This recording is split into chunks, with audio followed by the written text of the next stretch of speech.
was hurt at the beginning of the season. Keep playing. You told me that man gonna be Kyrie. Yeah. That man averaged 11 fucking points. Okay, but AD been out there and Bron been out there. JaVale been out there.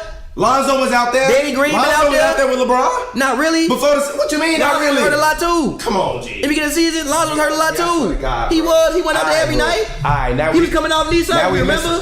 He was coming off knee surgery. Now we don't remember nothing no more. Okay. They was hurt as hell last year. All right. Bro, I don't think they actual roster played I don't think they actual roster, like they full roster played one game last year. I swear to God, bro. I swear to God. What? I don't think they actual roster played one game last year. They ain't been that hurt this year. All right, they had Knicks and Bumps, but they ain't been that hurt this year. All right, bro. I wish I had one of their media packets for their teams where they tell you how many games everybody played, how many different lineups.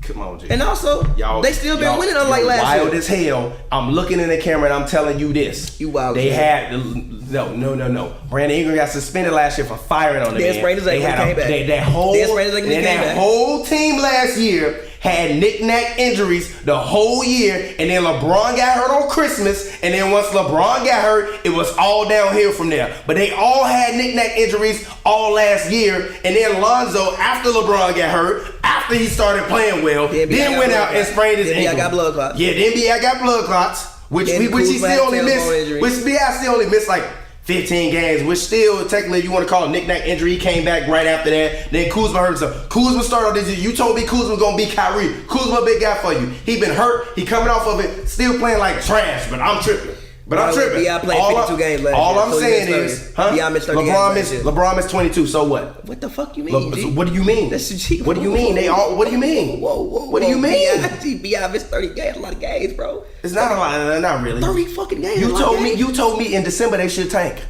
Yeah, because they was hurt. And then Bron got hurt. I ain't saying that this year. Cause guess what? What's the day? It's December 8th. No, they got a better damn team. My point is, it is December 8th, not February 8th, not March 8th, not April 8th, not May 8th, not June 8th. Not even after the free agency started, after the Lakers could potentially win a championship on July 8th. It ain't even August 8th when we get ready to gear up for Summer League because the Lakers just won a championship. It is December 8th of 2019. Stop acting like it is June 8th or July 8th. You're back against Relax. the wall, man. You're back against Why the is wall, my back man. against the wall? Listen, I didn't say that it was a good team. But I also just said it's December 8th. Slow your roll. No. Slow your goddamn roll. No. Goddamn. Did I say that? Y'all not making me a hater. Listen. Slow your roll. Listen. Even with the Clippers, they been getting their ass whooped lately on the road. You know what I've been doing? Slowing my roll. You ain't been seeing me saying what I've been saying because they been getting their ass beat. It'll be alright. So stop it. Stop it. It'll be Slow y'all roll. Relax. No. You Relax. said I want you to apologize. I want you to apologize to Rob Pelinka for saying he did not put together a good basketball team. I'm not apologizing yet. He's 20-3. It's a good basketball team. Bro. It's a good basketball team. December 8th. Can you just say say a good basketball team on December 8th? There you go. I just said that. Did I not just say that? Did I not just say that? No. Because you out here trying to like critique the roster, G. No, you didn't. Right now, G. Can you say he put together a good roster? Did they lose free agency still? G. Did they lose free agency still? And I just said it's December 8th. Did they lose free agency still? And I said yes or no. Yes or no. Ask me yes the same or no. question on June 8th. Yes or no. They are championship or bust. Ask me the same question on June 8th. Did they lose free agency still? Yes or no. Ask me this question on June 8th. Did they lose free agency still? Yes or no. Did they lose free agency still? Yes or no. Look at you. Ask me this on June 8th. Ask me this on July 8th. You can't be 20-3 and lose free agency. That don't fucking work like that. Don't work like that. I disagree with that. The point of you constructing free agents is for the full season, not for 23 games. You GMO Pavy. I'm sure you did constructed a lot of great rosters where it started off great and then it ended terribly. Not really. Yeah, sure you have. Not really. Sure you have. Might lose. That's why I take your team 15 goddamn years to win a championship. I take my team 15 years because I like building a certain way. I like building through the draft. All right, well, and you like building defensive teams. What the Lakers got? Defensive teams. What do you say? What do you say? It's hard to do what with defensive teams? It's hard to win, but we gonna see. It's okay. It's hard I'm to get saving the receipts. It's hard to get the call pieces. Me a hater. Y'all want to pay me a hater? I ain't no hater. I ain't no Laker hater. I told y'all last year. Calm down. I even said the Lakers gonna make the playoffs last year. You ain't nobody heard me say they not gonna make the playoffs this year or they gonna be terrible. I just said they look like a first round exit to me. Okay. And just because they started off great, don't mean they don't look like a first round exit. Okay. They started off smooth last year, but that team didn't have Anthony Davis. This team got Anthony Davis. Okay. But also, the same thing with Anthony Davis, what we got to worry about is Is that man gonna be there? Okay. The same way with the Clippers, we got to worry about Kawhi Leonard. Is he gonna be there? Okay. Because night to night, day to day, we don't know. I look at the Clippers injury report with as much like oh shit, like it's a soap opera, like everybody else do. Talk about the Rockets. No. Talk about the Lakers. Talk about how good they are. Talk about how great they are defensively. What do you like? No. Y'all want to pay me a hater? Let's talk Lakers. Talk Lakers. They look good. I mean, what else? Where your analysis at, big fella? Where your analysis at, big fella? Where's your analysis? It can't end in Dwight Howard. Dwight Howard not winning you a championship. It can't end in Dwight Howard. Dwight Howard not winning you a championship. Still, KCP not winning you a championship. Yeah, he can help. He not winning you a championship. Yes, no, he not. No, he not. You're lying to me. You're lying to me. That man gonna airball a game-winning shot in the goddamn finals or in the goddamn first round. Y'all gonna be mad as hell. Y'all thought y'all didn't. People thought they didn't like J.R. Smith playing with LeBron. Wait until the playoffs come. See, KCP. My thing with KCP is like I'm never mad at what KCP does because he's usually in the right position. As long as you miss the shots, again, I said it for the millionth time. As long as you miss shots actually in the flow of the offense, I'm not mad at you missing shots. Now, when you have to go on solo missions and you missing shots, then that's when I'm mad. As far as the Lakers, I still think the one question I have with them is their perimeter defense. And I'm gonna keep saying that until that's like the only thing I question with the Lakers is their. I thought Dwight was the biggest difference, man. Perimeter defense. He is in the interior. I said perimeter defense. Perimeter defense. Talking about them winning championships. Though. Yeah. I think that they have the components to be a very, very good perimeter defensive team. But I just want to see. That's the one question mark I have. Like with the Clippers, I have an interior defense question. That's my question with them is their interior defense. The perimeter, I know they got that, whatever, but the interior defense. So again, like this is why I'm so excited about this year's playoffs because I think every team, for the most part, it depends upon matchups. I don't think anybody is like astronomically better than anybody else. I can see that it depends upon matchups. Like if you get matched up against somebody and it's a bad matchup for you, then like again, I think the Rockets. Like So Lakers making the finals? They have a chance. No, I'm asking you. I mean, are they making the finals? I don't know. They have a chance though. Are they championship or bust? I mean, probably. No, yeah. No, I'm asking you. I'm asking you. Well, if they don't win the championship, is this year unsuccessful? In my mind, no.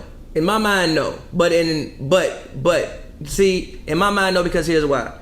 They guarantee Anthony Davis is gonna stay? Listen, nothing guarantees AD is gonna stay. Not even the championship. If the man wanna leave, the man wanna leave. My thing is this: when you look at the Lakers, like you have injected.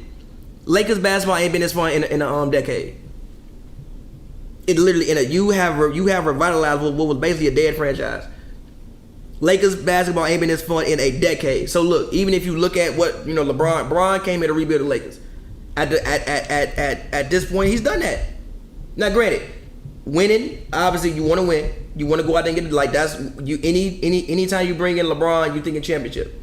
But if you look at just look at what's surrounding, like the Lakers fan ain't talk like this in a decade. The city ain't been this excited about the Lakers in a decade. So in my mind, no, it would not be. But in fans' mind, it probably would. But in my mind, no, it wouldn't be. This shit has been lit. Lakers basketball. What did Magic Johnson say when he first got signed and he architected this dream? He also said. That's not what I asked you. I asked you a question. He said in 2 years we will be a contender, and they are. He said in 2 years we will be a contender. He didn't guarantee a championship. He said in 2 years we will be a contender, and they are. Be contending for championships. They are. So Guess what? I was at a party. Was that you that argued me that the Lakers are the Yankees, or was that there was somebody? I think it wasn't me. It was somebody I was around. They would argue me that the Lakers are the Yankees. Every year the Yankees are championship or bust. Yeah, but imagine the Lakers are championship or bust. Yeah, but so imagine if they win a championship, Rob Pelinka did a great job. If they don't win a championship, if they don't make the finals, he didn't do a good job. I can't say that. He didn't do a good job because there were other players to be had. I can't say that. And LA Live cracking every night. Staples in the sold out every night. LA Live. I can't say that. Yes, but you didn't sign Anthony Davis in free agency. I'm just saying. No. Okay. You didn't sign Anthony Davis. Okay. You asked me about free agency. They picked up Dwight. They picked up Danny Green. Stop talking. No, you can't include Dwight in free agency. Okay. Dwight don't count in free agency. Okay. Dwight don't count in free agency. How Dwight don't count in free agency? What do you mean? They signed him in. He got signed as a pickup after somebody got hurt. So what? They could have signed somebody else after somebody got hurt. It was in the off season. So what? All right, bro. You know what I'm talking about. No, I don't know what you're talking about. When I tweeted all of that stuff and I said all that stuff that you call yourself calling me out now, it was literally on July 6th to July 8th or something like that. Hold on, wait. What do you mean? Look, free agency ain't 1 week. I know it ain't 1 week. So then what the hell you talking about? Okay, but don't sit up here and say, well, you said this. Yeah, I said this a week after free agency, not after you signed the guy, after one of the main guys that you signed in free agency tears his ACL. I don't want to hear that. I don't want to hear that. Nah, okay, well, it don't matter. It don't matter still. It don't matter still. Like I said, championship or bust. You always tell me that LeBron don't win championships by himself, that his teams help him win championships. Yeah, of course. So guess what? If this team Nobody gets to the finals, then he did a good job. If they don't, then they did a bad job. Bob Myers last year didn't do a great job. That don't even make sense. Yeah, what do you mean it don't make sense? What do you mean it don't make sense? He didn't have the pieces that he needed to win the championship. No, they got hurt. He gave him a shot. They got to the finals. Yeah, they could have won. He did. They could have won. He did, but it was also they lost by 2 points. It's so what? He's running the team. That don't even make sense, bro. They lost by 2 points. They were literally one Steph Curry 3 away from going 7. G. Nah, the team the way it was built. Warriors fans complained about it all year long. Warriors fans complain about everything. I don't give a damn what they complain about. That's what happens when you actually watch the games. I disagree with that. I disagree with that. You watch whatever teams you want to watch. All right, bro. What you want? You know more about the Cavs than I do. I disagree with you that. You know more about the Cavs than I do. You don't have a choice but to watch Warriors games. They come on TV every damn day. They play until June every year. Stop that, man. You wasn't watching Warriors games. I'm talking about play until June every year. Night in, night out. They come on TV every day. Everybody that was watching that team saw that they had some flaws and saw that injuries. They've had flaws every year. No, they haven't. Yes, they have. Not really. They've had flaws every year. They didn't. Yes, every team has flaws. Every single team in the history of basketball has flaws. They have not had any wrinkles they have not had any wrinkles literally since 2015. I disagree with that. They haven't. Every single team in the history of basketball has flaws. Now, granted, look. Now, if you can't exploit those flaws, it's a different concept. But every single team in the history of sports has flaws. You cannot build a perfect team. It don't work. Warriors' flaws with turnovers, not their bench. Gee, that's a flaw. Not the players on the roster. That's a flaw. People getting too loosey-goosey with the ball is a flaw within your basketball team. That's a flaw. If I told you that the GM who got the team there but didn't do as good of a job as he did the year before, didn't do that good of a job. I disagree with that. Dude, I mean, I disagree with that. I agree. I think the man did a fine job. Now, you can say this year he ain't do a good job. That's fair. I think the man did a fine job last year. They got to the finals. Literally got to the finals. Everybody got hurt. No matter what I said, they were still one shot away from going 7. And that bench was weak. They needed more shooters. The bench off the always bench. They needed another playmaker off the bench that they could have easily gone out and gotten. They needed a guy like a Joakim Noah or Dwight Howard Dwight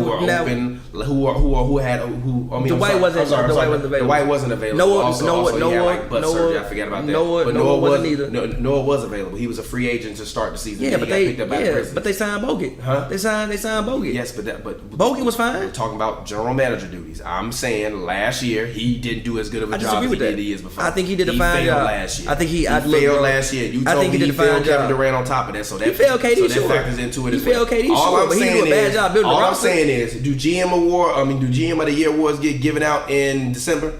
No, but they can give it out. But listen, I just want to ask you a question. But yes or no? Yes or no? No. Okay. But can I tell you when they are giving out? Okay. Right before the playoffs.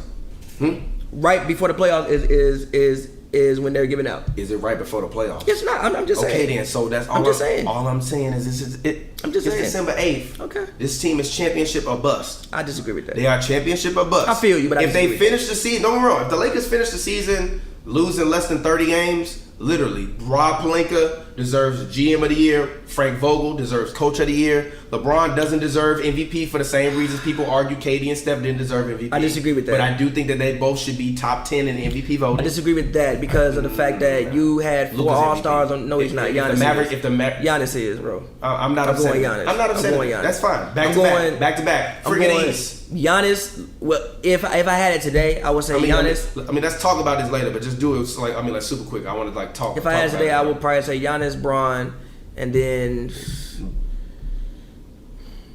the man Harden averaging 38. G, Luka ain't that G. Harden averaging 38. Luka ain't that G. He there, G, but Harden averaging 38. You didn't pick the Mavericks to make the playoffs, G. That's dope. It ain't all because of Luka. Right now, it ain't all because of Luka. They got a damn good team. Come on. It ain't all because of Luka, G. It ain't all because of Luka, G. But LeBron top 3 in MVP, and it ain't all because of LeBron. It's not. Dwight Howard out there making. Dwight Howard out there helping LeBron James on defense. Actually, LeBron. This myth that LeBron is some all-time defender this year is a myth, by the way. He's It good. is. It's a myth. He's good. He has a good defense behind him. Now, what I will say, Rob Pelinka did a great job constructing a team that defensively can go with the best of them. I worry about them on offense. I think on certain nights against certain teams, they are going to find that when a three doesn't fall for them and guys are doubling Braun or they doubling AD. That's why you play defense. And yes, but the difference is, like you've said a million times, you shoot 2 threes, whatever. That's why you play defense. It's not. If you play But you defense, just told me that their one weakness was in the backcourt. Most of the teams in the Western Conference's strengths are either in the mid to backcourt or the backcourt. Like Not I say, really. mid to backcourt, meaning Not like really. power forward to shooting guard, really, because like Not really. PG's technically playing shooting Yeah, guard he this is. year. So I mean, But I he's, think- but- he's a backcourt. Him and Lou Williams, Yes. a backcourt. Yes. Kawhi Leonard, Bo Harkless, Zubac, or Trez in the front court. but look, That's a listen, decent front this is court. why- You but look see- at but the see- Jazz. The Jazz this year, I thought they weren't going to be there. No. And don't get me wrong, the Jazz fans, I'm still finna cut a promo on y'all because y'all about to be 500. Y'all gonna miss the playoffs, like I said. But y'all have looked better than I thought. But even if the Lakers are the first seed, it's a lot of matchups in the first round that I think that a lot of people Not are going to really. say, yes, they are. Not Yes, they really. are. I only Yes, they think are. I Yes, think they the are. Lakers would look. These are the teams that I think the Lakers will struggle with. I think they'll struggle with the Rockets, and I think they'll struggle with the Clippers, and that's it. Nah, they're struggling with more than that.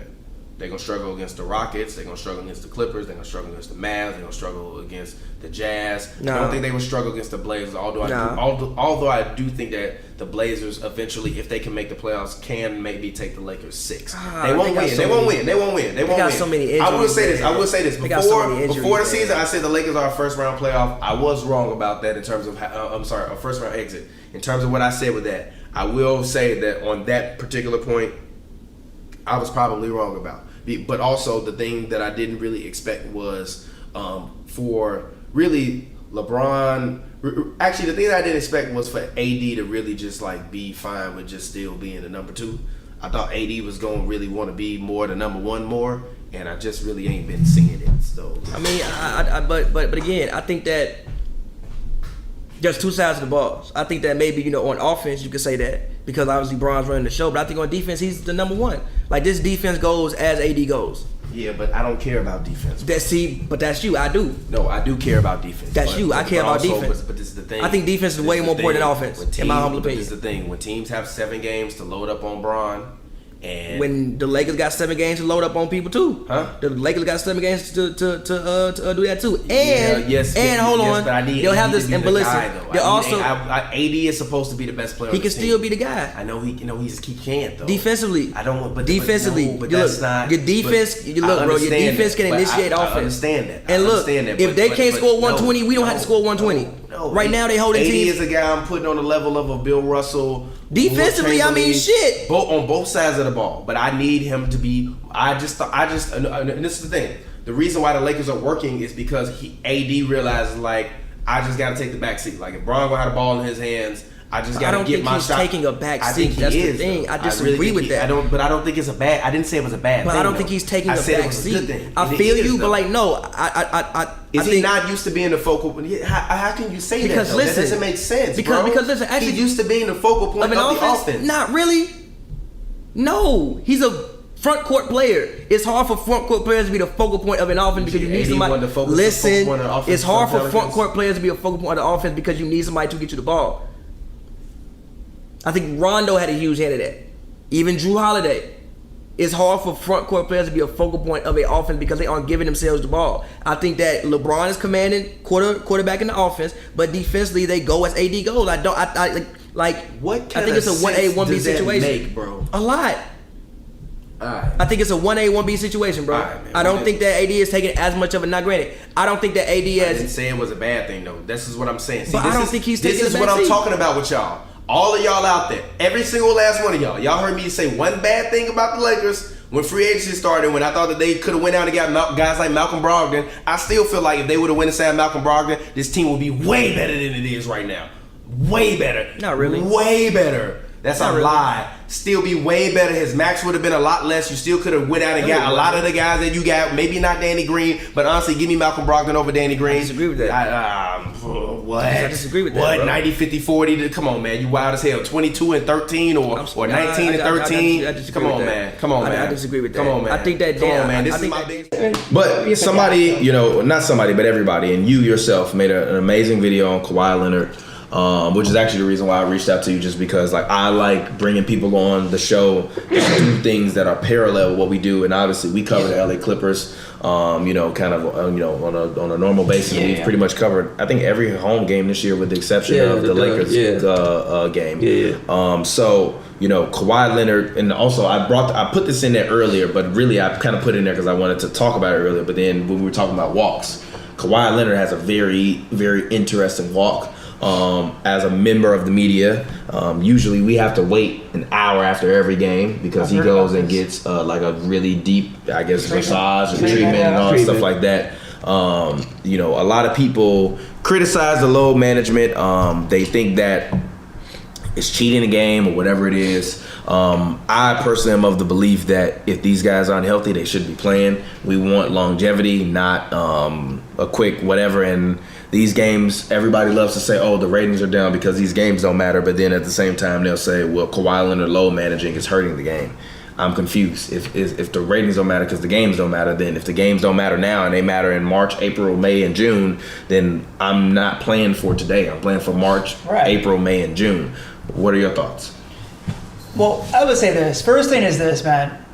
If Kawhi could go out there and play every game, he would play. This dude loves the ball. The one thing that I know he loves in life is to play basketball. Yeah. Like that's his passion. He does. It's not by choice where he's like sitting out games and like, I don't want to play this game. Yeah. I think the biggest thing that needs to happen, back to your PR point, instead of saying load management, be like, injury prevention. Change the term, something. They actually do, and actually, I wonder if I can. Knee maintenance. I actually think that they do. I think they change.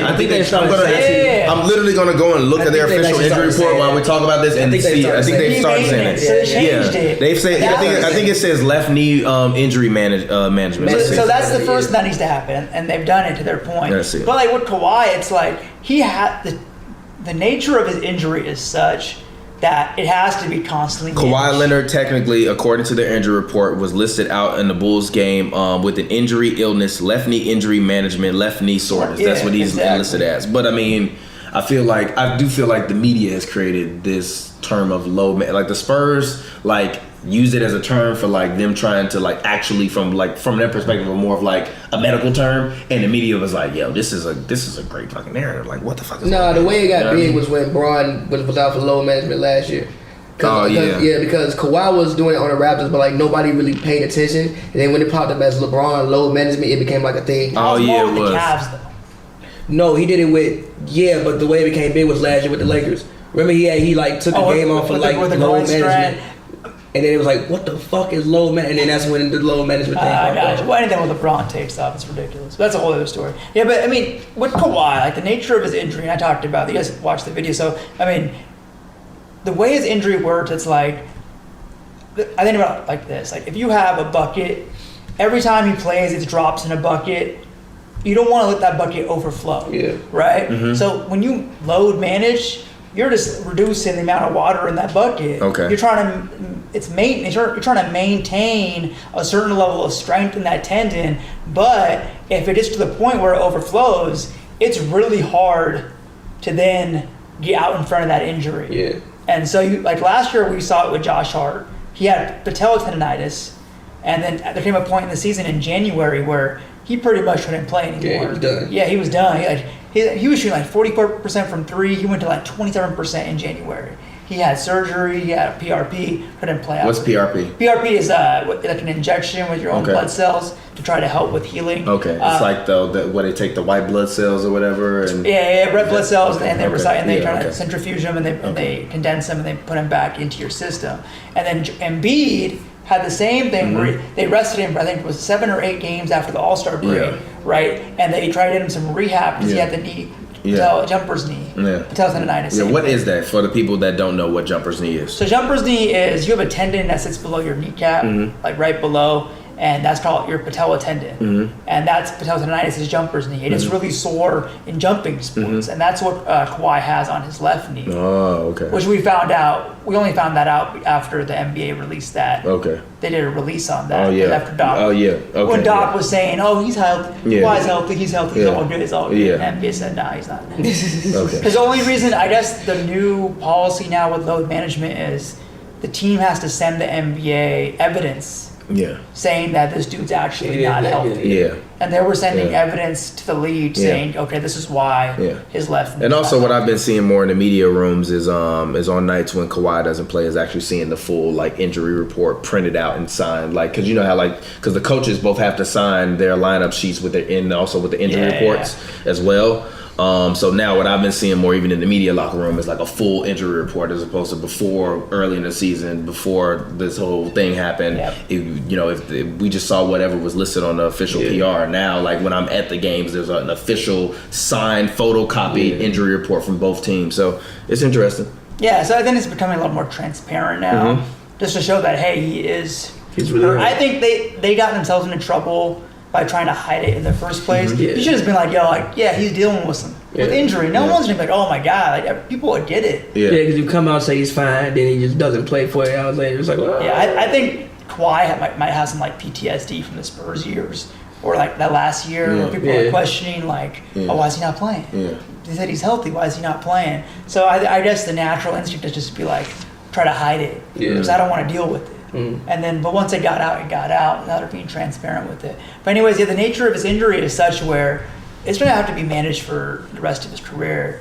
And what concerned me was when he started limping last year in the finals. It was in the conference finals. It was bad too. He was limping bad. In the finals, it was bad. And he didn't really play that well in the finals either. He played great to me in the finals. He didn't play as well as he could have, but he still played great. Relative. Early on. True. I thought Kyle Lowry was finals MVP, and I'll say that forever. I thought it was Kyle Lowry. You do good though. Nah, bro, remember the dunk he was in Golden State when he stutter stepped to like get the momentum because he couldn't take off on one leg? Exactly. It was bad in the finals. Yeah, so he was hurt. He was on one leg in the finals. So with San Antonio, he hurt it was his right side, and now it's his left side. And it was reported that it was because he was compensating for his left side. But that tells me that right side is still bothering him. Because you wouldn't be compensating unless you still have something going on with the right side. So basically they're managing both sides. The overt injury is the left patella tendonitis. It's going to be a So what are management treatments for that type of tendonitis? And you also mentioned Joel Embiid. I mean, is he going to be in the same situation for his entire career? But he's also a larger human being and he weighs more. Yeah, I mean, it's always a risk when it's long standing for this amount of time. Embiid, because Embiid's being load managed this year a couple times as well, right? But they're being more proactive with it this year. Last year they let it linger. This year they're doing more consistency. I mean, the biggest thing, honestly, so you can do hands-on treatment, but the biggest thing is you gotta give the person some rest to allow that tendon to not become super flared up. Because with these issues, once they flare up on you, it's really difficult to then get out in front of it. So without like just completely stopping. Without completely shutting down for a while. So that's why it's like people are saying, oh, it's only like week 2. Why is he sitting out? Because that's the nature of the injury. It's not like they're just doing it just because. It's not like a big fuck you to the fans. You don't want to get hurt, and then it's literally now you got to sit out for a period of time, right? Or you just got to manage it being worse the whole rest of the year. You got to be. You have to be proactive with this. To me, it's basic. It's like, if I'm playing ball 2 days in a row and like the first day I play, next day I'm hella sore, I'm gonna be like, no, I can't play. Like it's simple to me. Like it's not like it's some like game-changing thing. For some reason, people are like taking this term and him resting as like some paradigm shift. I think he's just the first to do it to that extent. But it's something that's required. It's his body though. Yeah, but it's something for him it's required because he has both his knees are dealing with tendon issues. And so, I mean, I can't hate on it. Last year we saw him do it, and he was still injured at the end. So it's like, why wouldn't you be more cautious this year? I'm gonna put up the basic stats. I'm really trying not to. No, I'm not. I'm putting up the advanced stats. For everybody watching the live stream, Here's the thing with the for everybody watching the live stream, I'm finna put LeBron and Luka's stats up from both of their 20-year-old sophomore seasons, the per 36 and the per 100 possessions. Here's the thing about the per 100. Who's stats. better, Luka or LeBron right now? Here's the thing at about age per 20. 100 stats. They don't take into account certain things like pace of the game. They don't take into account certain things like what was the league average and things like that. They just take the possessions that are given and accelerate them to 100 possessions. Like I said, in like order to give an actual account of what the numbers were, you had to like do a math formula of like find the league average in possessions in the game, find a league average of pace, then find a league average in points, then like do a stat like that. So you got to do all of that just to prove that Luka's better than LeBron when he was 20. Listen, just do you like how does that make sense to because you? Listen, every single metric, everyone. But listen. I looked this up. The Mavericks averaged 20 more points than what the Cavs did. Even if you go and look at the league average in points from I think it was 2004. I think the Suns led the league in points. I think they averaged 118 a game. I think the Suns. That ain't got nothing to do with the price of tea in China, G. No, Stop. look, that ain't got nothing to do with the price of tea in China right now, bro. Stop it. Listen, it's hard to compare stats through different eras. For instance, like Wilt Chamberlain, right? Wilt Chamberlain had the 50-point season. The possessions then look a lot like the possessions now because the game was played at a much, much faster pace as opposed to it was in like the early 2000s. So it's hard to compare stats. Now, if you want to say he's a better scorer, I can agree with that. But everything else, I don't really agree with. Better scorer, better rebounder. I don't think he's a better rebounder. I don't think he's a better passer. Better rebounder. I don't think he's a better passer. I think he has better shooter. Better in the mid range. Better shooter. He's not a better finisher than LeBron. Better shooter. Prime LeBron is one of the greatest finishers around. Better shooter. Everything you else, can either get your ass dunked on or you can politely get finger rolled on. Better shooter. Everything else, I disagree with. I disagree with passer because I think you're just looking at the assist numbers, but also got to look at the shooters LeBron's playing with, and again, the points per game. I think the Mavericks are averaging like 120 points per game. The Cavs average 96. Like, just look at the league averages from then and look at LeBron took right one now. more shot than Luka that year. He played 10 more minutes than Luka, bro. Yeah, but and Luka's still averaging more points, more rebounds, more assists. He is averaging half a steal less. Minutes, but what about the possessions? How many possessions were in a game? Like, what is the pace? Look, y'all and everybody on Twitter that love advanced analytics, you included, be the main one telling me to pull up people per 100 possessions. Now I pull up the per 100 possessions, and the per 100 possessions don't matter. That's not what I said. That's not. Now we got to figure out the pace. Now we got to figure out how many points. Random team A. When I was on Twitter, come on, yelling don't make it better. When I was on Twitter, I never said per 100 possessions because per 100 possessions just takes the possessions now and accelerates them to 100 possessions. So if you average more right now, you're probably gonna average more with 100 possessions. I say in order to get an actual thing of everything, you have to look at the points per game, the league average, like do the league averages from these things, meet them in the middle, and then do it. You have to do the league average and things like that, or put Ron with the same league averages from right now and then accelerate them. Like per 100 possessions gives you no context. It just takes the numbers that they have and puts them at 100 possessions. I think it's about even between the two. So what about the per 36 minutes? Gee, he playing 40 minutes. Yeah, it's gonna be less. He playing 40 minutes. But even with the 40 minutes, how many possessions are within this 40 minutes? It's a different 40 minutes. You can't even play 40 minutes a day because you up and down the court. LeBron per 36 possessions took technically 3 shots less than he did when he was playing 42 minutes. But stop it, man. LeBron played more minutes. He's not better than Luka. 20-year-old LeBron is not even anywhere near close to Luka. And y'all just got to stop. It's okay. And that's when you go too far. It's okay. You go too far. It is okay that new guys are better than the old guys. That's what you should want. You should want the new generation to be better than the old generation. And it's not going too far. It's facts, G. Look at the numbers, G. The numbers don't make Look at the numbers. Was LeBron top 3 in MVP contention when he was 20 years old? Hell no. Because the Cavs suck. See this team run because of Luka. Gee, so Luka team better than LeBron team? Second year? Lie. Tell a lie. You about to lie. You about to lie. Overall. The third best player on that team better than the best player on that team. You just asked me a question. You going to let me answer it or you going to answer it for me? Answer it. Overall, the team is better. But we're not talking about team. We talking about player to player. Player to player. He dusting this man. And shout out to Basketball Reference for the stats. But player to player, he dusting his ass. The team don't have nothing to do with the player? Huh? I'm saying, like, so, like, the rest of the team don't have nothing to do with you as a player. Shouldn't Bron numbers be higher if his teammates was worse? No. IG. Especially not the assist numbers. IG. Especially not the assist numbers. IG. Especially not the assist numbers. So then what about what Trae Young doing this year? What? What you mean, what? He got more shooting than what Bron got around him. Had around him then. IG. He don't? IG. It's not about shooters. I'm just saying, he don't? That's a real question. The space on the court is just much different. Them numbnuts that play with Trae Young, stop it, G. Can they shoot better than the motherfucker who's on team Is LeBron? any one of them better than Ricky Davis other than John Collins? Ricky Davis wasn't even on that team. It don't. Who's on this team? Is any one of them better than Zydrunas Ilgauskas? Hell no. Arguably John Collins. Go home. Arguably John Go Collins. home. For this era? Go home, G. For this era? G. For this era? Not right now. John Collins ain't not right now. Not right now. For this era, G. G. John, what does John Collins prove? What does John Collins Give done? you a double-double every night. Man. Come on, man. Giving you a double-double and 8 wins. Okay, but and again, 8 goddamn wins. Stop it, man. Wait. That's disrespectful as hell to Big Z. If John Collins wouldn't have got suspended, they would have more than 8 wins, G. They would probably have like 13, 14. They would have more than 8 wins if John Collins hadn't got suspended for 20 games. That really hurt them. Can we agree on that?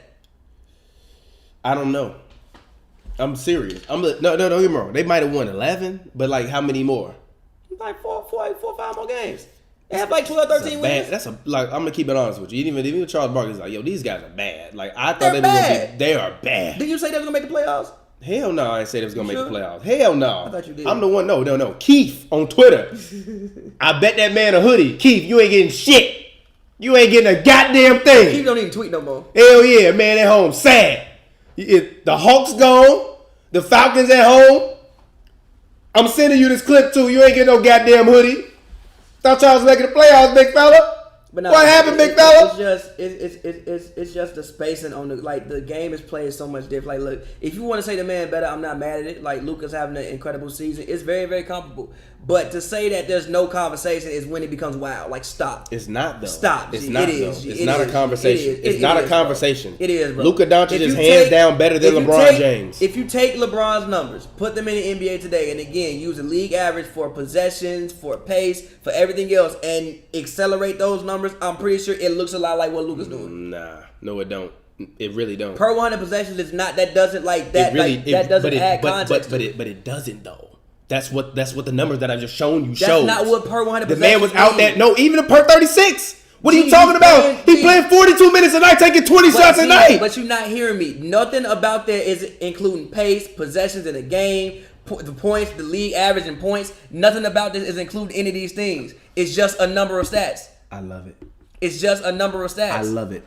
Can you? No way. I love it. Can you agree? Luka's so good, he got y'all out here making up all kind of twists and turns and doozy throws and all. It's not twists and turns, bro. And then somebody gonna say, Luka not better than Michael Jordan in his second. I'm like, gee, when Mike goddamn broke his foot and didn't play. That you can't compare because like when Michael Jordan was 20, he was at North Carolina. So we don't really know. No, it's not even that. Somebody on Twitter was like, Luka ain't even better than Mike. I'm like, gee, Mike broke his foot and didn't even play that year. I mean, he did drop 63 on the Celtics when he came back. I just want to say that he did. But guess what? He did do it. Guess what? Luka ain't been to the playoffs yet. It's coming. I think he dropped he dropped like 55 or something the game before, or something like that. It's coming. But regardless, see that you can't do because like when Michael Jordan was 20, Michael Jordan was at North Carolina, so you really can't even compare ages. Or even that's why people try to tell me, oh, well, Harden's 37 is better than, like, Kobe's 35. It's hard to compare, bro. It's really, the possessions are different. The number of points people are putting up are different. Kobe's 35 was way harder than Harden's. I mean, I agree, but Harden's 35 is very, very easy. Harden's 35 is basketball analytics at its peak. I mean, I agree that Kobe... And don't get me wrong, there's no disrespect to Harden, because I've said numerous times, I think he is arguably the greatest scorer of all time. Arguably. Yes, he is. No. He's top 5, top 3. Top 5, top 3. No. Top 5, top 3. No. Yes, he is. Top 5, top 3. No. Top 5, top 3. No, but. Top 5, top 3. If he was 6'3", I would agree with you. But he's 6'5", and he can defend in the post. So wouldn't none of them guys from the 90s be able to just bully him? Wouldn't none of them guys in the 80s be able to just bully him? Yeah, but again. Nobody. And his handles, he be shaking them out their Converse, man. Yes, come on. But again, I can't fully go there with you. But I understand why people would, even if you look at like the points per possession stats. if you want to include that in there. I think he probably averages more points per possession than all of them do. Reason being he's taking more threes. So he's giving you more points. But I just think when it comes to the art of scoring, I think Kevin Durant's better. I think Michael Jordan's better. I think Kobe is better. I think Luka Doncic is going to be better. We'll see. He's gonna be better. We'll see. He's already like he's just like no. Luka's like a level and a half below Harden right now in terms of scoring. Couple more levels. Level and a half below Harden in terms of no, he's not. Not yet. Only thing he ain't had is playoff experience. But also, Luka, and I bet you ain't gonna choke it up like Harden did. But also, Luka. The one thing about Luka seems to have anger issues, slight anger issues, which I want to see how. Michael Jordan had anger issues. Yeah, but Mike wasn't ripping his early on the court though.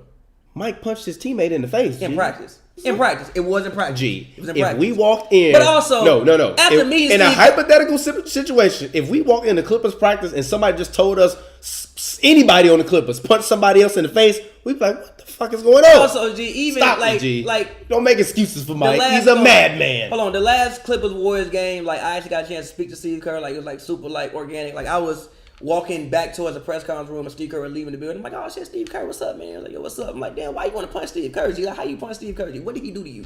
Because he beat you in a free throw contest. Anger and you punched that man. G. Anger issues, bro. Goddamn anger issues. But again, when it comes to the Bron Luka thing, like, look, if you want to say the man better, I don't hate the opinion, it's fine. But when you start saying way better, that's what I can't, like, no, stop. Because again, the numbers, like, you looking at the numbers, but the numbers don't provide context. Like, even again, if you even look at the league average in points, the league average in everything, the league average in threes, the league average in whatever the hell, is way higher today than it was then. The game, like, that's probably the slowest era. Wait, real quick. The early 2000s, would you agree, is probably the slowest era of basketball that we can remember from, like, our lifetime. 04, 05 was one of the slowest years in basketball. The early 2000s, yes. It was like, gee, that was peak isolation play. When all you was doing was isoing. That's when AI was playing 35 minutes, shooting 22 shots. Giving you 31. Off all mid-range. You can't even play 40 minutes now because the game's so up and down, up and down, up and down. Who plays 40 minutes now per game? Nobody, but people do play 36. That's a whole lot different than fucking 40. Not really. That's 5 more goddamn minutes. No, it's not. It's not that goddamn different. You go out there and run for 5 more minutes. Huh? Okay, G. Let me tell you run 20 minutes, tell you run 25 minutes. I mean, so what? Play extra V. These are supposed to be the highest trained athletes and well-conditioned athletes in history. But bro, you gotta say how fast that shit up and down, up and down, up and down. I don't hear Steph Curry complaining about the pace. I don't hear him complaining about it. He run damn near the most miles, him and Clay, out of anybody per game in the league every year. I don't want to hit it. I don't want to hit it. Y'all got to come up with all these other ways. Y'all literally like, you know what? Listen. I'm putting your face on that. Have you ever seen that? No, stop. Hold on, wait. But he go with the Steph thing. That shit tiring as fuck. Which is why I also said if I had somebody, if I, like, let's say, remember with something like the Sixers and Warriors matching up, I was about to say, I would make sure whoever Steph is guarding, he run that man through 1,000 screens. Chase his ass around. You gonna run, or you gonna run a lap. You gonna run a marathon. That shit tiring as hell. It's tiring as fuck to do that shit for 48 minutes. I'm putting your face on it. I'm putting your face on this and a big ass sign to say NBA Twitter, because this is you and NBA Twitter right now with all these goddamn conspiracy theories. All these goddamn conspiracy theories about why LeBron is better when don't nothing that you see in terms of the metrics show you that LeBron was better. It's like nothing you see. Nothing you see. If you want to say defense, I'm cool with that. But it's a whole nother side of the ball that the other guy is way better than. It's way better than him. Like, the package ain't even the same. But G, it's not like for real. The numbers look better than LeBron now. The numbers don't tell you, like, G. The numbers don't add context to the numbers again. Like, even it's like the season when Wilt averaged 50 and you had all these guys averaging crazy numbers because the pace was much fucking faster. There's a video on YouTube. I forgot who that. It might have been Mike Kozama who did it, but like the pace was much fucking faster than what it is like in the early 2000s. That's in one of the slowest eras of basketball. Even like look at the league average and people who average 20 points as opposed to people who average 20 points in 2000 to do like 2004. I guarantee you more people average 20 points now than then. I'm just saying. Mm-hmm. Was that the same NBA Michael Jordan played in? Was that the same NBA Kobe Bryant played in? Was that the same NBA? Did LeBron play in the same? Did LeBron and Kobe Bryant play in the same NBA 04, 05? Yeah. All right. Cool. That's all. I just wanted to know And that. Kobe wasn't averaging like 5 assists. Huh? And Kobe went out there averaging like 8 and 8. He was giving you 35 though, not 8 and 8. Guess what? Ain't 29. That ain't 29. I understand what 9 you're saying. and I feel 9, what G. you're saying, but those numbers again. That ain't 29, 9 and 9, saying, G. bro, but those numbers. How y'all, like, for because real? Those numbers look the Like, way. for real, G. Listen, How? I just want to listen. know how y'all feel like this. I just told you like 900 How? times. The game is played differently. It's more possession in the game. People are averaging way more points. Again, I think the Suns, if I'm not mistaken, led the league in points that year. They averaged like 118. That's middle of the road now. Offense has taken over. Numbers just look different. Alright, G. Alright, G. If you want to say it's better, I have no issue with that. But to say it's not in the same category, that's where my issue comes in. They're not. They're not. That's where my issue comes They're in. not. You just like ignoring context. LeBron's everything. second year, he wasn't a top 3, top 5 player in the NBA. I disagree with that. Alright, bro. Alright, G. He wasn't a top 5 player? Not his stomach. He was 20. Who was better? What you mean? Who was better? Tim Duncan still existed? Okay. Shaquille O'Neal still existed? Okay. Kobe Bryant still existed? Okay. He wasn't better than none of them when he was 20. Who else? What do you mean? Name the other people. Dirk still existed? He wasn't better than Dirk when he was 20. Okay, who else? Let's see. Who else was playing? After that, after that's where it get rough. And you was the same one back then, as you said, comparing T-Mac and Kobe to each other. No, T-Mac was better than Kobe for the first 3 years. I thoroughly believe that. From 2000 to 2003, he's better than Kobe. Then after that, that's when back-to-back started happening. It was on the decline.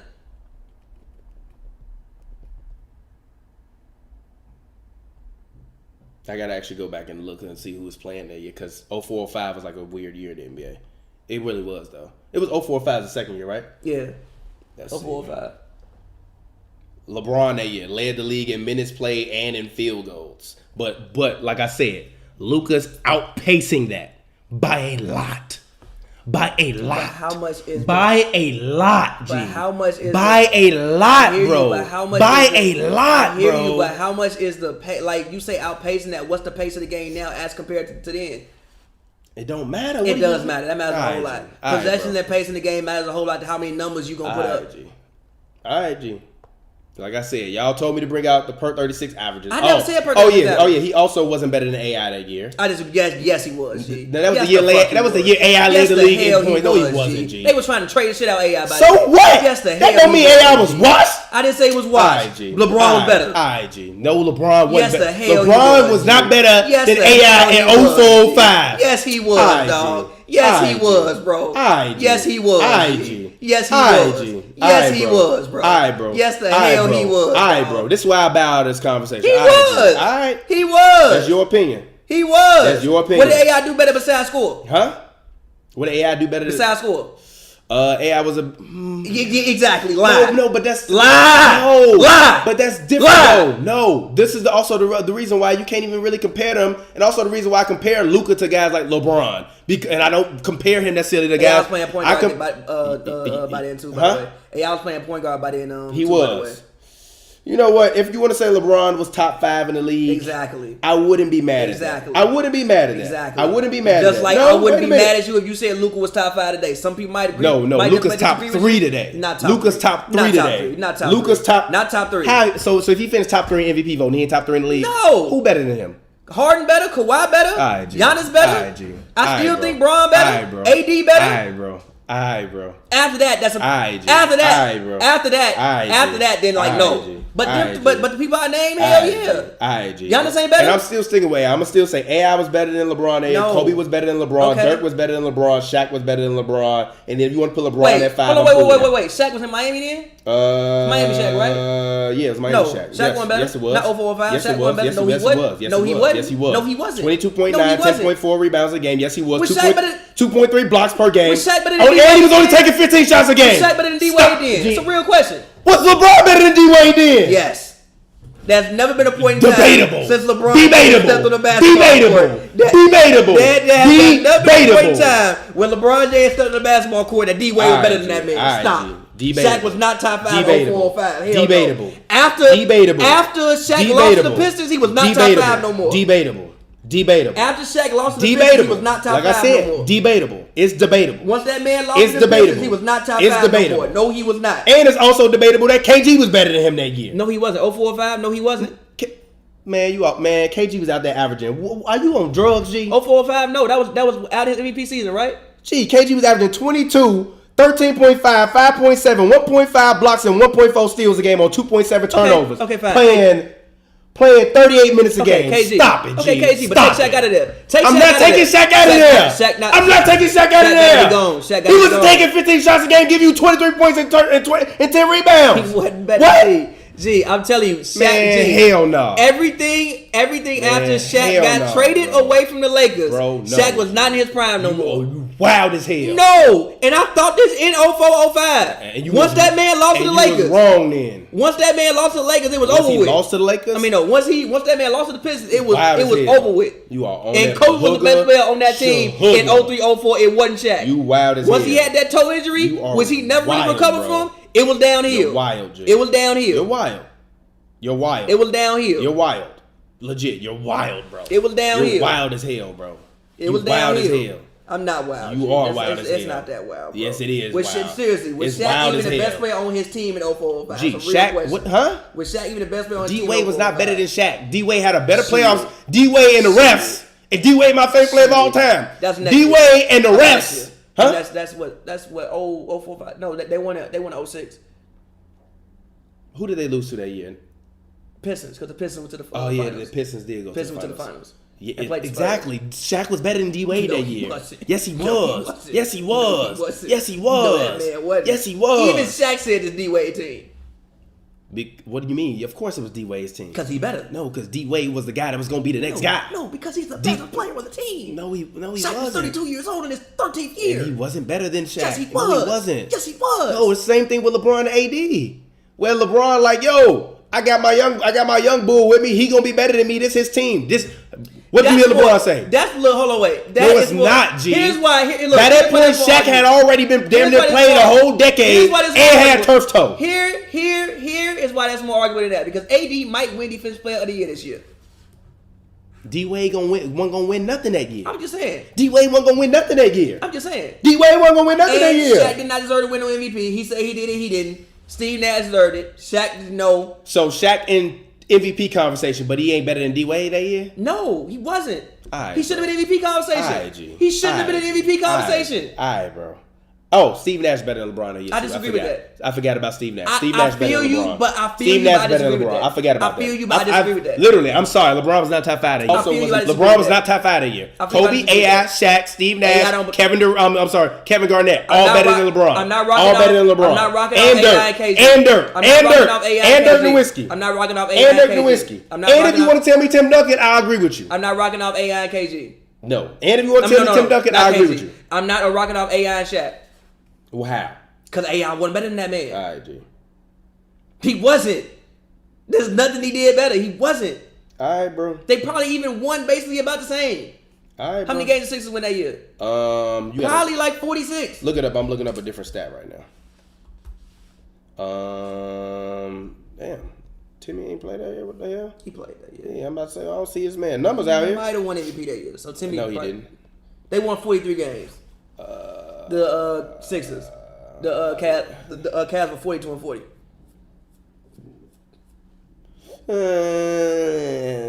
You looking at Duncan numbers? No. I watched him. Like, you got to stop saying that. Like, I didn't watch these guys. I'm just saying, looking at the numbers. No, you got to stop. Duncan was better. No, yes. stop. Duncan what was did better. I literally just say? Duncan I said I better. forgot everybody who was playing exactly in that year. So let me go back. I remember that year very, very well. Steve Nash that's the reason why that year is the reason why Steve Nash is one of my favorite players, and that was the year I started watching the Warriors. Look at that, though. So I remember that year. Look at that, though. Shaq was better than LeBron. Shaq was better than D-Wade. No, he wasn't. Yes, he was. No, he wasn't, and if you bro. want to argue Tim No, he Duncan, wasn't. I'm not going to agree with you, but I wouldn't be mad at you. I would agree with you LeBron on Tim was Duncan. 6 to 7 that year. Luka is top 3, top 5 this year. You're lying to yourself. Take the cap off. Luka is not top 3. You're lying. Now. Stop.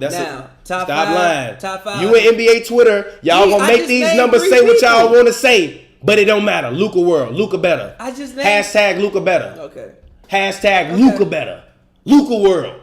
Luka world. Shout out to Luke Johnson earlier for donating. I saw when you donated earlier. That's why I put it on the screen because we weren't talking about Harden then. But yeah. Shout out to you for donating, man. We appreciate that, bro. Sorry.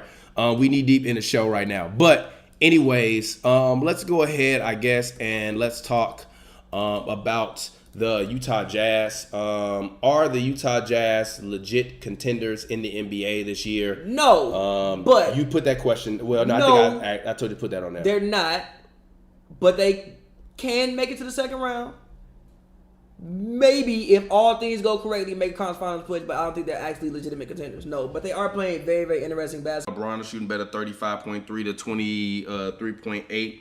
And field goal percentage, LeBron is at 49.8 to 46.5. LeBron is taking 3 less shots a game than Mike.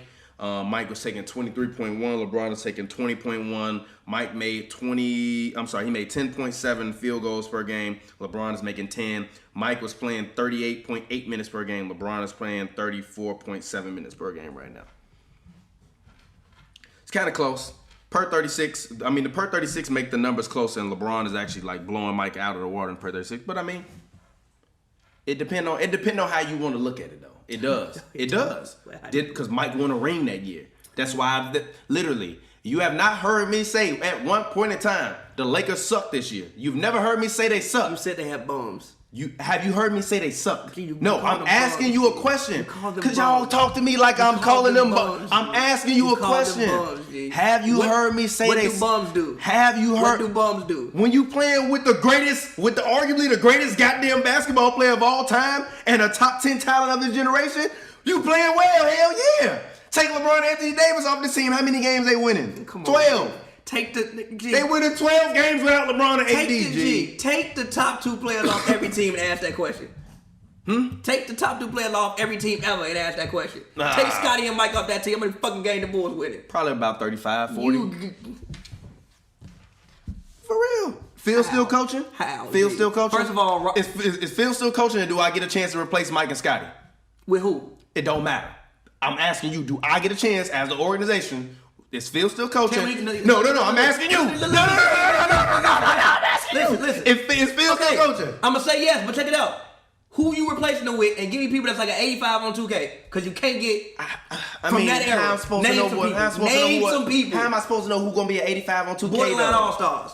I don't know. You name some people. You name some They gonna get to 40 games, G. You was alive. They gonna get to 40 games, G. Name some people. You was alive. I don't know who to name Put because I gotta Kerry think about Kittles that. and put Kerry Kittle. Come on. Kerry Kittles was playing in like 96, 98? Yeah. What year did Kerry Kittles get drafted in? 96. Come on. You want to put a rookie on there, G? That's 2 years. Give me somebody with some goddamn experience, G. Come on, bro. What you on? Fuck it. Give me Eddie Johnson and... Eddie Johnson? Yeah. Eddie Jones? Yeah, I'm sorry. No, I'm sorry. I keep calling this motherfucker Eddie Johnson. The little the little motherfucker from Phoenix, the one that played with Chuck. Kevin Johnson. Yes, Kevin Johnson. I always call him. Was he even playing 98? No. Still. Throughout the whole run. You didn't specify a year. You didn't specify a year. The year the Suns went to the playoffs. Give me Kevin Johnson and give me a young Michael Finley. We winning 40 games in the East. Okay, Lie to me. Exactly. Okay, Stop disrespecting Phil Jackson and Jerry Krause and all of them from that era. Check it out. Give me Donovan Mitchell and give me... You're lying. No, I'm thinking. Hold on. Give me Donovan Mitchell and give me... Borderline All-Star. Donovan Mitchell and give me... I'm about to leap over this chair because you about to do it. I'm not. You about to do it. Give me Donovan Mitchell and give me... I already got JaVale, so I don't need a Clint Capella. Give me Donovan Mitchell. I'm trying to think of a guy who's a forward in the league. Give me Donovan Mitchell and give me Andre Drummond. We can't win 40 games. We can't win 40 games. We can't win 40 games, G.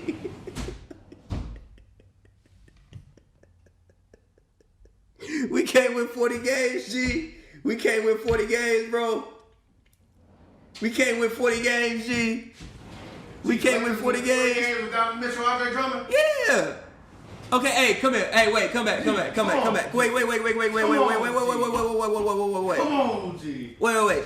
Let me change from Drummond because we got mad centers at that point. Oh, no, look. Give me Donovan Mitchell and give me let me think of a guy. Donovan Mitchell and give me Gallinari. We can't get 40, G. We can't get 40, G. We can't get 40, G. G, get Danilo Gallinari giving you 40 wins with Lakers? Do Donovan Mitchell? What? Come on, we can't get 40, G. You might as well say Kelly Oubre. We can't get 40, G. We can't get 40. We can't get 40. Rondo, Donovan.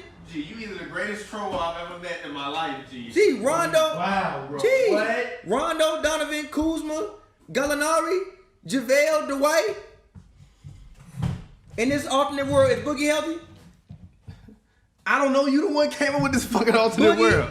What? Boogie. Come on, G. KCP, Bradley. Come on, I can't get 40, G. We can't get 40, G. 40 wins. 40 wins, bro. Hell no. 40, G. We can't get 40 Hell wins, no, G. G. 40. No. We as good as the Suns? Huh? We not as good as the Suns. No. You're wild, G. The Suns, G. G. No. What's your starting lineup? I just told you. Say it again.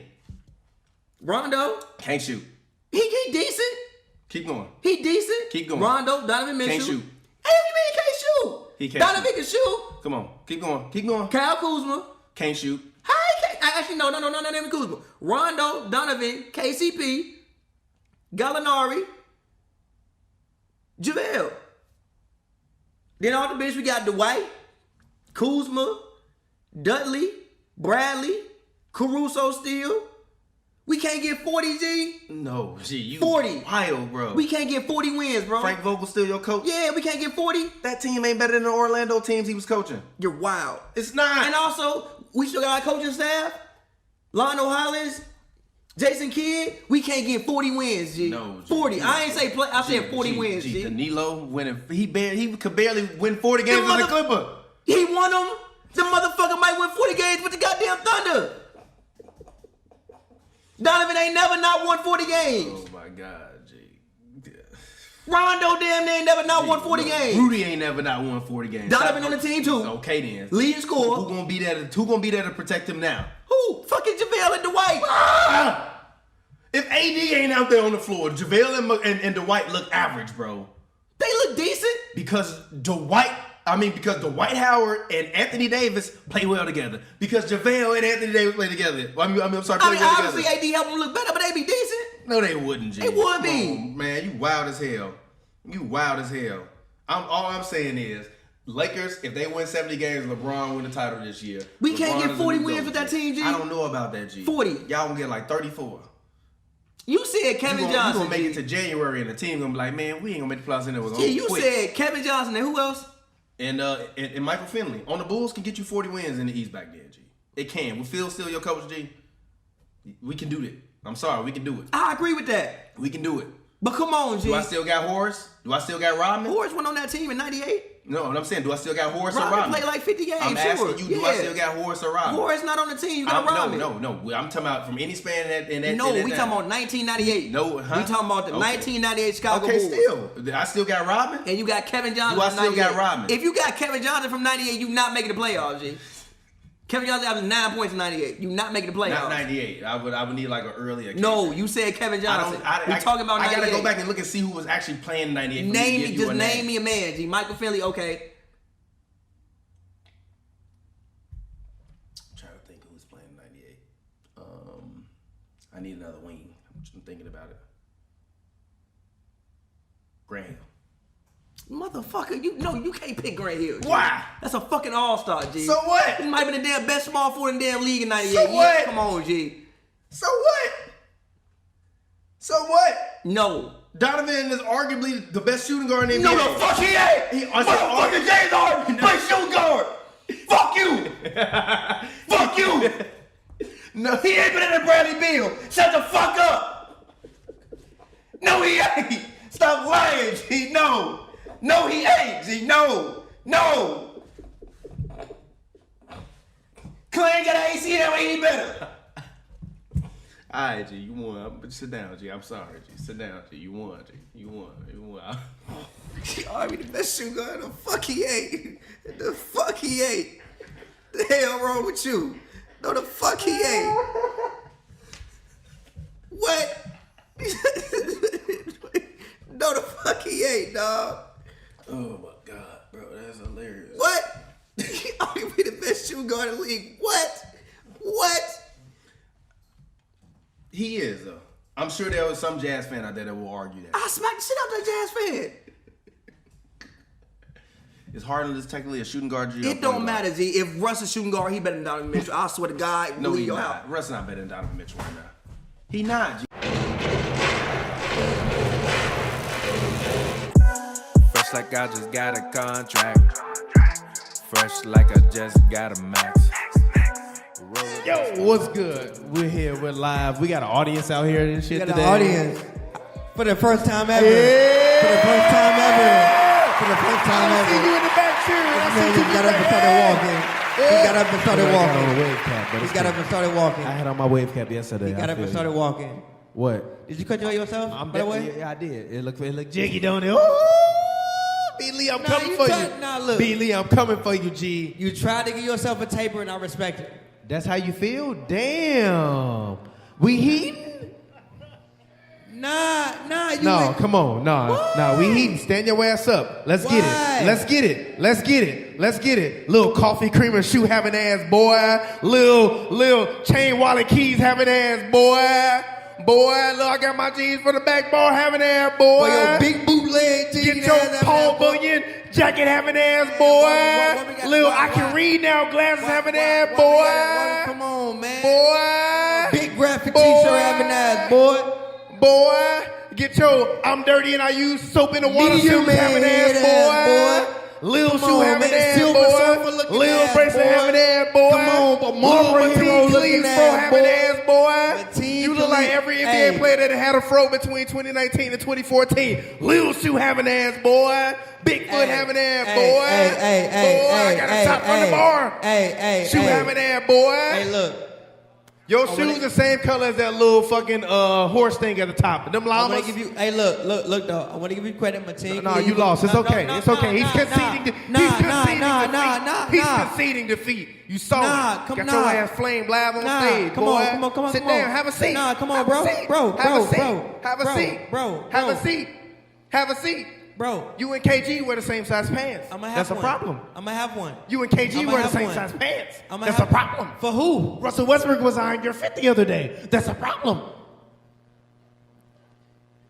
Can we have a Exactly. Sit your ass down. Let's start the show. What's good? How y'all doing out there? You just saw me flame Pavy ass live in front of you. We're here. What's good, y'all? Yo, shout out to my homie Eli the other day. My homie Eli. He's Jewish and he's Mexican, hey, man. right? And if you from Chicago and you ever heard anybody ever say Lil Shoe having ass boy, Lil anything having ass boy, you feel me, G. Can I My say one homie thing? Eli, he's Jewish. Can I say one thing? And he's Mexican. The Can I other say day I one was like, thing? yo, Eli say Lil Shoe having ass Can I boy. say one thing about Eli? Eli saw I had a hoodie on. He said, Lil hoodie having ass boy. I was like, damn, Can G, I I say one can't do thing nothing about with it. Eli? I had to just play it off. What?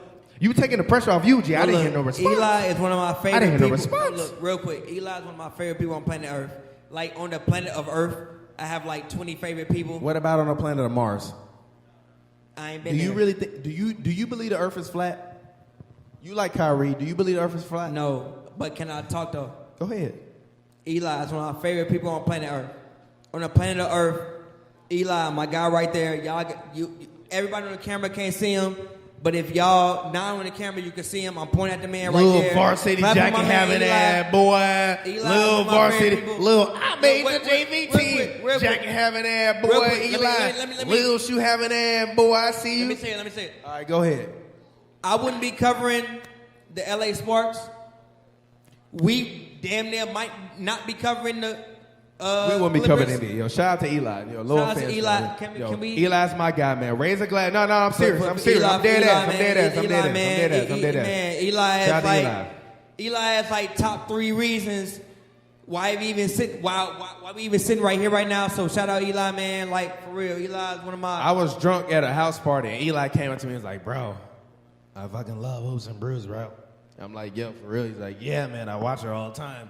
Why aren't you guys covering the Clippers? I'm like, because how the fuck we gonna get Clippers coverage? We just don't do know a better. podcast. He's like, yeah, but you don't got know a better. website, you do videos, you got a podcast. I'm like, yeah, but the Clippers not gonna let us cover. He's like, have you emailed them and tried to see if you can get them to cover you? I'm like, oh, are you to cover? I'm like, nah. He's like, do it.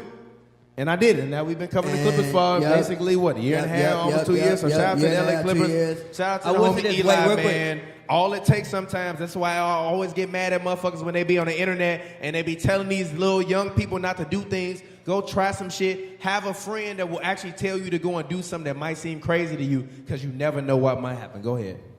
I mean, my first, like, even when you think about it, like, my first, me being from Chicago, like, I remember, you know, I graduated 2009. So in my era, just like high school in general, was, you know, D Rose. And the first person I ever in life at all interviewed was Derrick Rose. Remember, it was Clippers, Timberwolves. For one, me even looking back at it, it's like, yo, like, Patrick Beverly versus D Rose. If you have any D Rose slander, keep it to yourself, by the way. I don't want to hear it. Go ahead. We not rocking with it. But anyway. Yo, Mark, where you at, G? Mark, where's Mark Gunnels? Mark Gunnels is my guy. He had D-Rose slander. But he came he on had the D-Rose slander. And we he had D-Rose slander. We was not rocking with the D-Rose slander. A little bit later, he can defend himself. But he came on the pod with D-Rose slander. We won't let it fly. Boo that man. Guy. Boo him. Boo him. Boo him. Boo. We need slight boos for Mark. Boo. Mark Gunnels. We need slight boos for Mark Gunnels. Check out his Shout out Mark, new man. show. He works with the guys at the Good News Radio. Shout out to Michael. Everybody at the Courtside Radio. Alex. The whole homies. They just went before we did. Go ahead. My bad. Regardless, yeah, no, that was my first game, like covering, you know, D Rose and Pat Bev, which was the Clippers and Timberwolves playing each other. It was crazy for me. Like it was just me, you know, watching high school basketball in that era, and then that being the first game I covered, and me watching high school basketball in that era was just crazy for me personally. So like, but that would never happen without Eli. So Eli, hey, stand up, man. Eli, stand up. Stand up, Eli. Right, now clap for Eli, man. If y'all don't clap for Eli, I'm going to yell at y'all. So loose you having ass out of here, boy. Clap for Eli. Little varsity jacket, Disney movie jacket Eli. having ass down, Eli. All right, Eli got his flowers. Right, Enough of that shit. Let's go. Let's get into it. What's your favorite part about covering NBA games? Like for people out there that don't know, like we do a podcast, a show called Hoops and Brews. We drink beer, we talk basketball. Yes, sir. You know, we have fans all around the world, so shout out to all of the fans that are all around the world. We wouldn't be able to be sitting in here, you know, in Los Angeles talking to you guys without the fans that we have around the world. So all of you all that will watch this later and see it later, thank you for just participating. But it started out as a podcast. Yes, sir. His manager, our best friend, didn't want to let him on his podcast that was about football. And Pavy came to me one day, he was like, yo, blank won't let me on their podcast. I'm a little bit upset. I'm like, why are you upset? Like, because I just want to get some hot takes off. But they said my hot takes is too much. I said, what do you mean your hot takes is too much, Pavy? He said, I just want to get them off. You want to start a podcast? I said, fuck it, let's do it. I ain't got nothing but time. I'm working at a digital media company. Let's do it. Let's do it. 3 years later. What do you want to do? What do you want to call it? And what did you say? Hoops and Brews. And here we are, 3 years later, covering the Clippers. So we drink beer. We still drink beer. We still say wild shit. We still say wild shit. We still say wild shit. Say what they want. I said Giannis top 25 alive, dead or alive, whatever. He coming for you. Kareem, he coming for you. I know I got some Lakers fans in the crowd. I don't care. I don't care. Can we discuss I it never later? seen Kareem dunk a man like Giannis did. I seen him punch a man, but I didn't see him dunk a man like Giannis did. He knocked Buddy ass out. Hella broke his hand. Hey, yo, how many people out there actually know that Kareem Abdul-Jabbar broke his hand knocking somebody out in an NBA game? Not many people. Anybody out there? Clap your hands if you know Kareem Abdul-Jabbar broke his hand knocking somebody out in the middle of an NBA game. No? Who did he knock out? Who did he hit? I forgot who it was. He hit some white guy. Nah, It was a white guy, wasn't it? Yeah, it was a white guy. Who? It wasn't Rudy No, Tom it wasn't Jonathan. Jonathan. Hell It wasn't, no. bro. That was some different shit. That was different shit. He sent that man when to the he ER. had like a nose, he had his like nose that's drain, another his face shit. drain, some different shit. Nah, I'm talking about Kareem basically came down court. He got elbowed by somebody. He literally turned around and was like, bitch, and hit him. And stole somebody. And It's a stole his different- ass. And he was literally out for like the rest of the season because he broke his hand stealing off somebody. different situation. That's a different situation. You can't do that no more. What's your favorite? What's the best hard foul you've seen in person as an NBA reporter? The best hard foul. In person? In person. I've seen a few. In person, In that you person. thought was great? In person.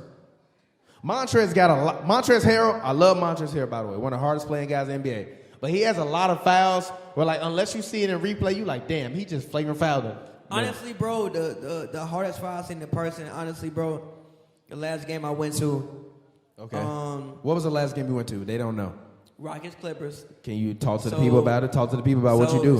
So guys, stunt. I mean, damn. So we guys, doing live shows. anybody who knows me knows how I feel about the 2019. What if they don't know you though? I'm gonna get to it. 2019-2020 Houston Rockets. James Harden, honestly, is one of my favorite. Hey yo, can you come over here real quick? I'm sorry. James Harden's one of my favorite top 3 players who's ever played. Shout out to you, G. Who's ever stood on the NBA court and dribbled a basketball. James Harden's one of my favorites. But I'm listening. Go. Nah, that's probably the most recent game. And even with that being the most recent game, honestly, that game was kind of the epitome of what I do it for. Even anytime I cover a game or we cover a game, I think that the one thing that we want to get across is that we're fans. Are we getting mad as hell at me when I'm in the press section? I'm like, yo, oh shit! I'll be like, hell no. They be like, are you rooting for the Clippers? Hell no. I'm rooting for the good. I'm rooting for good basketball. I'm a Chicago Bulls fan. We're gonna talk about the shit you said later. That was some bullshit. That was some BS. Go ahead. But regardless, I think the one thing that people, may not understand or may get, let's say twisted or anything is that we're fans of the game. Is that we would be doing whatever we're doing right now, as in in front of people or arguing about whoever with a game going on and we arguing about the game. Will we not be doing this regardless? I just want to say shout out to every girl that Pavy's ever brought over to my house that we watched the NBA game with that I didn't actually know. Why did you? Why is this shout out to Mr. Pav himself. He is the man, the myth, the legend, Mr. Pav himself. Give him a round of applause. The West Hollywood women whisperer. He is out here. He is doing his damn thing right here in the Down and Out bar in downtown Los Angeles. Talking to y'all live. Even if did you hear the first person to talk? It was a woman. She said, woo! She heard it, G. Exactly. They hear you. You made that up. They think you made that up. They hear you. I think you made that up. But it's all good though. On a scale between, actually not even on a scale. Guesstimate. I'm just gonna guesstimate. I'm gonna pick a number in my head of how many different women I think you've brought by my house to watch an NBA basketball game. It's a number between 14 and 32. Pick a number. The 14. Fans want to know. 14. I was at 28. You're lying. Stop. It might be like 18. No, it might be like 18. It might be like stop. And then you've ever brought by my house? We got not my new crib, because I got a new crib, a new crib, not the new crib, the old crib. 14. Where you see the old Hoos and Brews set? NBA 14. 14. You 14? Said an NBA game. An NBA game. 14. NBA. So no. As in basketball was being played in the background. Yeah, 14. 14. Did you see his smirk? That's like Drake when he's like, well, whoever asks me how many women slept in his bed, I tell him 9. Drake, stop lying. You know it's more than 9 women that have been in that goddamn bed, Drake. Stop it. You're lying. 14. I don't know what you're talking about, 14. You got an NBA roster and a couple G League rotational players. Wow, stop. You got Fiondu. Stop it. You got a Fiondu on your team. Stop it. Wow. How did we get here? Life. How did we get to this conversation that we're at right now? I mean, you said you wanted to start Hoops and Brews 3 years ago. We started filming podcasts. We did video podcasts. Wait, real quick. So check it out. Check it out. So I went through the story mad times about how Hoops and Brews kind of started. Yeah. If you could go through the story in a short version, and let's say you was about to throw that shit over there. Come on, bro. What you? No, I was gonna sit it down. You look like you was good for I'm garbage. Never gonna throw that. Shout out, hey yo. No, also, second shout out to the homie Ernie. He's at the bar. Ernie's a great guy. Give a special shout out to my homie Ernie at the bar. Everybody in this bar, man. clap for Ernie over there. Everybody in the bar. That's not enough. I see people in the bar. You're not clapping for Ernie. That's not enough. Give a clap for Ernie. That's he still made sure not enough. Come on, man. Special shout out to Ernie. Come on. He allowed this to happen. He's one of the, great people at the Down and Out bar. He allowed us to come through and grace, us, you all with our presence. But talking about how this started, from my perspective, or you just talking about it in general? You want like the company PR release, or you want like the real shit? I've low-key never heard your perspective. I heard you talk about it on the finals night when we was drunk as fuck. You remember that? That was final. Yeah, the finals night. But at the same time, I've never actually heard your perspective. So I feel like, first time we have real quick. I feel like first time we have a live podcast, as in like, other people. We've never done this. Like, if I'd have told you 4 years ago, 4 years ago when the shit started, like in the 2017 season, that we would in 2020, have people come in to listen to us. Not it's not all of us. Shout out Courtside Radio. Shout out Michael. Shout out everybody. I had a joke that involved. Whoa! Party foul. It wasn't me. Y'all saw it, right? Party foul, and it was not me. Yeah. Yo, my girlfriend is right there in the crowd. Shout out to you, baby. I love you. But she always said that I'm clumsy and I spill shit. All the fans, if the camera's still rolling, you saw it was not me. I just want to make that known. I'm not putting on my glasses anymore. Ernie, Ernie, you're the best. We love you. You're amazing. Could we get like a towel or something over here, bro? Yo, Skylar, what's good? I'm so good. I'm sorry, Keelan, my bad. Where's Skylar at? Yo, at work. Get his little working ass out of here. All right, whatever. You just gonna keep doing. Whatever. Anyway. All right. Okay. Okay. Hey, show goes on. Anyways, we're gonna take it old school. But anyways, we'll figure it out. Anyways, from my perspective, what was going on? What was it? It was what? What year did we start doing it? 2016, 2017? No, we came with the idea in 2016. So the 2016 playoffs, this is not cool. We came with the idea. Yeah. 2017. Okay. Are there any LeBron James fans out there? If you're a LeBron James fan, make some noise. Yes, sir. Boo. Yes, sir. Boo. Yes, sir. Boo. Boo. I'm not a LeBron James fan. I'm from Chicago, born and raised. If you don't know anything about me, I'm TPJ. I'm of the Hoops and Brews podcast, HNB Media brand. I am the filmmaker, the guy that makes most of the stuff that you actually see, from the camera work to the graphics, all that stuff. But basically, we started this podcast because at that point in time, I was working at a digital media company. I was kind of like not really happy with what was going on in life. Not necessarily saying it was a bad thing, because when you're making money in Los Angeles is always a good thing. Shout out to everybody out there in the crowd making money, living in Los Angeles. If you can afford your motherfucking rent in Los Angeles, make some goddamn noise right now. If you can afford your rent in Los Angeles, make some noise. A lot of y'all must not be able to afford y'all rent, because I can't hear nobody making noise. If you can afford your rent in Los Angeles, make some noise, because there's been a lot of people that have come out here that have not been able to do it. And basically, we was all living in the same building. It was cool. I had y'all come out here. Y'all want to move to Atlanta. I don't know if that would have been a mistake. Like, what if you... Okay, this is my question. Would you give up what you do now for being like...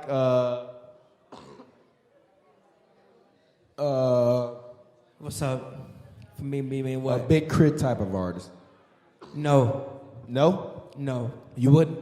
No. I respect that. Does anybody out there know who Big Crit is? All right, so what I just asked Pavy was, would he give up what we're doing right now, including sitting in front of you all, in front of this live audience, in exchange for being a Big Crit, type of artist? Like, Big Crit is one of those guys where if you honestly, if you aren't below 14, you might have heard of Big Crit.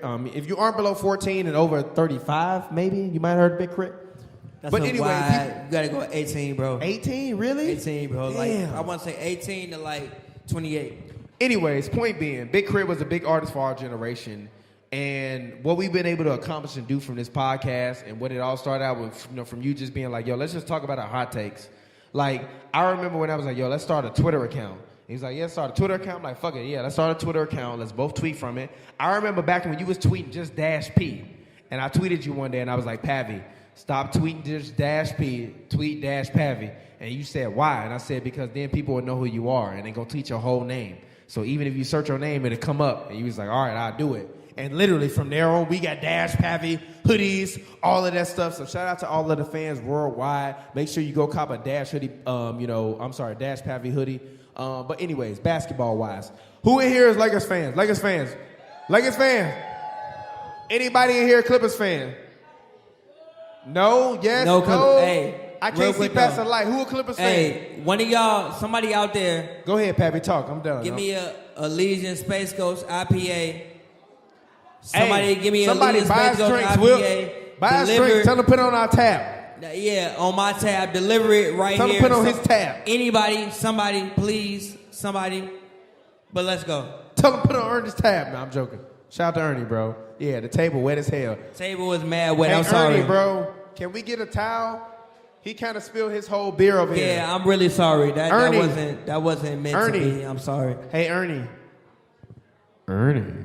All right. Okay. Cool. Yeah, I mean, you spilled the whole beer though. But still, can somebody It's please? a PBR here. Take half of it, bro. That's what good Hoops and Brews bros do together. You know what I mean? All right. For the days of splitting motherfucking 3 Modelos for $8. Yes, shout sir. out, All right. shout out to the gas station on La Cienega. But Shout out to the gas station on anyways, La what do you Cienega. want to talk about? Let's do it. Why you keep saying let's do it? League changes. So the league changes recently. The new change. Hey yo, I have a question. Does anybody out there hate load management? Anybody?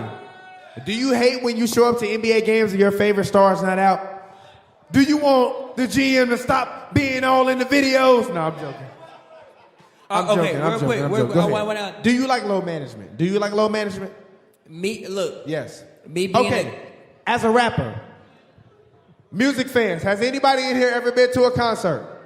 If you've ever been to a concert, make some noise. Thank you. I see 3 women in the front. I know y'all went to a concert.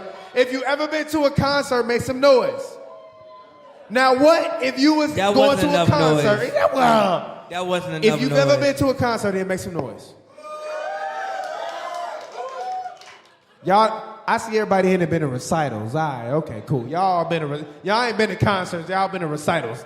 I see 3 people to my left that have been to concerts. The rest of y'all been to recitals. Anyways, at a concert, imagine if instead of the favorite artist was there, he was load managing because he didn't feel like performing that night. Summer Walker, winners, all fall, whatever, canceled the tour. Kawhi Leonard has been in the news. That's different. He's been in the news. I'm gonna tell you why that's different. I literally was a part of a outside the line special about Kawhi load management. How is it different? Go ahead, talk to him. For one, if you go to a Summer Walker concert, you're paying to see Summer Walker. If you go to a Clippers game, you're paying to see the Clippers. Not necessarily Kawhi Leonard, not necessarily Paul George. You're playing to see the Clippers. If you go to a Summer Walker concert, she doesn't play on a team. Yeah. Summer Walker plays as Summer Walker. What if you go to see Sade and Sade isn't there, but the band is there? That don't even make sense. How does that work? What do you mean, how does that work? How does that work? What do you mean? How does that work? What do you mean, how does that work? How does that work? It's a band. So you gonna put somebody else there? It's a band. It don't work. Gee, it's a band. It don't work. It's a fucking band. It don't work. How? You can't play just like the best of Sade, but just the motherfucker. No, you smiling, so I know you can't do that. No, you smiling at me, so I know you can't do that. Okay. You know you can't do that. Okay. Now you know you can't do that. You know you can't do No. that. Now you didn't need it. As I called him before, the West Hollywood woman whisperer. What's up? Let's just say you scheduled to go on a date with a fine tenderoni. What's up? And all of a sudden, you going to see Sade. But then you see Sade do breaking news. Sade Real do. quick though. No. Don't talk. Let me finish. Let me finish. All right, go ahead. Breaking news. Go ahead. Sade do is not gonna perform. Only the band, cause Sade is sick or she can't play right now. Real quick and though. you waited. I'm asking and you a question. paid for these tickets. I'm asking you a question Sade, though. A dude don't perform. I'm asking you a question Are you gonna though. be upset? I'm asking you a question though. Are you gonna be upset? Sade's whole career, did she perform with the same? Was it a band? The whole career. Sade is a band, G. Sade Yes. do is her name. Sade is a band. I understand that, but listen, her whole I have career. a question. Her whole career was in a band. Her whole career. Do you know that? But Her do you whole know career. Sade? If you hear Sade, if you hear Yes, Sade or man, Sade do, motherfucker, I know. audience. But her whole career was in a band. Stop that. Actually, it's people here. They can agree What's with her me. whole career was in a band? Stop. What's Let her me whole finish. career a band? Let me finish. What's People her out whole there. career a band? Y'all ever heard Sade? Anybody ever out there ever heard of Sade? Yes or no? Was I can't Sade's hear y'all. whole career no, was in the band? I cannot hear y'all. Have Was you heard Sade? Sade? Was Sade's whole career a band? Yes. Was Her whole Sade and career. Soto Olive? Her I'm whole sorry. career. No. All of it. Even Love Deluxe. Yes. It was a band. It's all a band. Okay. Sit your little beanhead So check it ass out. down, boy. So check it out. So check it out. Davy Crockett. So check it out. King got a Wild Frontier But check jacket it out. having ass down, boy. But check it out. But check it out. Go but check it ahead. out. It's different. How? It's different. How? Reason it's different is How, Sway? How? How, Sway? How? I'm gonna tell you. Look, check it He out. was like, damn, Kanye here? Reason is different. Check it out. It's not the same as the NBA team. You're talking about a team. You're talking about rotations. Ain't no rotation on a concert. Ain't no rotation. It's just you and them 4 people and you doing that thing. Yeah, but Sade play in the finals every year. Every time she go out and perform, But it's not a rotation though. But every question, She can't play 48 minutes. You all have seen music artists perform. She can't play When you 48 go see a minutes. music artist perform, do you expect to see a mediocre performance? Do you expect to see a half-hearted performance? Or do you expect to see the song that you love so much be performed the exact same goddamn way you heard it the first time you heard it? Yes or no? Exactly. No, so it it ain't no don't- nights it off. don't- Sade in the finals. Sade a dude in the finals every night. She's not in the Sade as the band is in the Western Conference Championship. Nah, and look, if check it Sade out. don't want to show up, Check it out. they just choose to be in the conference It's like the championship. Warriors 'Cause last guess year. what? Check If it nothing out. can come between us, come on. It's like the Warriors If by your last side, year. come on. If like your the- love is king, come on. It's like and the Sade Warriors- ain't playing, but It's you like hear the the band Warriors going, last year. If your love is king, come on. But Sade didn't Your tore ass gonna Achilles. be sitting there. She didn't tore Achilles. She can't do it the same way. She didn't tore ACL. She can't do it the same way. So if Sade performed without the What's up? But the band performed without Sade, you not going to the concert? No, Sade not there. What the fuck you Lying. mean? You're lying. I'm not, nigga. Look. Sade not there, Nigga, bro. I've been in a club with worse women in worse environments, and you've paid to go. That don't mean I'm paying to go to Sade because that's a different environment. It's a different vibe. It's a different level. It's a different execution Sorry, that's being sorry, King. seen. We got to involve ourselves with. Anyways, Kawhi Leonard, I personally believe that he should play. I believe that you should play when healthy. But if he's not healthy, he should not play. But see, this is and another- according to the medical reports, he has not been healthy. So everybody that wants to talk load management, he has not been healthy.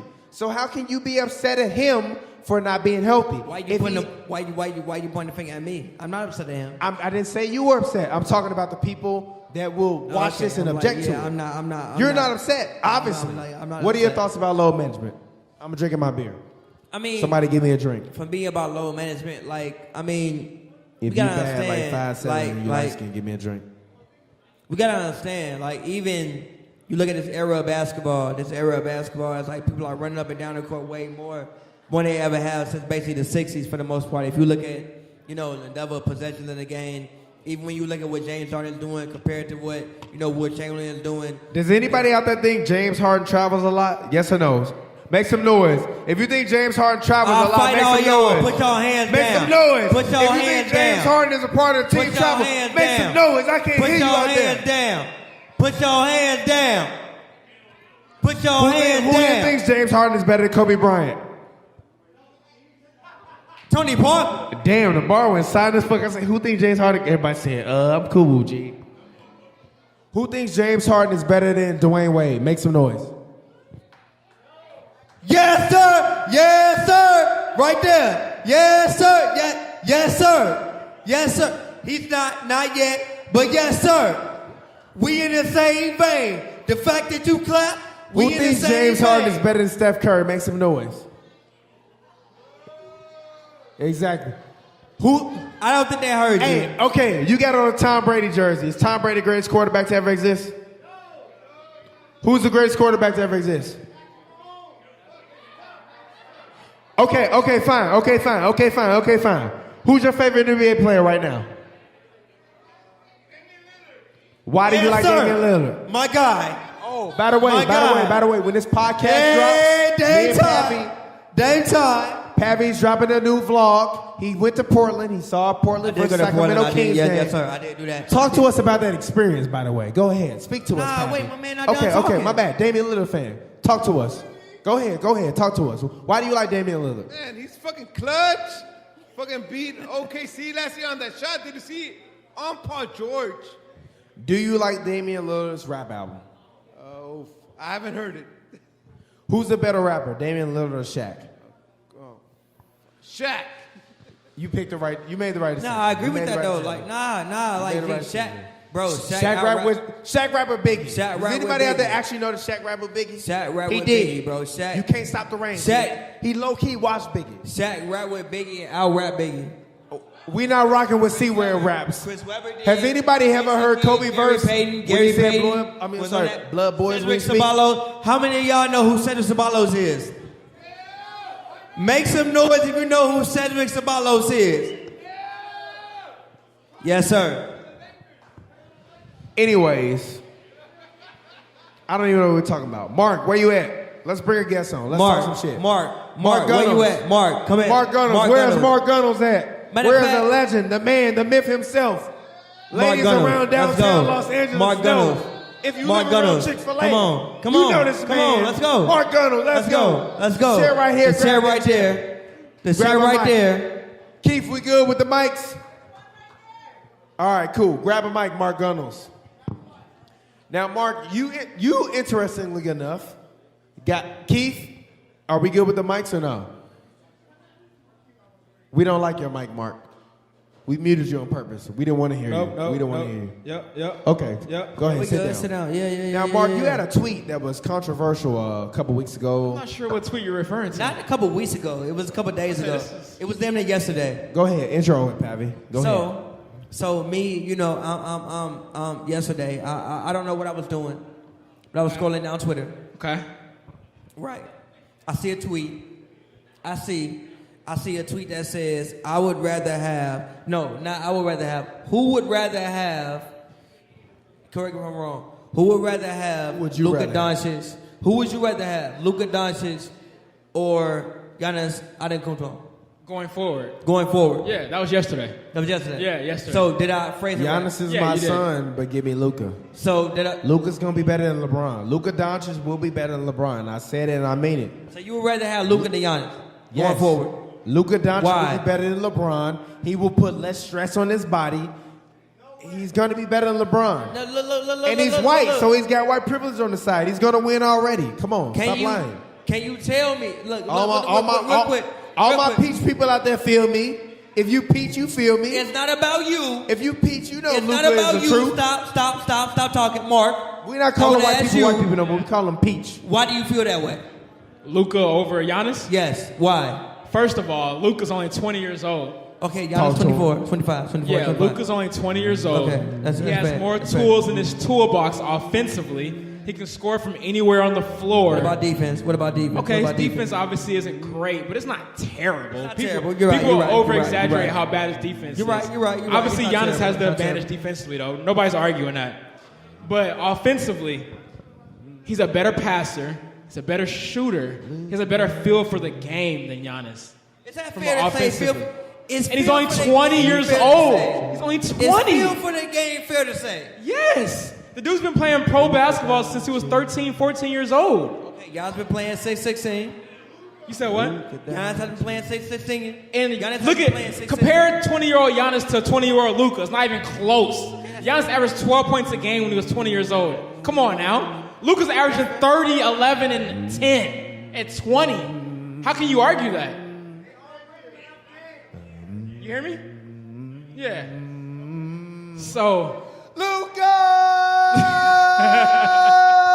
You heard me. Luka Doncic MVP this year. And I'm not saying Luka's better than Giannis today. I'm saying moving forward, I would rather have Luka on my team than Giannis.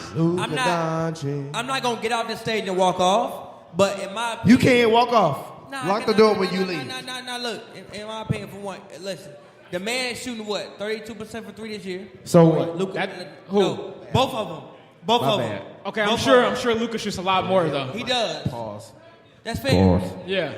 But even still, like Giannis shooting what, 5 and shooting 32%. That's fair. Giannis is the defensive player of the year candidate every single year. For one. Also, now granted, Luka's a better passer. I think even when you look at the no looks Luka throws, they're legit no looks. Yeah. Like even when I watch Luka on TV, sometimes I don't know where that man throwing the basketball. Sometimes. But same time, Giannis is a good passer. He drives to the lane better. I think that obviously, in my definition of scoring, Luka's a better scorer than Giannis at this point in time. But I think that Giannis is becoming a better scorer every day.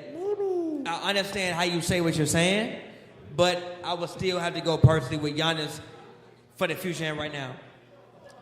I just don't see how you could say that when we're seeing. You could arguably say Luka's the best 20-year-old we've ever seen ever. Like, That's ever. fair. You could argue say that. I said no. Listen. Mark. I said Luka was better than LeBron a year ago. He said I was blasphemous. A year ago. But yes. if you want to, you said hold on, wait. Chief keep on If you want to get real dirty, you stop it. If you want to get real dirty, you of all people. If you want to get dirty, is Giannis the best 24-year-old we've seen? Better than LeBron? If you want to get dirty, not better than Jordan. Stop it. If you want to get dirty, not better than Jordan. If you want to get dirty, not better than Will. Not better if you than want to Jordan. get dirty, I still wouldn't say he's was better. Will 24 when he came to the? Okay, he probably was. No, he Will probably was. was. He probably don't. He probably No, I was. looked it up last night. Will's numbers as a 24-year-old are better. Hakeem's numbers as a 24-year-old are in terms of from So first. it's a debate. So it's a No, debate. wait, So it's a debate. Same with Luka. It's a debate. Debate. Can you let me Luka, finish it's a the statement? debate. You gonna let me finish the statement? Go ahead. Let me Come finish on. the Come on. goddamn Let's go. statement. Come on. Hakeem, Okay. Will, Yeah. Jordan, and I believe it was Kareem that I put in that lineup over in terms of through the first 7-8 years of their career, all have better averages than Giannis. I'ma look. But I'ma from look. season from season, this season from Giannis compares to everybody else's season, to be honest. The blocks, you will never really catch Hakeem in terms of blocks from anybody. Oh, you know what it was? It was Tim Duncan. It was Tim Duncan. So you're not going to catch Tim Duncan in terms of blocks, but I mean, still. Giannis is a better rebounder than Tim Duncan. He's a better scorer than Tim Duncan. He's a better passer than Tim Duncan. I can't he can rock shoot with- the three better than Tim Duncan. Can you rock with all He's of better that? than Tim Duncan. I'm sorry. The Excuse me. Giannis Tim Duncan thing? Yeah. Oh, for sure. Yeah. There's no doubt about it. No doubt about it. I mean, look, no disrespect to Tim Duncan. He was great. Anybody here from San But obviously, Antonio? You got to consider the system Nah, he was in exactly. as well. With the players he had around him, he had Tony Parker. What about Put Giannis with fucking Manu. Greg Popovich. Gee. Giannis and Manu not gonna do good together. Giannis, Manu, Tony ain't gonna do good together. Giannis, Manu, Tony, and fucking David Robinson ain't gonna do good together. They're gonna be hard. They're gonna be hard. You do good. How many on rings? that one? What? The same as I come out. We didn't Put even LeBron mention, on teams. How many wins? We they didn't even get? mention Bruce Bowen defensively. How many rings they getting? Different position. Exactly. That's what I thought. No, like You Bron don't and talk about Giannis that when it legit comes to don't big- play the to same big position. Bron as Giannis he is called. dead ass a power forward. Shout out to the LeBron is dead ass a 49ers, small man. They forward. shocked the whole world. Oh, wow. Is that a pick six? John W. Davis, where are you at? I can't see John W. Is he out there? Where the John Rams W., fans bring a at? chair. Come through. Let's talk. Where the Rams fans at? They quiet right now. Anyway, this Hoops and Brews. Yo, Alex, where you at, B? Hook us up with the cameras, Dash. My guy, Dash. Shout out to everybody out there.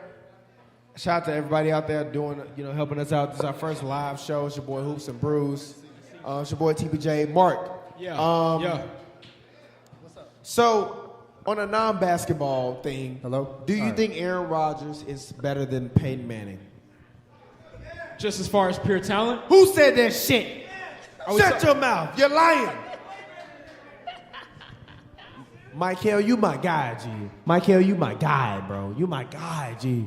How you do that to me, G? You hurt me. You don't believe Aaron Rodgers is better than Peyton Manning? Hell no. Hell no. Bro. Hell no. Nah, bro. Hell no. Nah, bro. Hell no with a capital hell goddamn no. Nah, bro. Hell no. Nah, bro.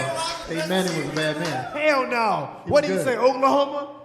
Montana? Whatever the hell he's saying. Omaha. Oklahoma. God damn it. Oh, the audible. Oklahoma. Go ahead. So, I'm sorry. when you ask me better, you're saying just who's a better player? Who's the better player to you? Better player. Aaron Rodgers. For How? sure. How did you feel that He's way? a better thrower of the football. That's a lie. He's more mobile. Okay, cool. So what? And look at the receivers he's had This is the throughout problem I the hate years. with the new NFL. Why you got to be mobile to be a good quarterback? I didn't say you have to be mobile, But you're saying he's more mobile. but Why the they make fact him that you- better? The fact Why that did you they have make him that, better though? And as to your attributes, he's a more mobile quarterback. Who can I throw think on the Winning run. added to your attributes. Michael Vick, he was mobile as fuck. He ain't win got Yeah, goddamn but he thing. wasn't as accurate as Aaron Rodgers is. Aaron Rodgers is the most. Aaron Rodgers got one ring. Peyton Manning got two of them things, big fella. Wow, he has one more ring. And the ring he won, the second one, it wasn't because of him. The defense was great. You know who Peyton Manning was washed. How good has Tom Brady been this year? What Tom Brady on top what this year? Top what? What do you mean? Top what quarterback? Top what? Lie to me. Maybe Lie to top me. 15? You're lying. Top 15? You're lying. He lied. What is You're Tom lying. Brady? What is Tom Brady to you right now? He a top 20 quarterback. He been trash as hell for the past goddamn 8 weeks. I'm being nice saying top 15. I'm being nice. Peyton Manning won a goddamn Super Bowl. Tom Brady hasn't been good. Peyton Manning won a Super Bowl. Yeah, he was washed the second one he won. It wasn't because of him. Watch the Lamar film. Jackson, please bless That was us. the best Eliminate defense. this man, Tom Brady, for the Hey, playoffs. they need to take the basketball, bro. Who y'all got They right gotta take now? the Tom basketball, Brady. man. Tom Brady, best QB in the They gotta take the NFL. basketball. I'm gonna keep it G with you. You like Tom Bro, Brady? Peyton Manning was trash You in like the second Tom- ring. You like Tom I'm gonna Brady? keep it G with you. You like Tom? I'm gonna keep You it like G Tom- with you. Do you like? I've watched like 3 football games. You all said year. yeah. I'm So, walking. like, I'm not I'm about to going back argue to with the nobody state. on this subject. I've watched literally about 3 I'm going football back to the games state. all year. I can't believe you're capping But- for second ring Peyton. Pavy watching but- Sex in the City instead of football. Yes. But let's do this. So, check it out. So, 2020 is in what, a week or 2? Week and a half. Week and a half. Okay. So, there have been franchises this decade that have had legendary teams. Let's pick a, all decade starting 5. Does it from have to be a whatever specific franchise. team, or we can pick any 1 through 5 that we want? Specific teams. So it's like whoever played for this team within this 10-year period, Okay. that's that all-decade team. So we gonna go across, we gonna see, and then we gonna see which, nobody got the same team. So we gonna start with you. Why me? From 2010 to 2019. From 2010 to 2019. Hey, what's your name? Come here. Mark, come here. Mark, Mark, come here. Take Mark. that Tom Brady jersey off, man. So, hey, real quick. Who's So, your favorite all right. NBA team right now? Come here. Come a little closer so I can Celtics. see you. Rip City. All right, You from so Portland? you got Portland. All right, so look, you got Portland. So all 5 of us.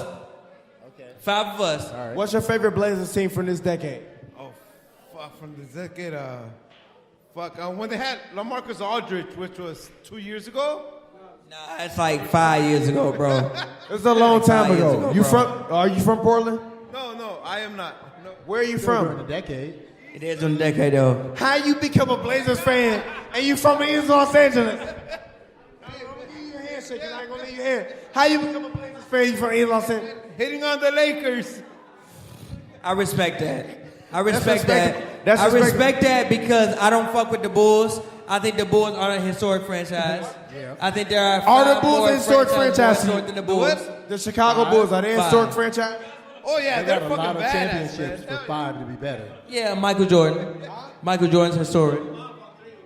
I won't flip him off. I won't flip off. better? Do you know this guy? Hell yeah, I love him. Ernie, you know this guy? He is. I wish you could pull up a chair. Go grab a chair. We'll let you come up, talk to us. Fuck it. You can share my mic. It don't matter. He drunk. I'm drunk. We drunk. It's Hoops and Brews. This is what we do. We live. We got fans in the audience. We see a couple bad chicks out there. I want another drink. Y'all looking good. I see y'all. Y'all got that skin complexion. Oh, Bro, put the hey. whole ass stool up here. Can we get another microphone? Anyways.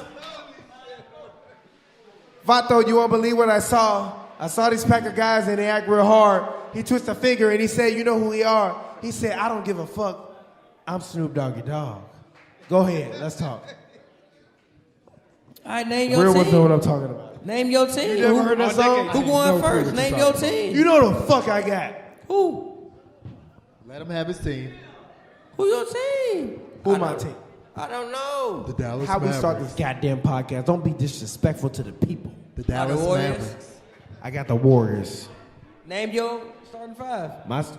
Are we talking about for the whole decade? Or we For the whole- for the whole My decade, starting bro. 5 From for the 2010 to for the 20 Golden State now. Warriors. Steph Curry.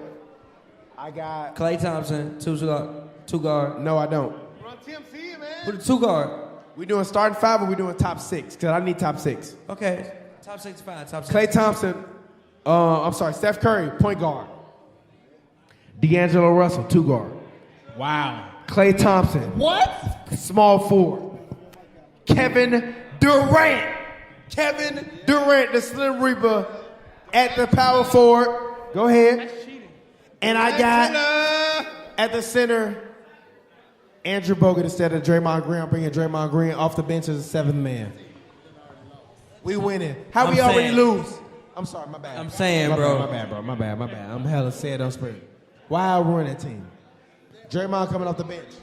No, it's not on yet. It they is already on. have the 5. Why would you ruin the Warriors? They already have the 5 you need.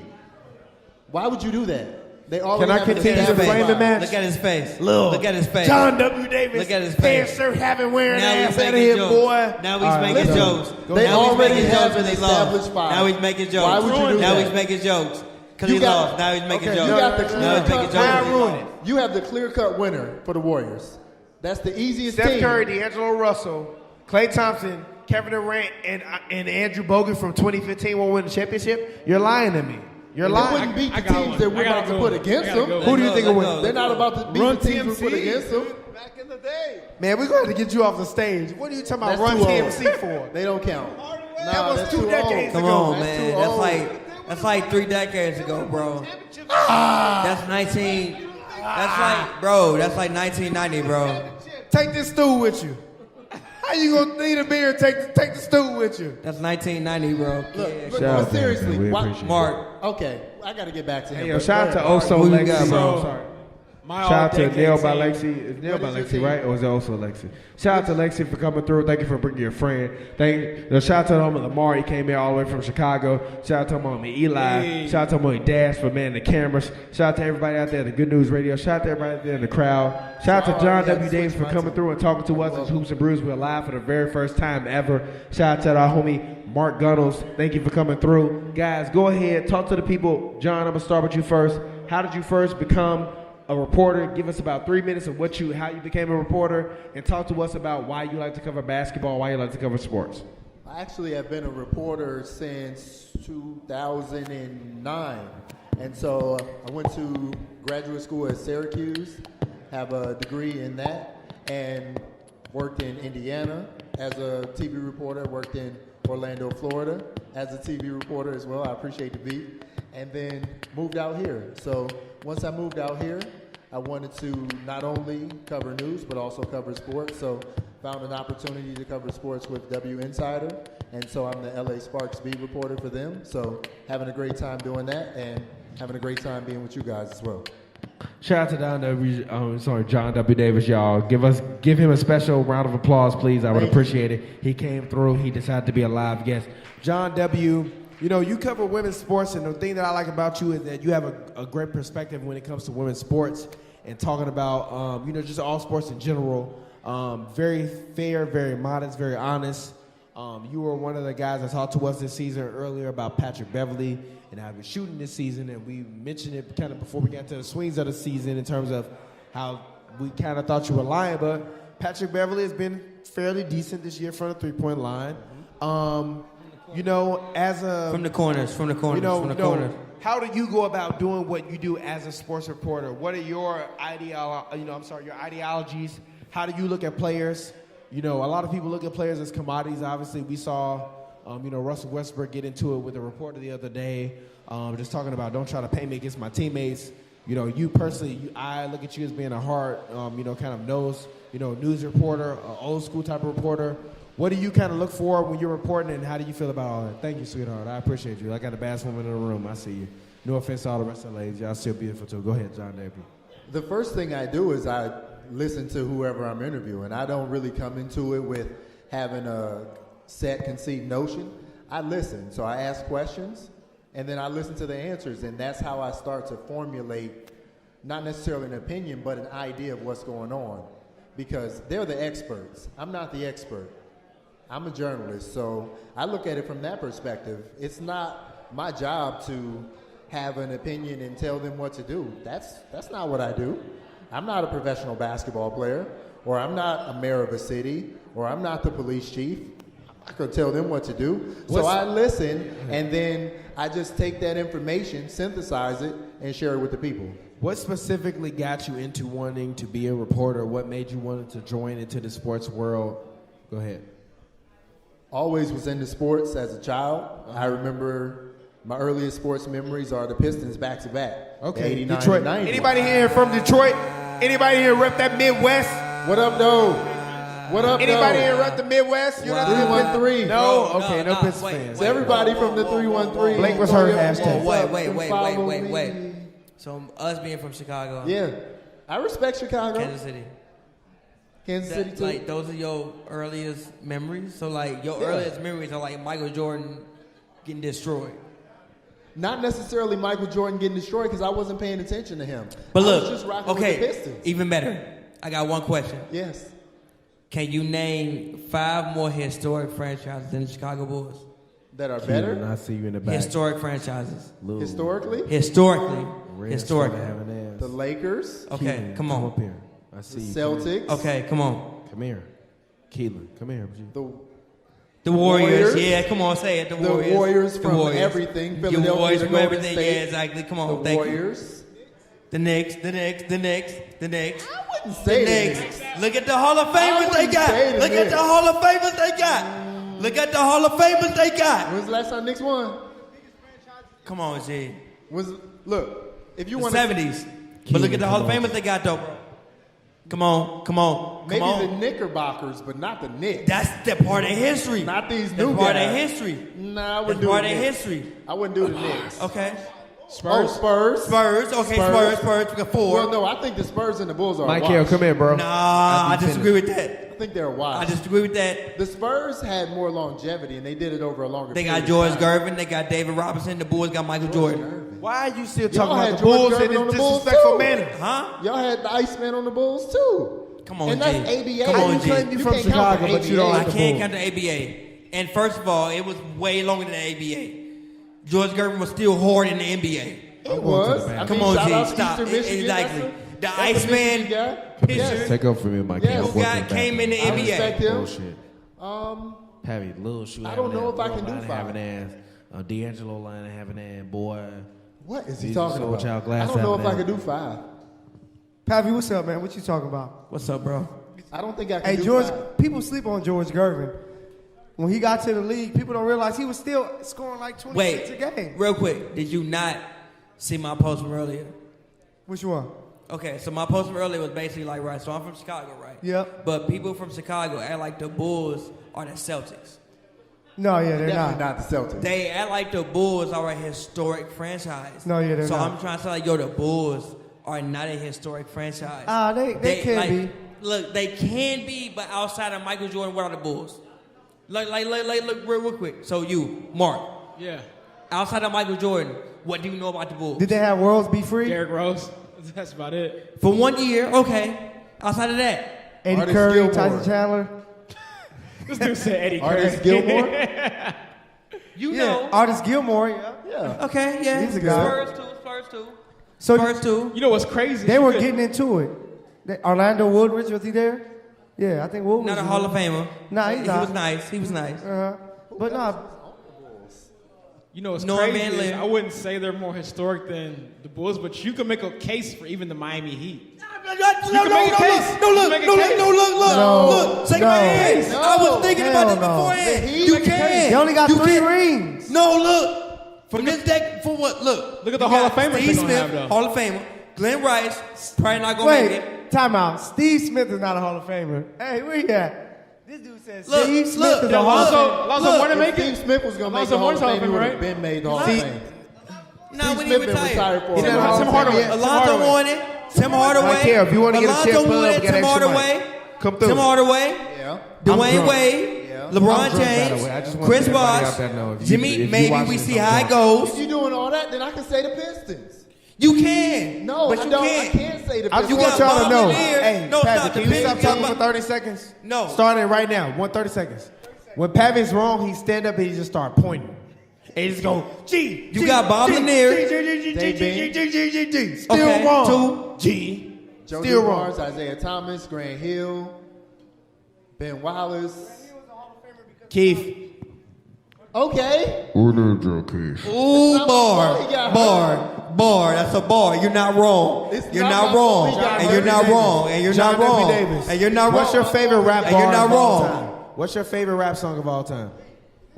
My favorite rap song? Yeah, your favorite rap song. That's like Hey, tough. shout out to you, It's bro. one of the best songs ever. Ballin' like it's March Tough, Man. bro. What's your favorite rap song? I'm partial to old school. I didn't ask you that. I asked you, what's your favorite rap song? You gonna say Paid in Full. Yo, yo. Right off this stage. What? What's wrong with Rakim? I didn't say that. What's your Hey. favorite rap song? Can I I was gonna say Rakim. Hey, can I but tell you? whatever. Can I No, say, I didn't say nothing wrong. Hey, can I say one thing? Go ahead. I just think that we give. I think basketball ruins the Hall of Fame because they just put anybody in there. Like somebody do like Grant Hill is not an NBA Hall of Famer. So I ask questions. Got 5 minutes, 3 minutes. 3 minutes. Well, let's start with this. Is your team where you want it to be or where you thought it would be at this point of the season? Yeah, it's a new team, still in a good position. Got a lot of games ahead of us, and I think we're still building towards something. What pleases you the most about what's happened so far?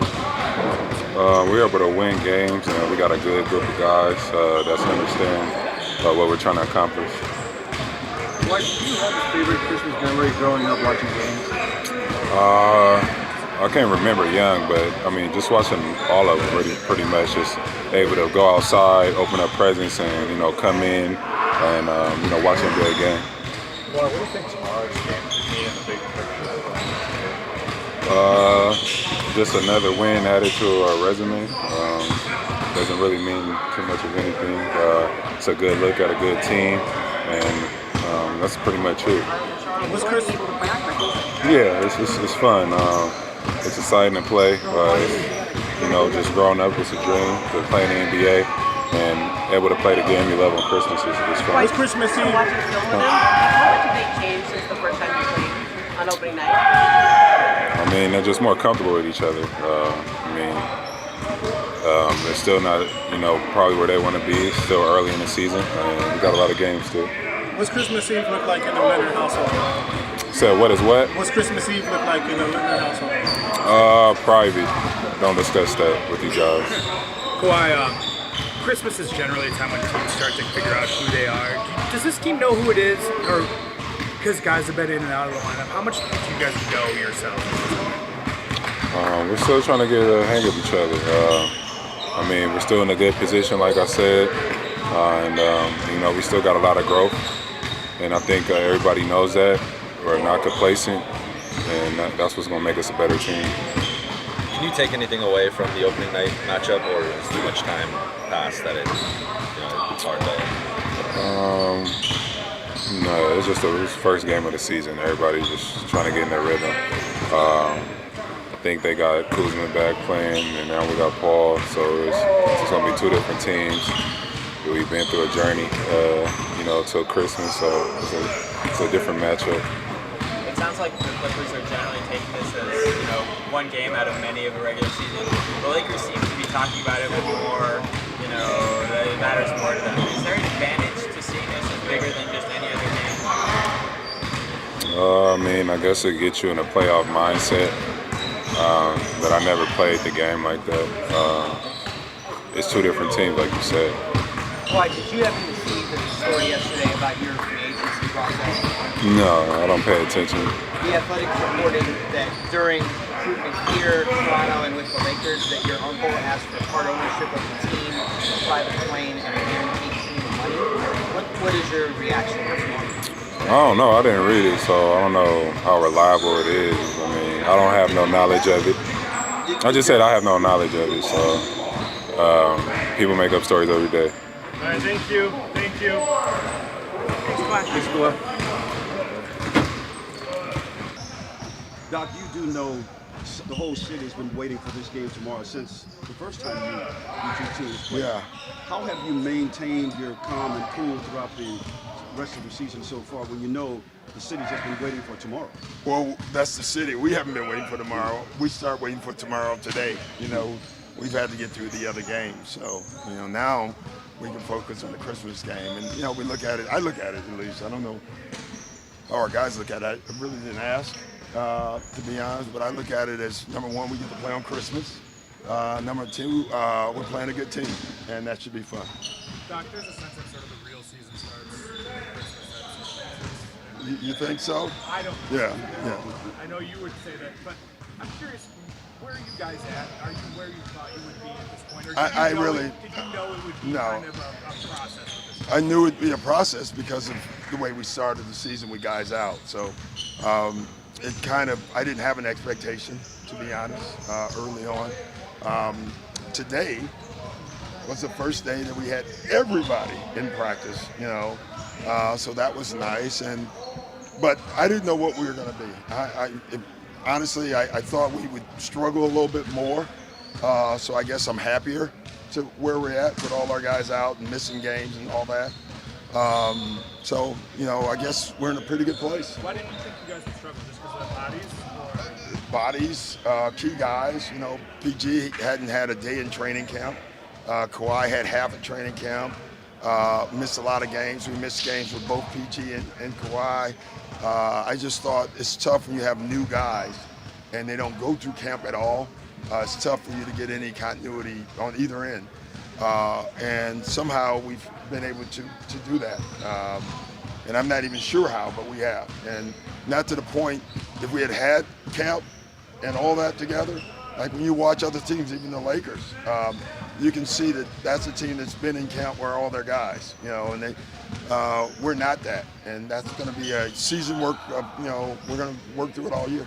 So you're still going through that process? Yeah, we are really just starting it. You know, you can make that case almost. The Clippers seem to be downplaying this game, and you're saying it's kind of like any other game. I didn't say that. They're saying that you're looking forward to it as, well, I'm not No, I don't think we're downplaying it. I think, but we're not going to play it to the point that you are. Okay. You know, it's a game. Like, we want to beat the Lakers. They want to beat us. There's nothing wrong with that. We get that, you know, but other than that, like, we just got to show up and play. Is there an advantage to making an even bigger deal out of it? It's maybe if The players will anyway. Like, once the game starts, listen, as long as I know sports, we all know when there's a competition, all right? If it's a boxing match and I'm boxing you, I might not take it as serious, but I still may knock you out, all right? But if I'm boxing Jim, I may have to, this may be a tough matchup. You know what I mean? I'm just giving you some love, Jim. Thank you. You know what I mean? But like everybody knows what a competition is. I don't think any player on either team needs to be told that, you know. How much different is your preparation for tomorrow's game versus the first game of the season? How did your preparation? Well, it's different because we had Paul George, you know. We had everybody, so it's a little different.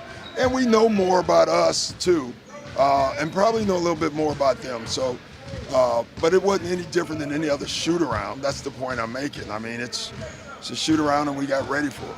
How do you compare kind of the nature of how you see the Lakers when you're selling these switches? That's a good question. I'm so proud of you right now. You know, I don't know. It's different for sure because the Celtic-Laker thing had this thing going long before. I mean, back when Jim was born. I got to bring you back down, son. You know, but it's so, yeah, and everybody in the organization, like, you know, Magic told me a great story years later, like, when we beat him in 2008, he had to sit down with all those guys and said, you guys don't understand the rivalry. You got to get involved in it. And so I felt we don't have that, you know. But we are in town. We see each other. And so that creates its own rivalry, even when the teams are good or bad. I think when your in-town rivals are in-town rivals, just like high school. Yeah, everybody went. Yeah. When you play these teams during the regular season, I used to do this all the time. When the Cavs play the Warriors, specifically hold stuff back. Yeah. Celebrate the same thing. I'm not smart enough to hold stuff back. But I think you learned it. Yeah. Yeah. Did he lie and say that? But is that something you do? Nah, later you do it. Right now you just play. We don't have enough in to hold back, you know, so I would love to hold stuff back. We just don't have enough right now. We're just going to go play. How much, speaking of Ty, how much do you think his brain on the line? Oh, a lot. You know, I've probably faced LeBron as much as any human being other than Steve Kerr. You know, and then we have his coach. But at the end of the day, it's like today Ty was saying something, and I interrupted, and I said, unfortunately, Ty can't guard LeBron or ever could guard LeBron. So any of this knowledge is all great, but you still got to guard him. Yeah, he would try. Doc, I know you hate distractions. Is it a distraction about the story that's come out about the negotiations for Kawhi and what was asked by his team and what was turned down? And how that's no distraction to us. You know, I don't read it, obviously, but from everything I heard, it's a pretty empty story. There's nothing there. So I don't know why that would be a distraction for us. It's definitely not for our guys. So I think it's a distraction for you guys. How long did it take you to read that story? Long time. Well, then there's your distraction right there. You could have been doing something else. One of the things that was in the story is that the NBA had investigation. They investigate every year. Like that, I don't know why that's news. Every year, literally every year someone signs, there's going to be an investigation, and that's fine. The key is once you're cleared, there is no story. And from what I know, I don't think we were the only ones. I think the NBA investigated about 6 teams. I don't know that, but I know that it was more than one. And they should. Like, that's what we have to do. We have to make sure things are done right. And the NBA have basically said it was. How do you feel about just in general turning over text messages and phone records and stuff like that? Do you feel like a privacy issue? It is, but I think we're in a league where, listen, we're trying to be transparent, you know, and so I didn't have a problem with it. They didn't check my bat phone, so I was cool with that. I'm joking. I don't I don't have a bat phone. I'm the only person in NBA that's had the same number for 30 years. And because I get calls, I'm changing it soon. Maybe. I asked you, kind of, are the Lakers where you thought they would be? I'm curious. I have no idea where I thought they would be, honestly. So I mean, I get that. I don't know the answer to that. I don't know where I thought we would be. I like where we're at. Let me answer it that way. You and Kevin Garnett talked about LeBron on Joe Simmons' podcast. No. Kevin would be LeBron. Well, yeah, there's some stuff there, you know, but it's not like, you know. I will say this, and I didn't hear it or say it, so I have no idea, and I'm almost scared to answer for Kevin. Kevin is a warrior, a fighter, and will never give anybody anything, but I guarantee you Kevin Garnett thinks LeBron is one of the greatest players to ever lace it up. Having said that, he wants to beat his brains out every time he sees him, and he'll never give in an inch. And so you appreciate both of those. There's nothing wrong with that. You know, I feel the same way. You know, the exact same way. Is it good? Doc, it seems like over the years, like Laker fans have latched on a lot of things you've said. Yeah, I think like the starting 5 stuff with Boston not losing. Yeah. Like I was trying to think of something to get them going for tomorrow, but I'm gonna leave it alone. What's that been like dealing with that overall? Like the banner stuff, that? Half the stuff I don't even notice it. Honestly, I'm not saying it. You know, I said I got fined for the Kawhi comment this summer about Kawhi's the closest thing to Jordan, meaning his body and his hands. And somehow that meant that I was killing Kobe. I was like, I don't even know how this happens sometimes. But listen, I love their passion. Like really, if you have a fan base, you want them to be a passionate fan base. The Lakers have a passionate fan base, and I think that's really cool. Are you anxious to get to tomorrow? Not really. I mean, yeah, I am. 12:01. We open those gifts. I cannot wait to see what I bought. I don't get anything anymore. Going back to opening night, you guys held LeBron and AD to 2 points in the fourth. Yeah. Really nice job. I got a feeling that's not going to happen. So yeah, can you take anything away from what you did? Yeah, they can take what we did, and they can take what they did, and both of us. Yeah, I think it'll be a better play game for sure from both teams. Doc, speaking of those Celtics, did you hear Kendrick Perkins on the broadcast the other day joke that you stunted his growth from becoming an all-star? Yes, I certainly did. I wanted to win. No, I think Perk really believed he could be a 30-point scorer. And what he was one of the best role players. He was a star to me. He was a star as a role player. And I think when you get guys like that, man, it helps your team. Is this team having as much fun this year as it was last year?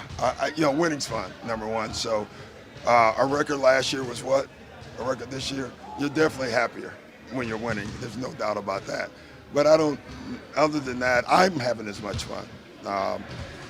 And for me, that's all that counts. I'm hoping they're having as much fun. Happy holidays, everybody. I hope you get everything you want tomorrow. I hope I do. Everything you bought. Yeah, everything I bought. Like AD, all those guys down there, you seem to do a pretty good job handling it.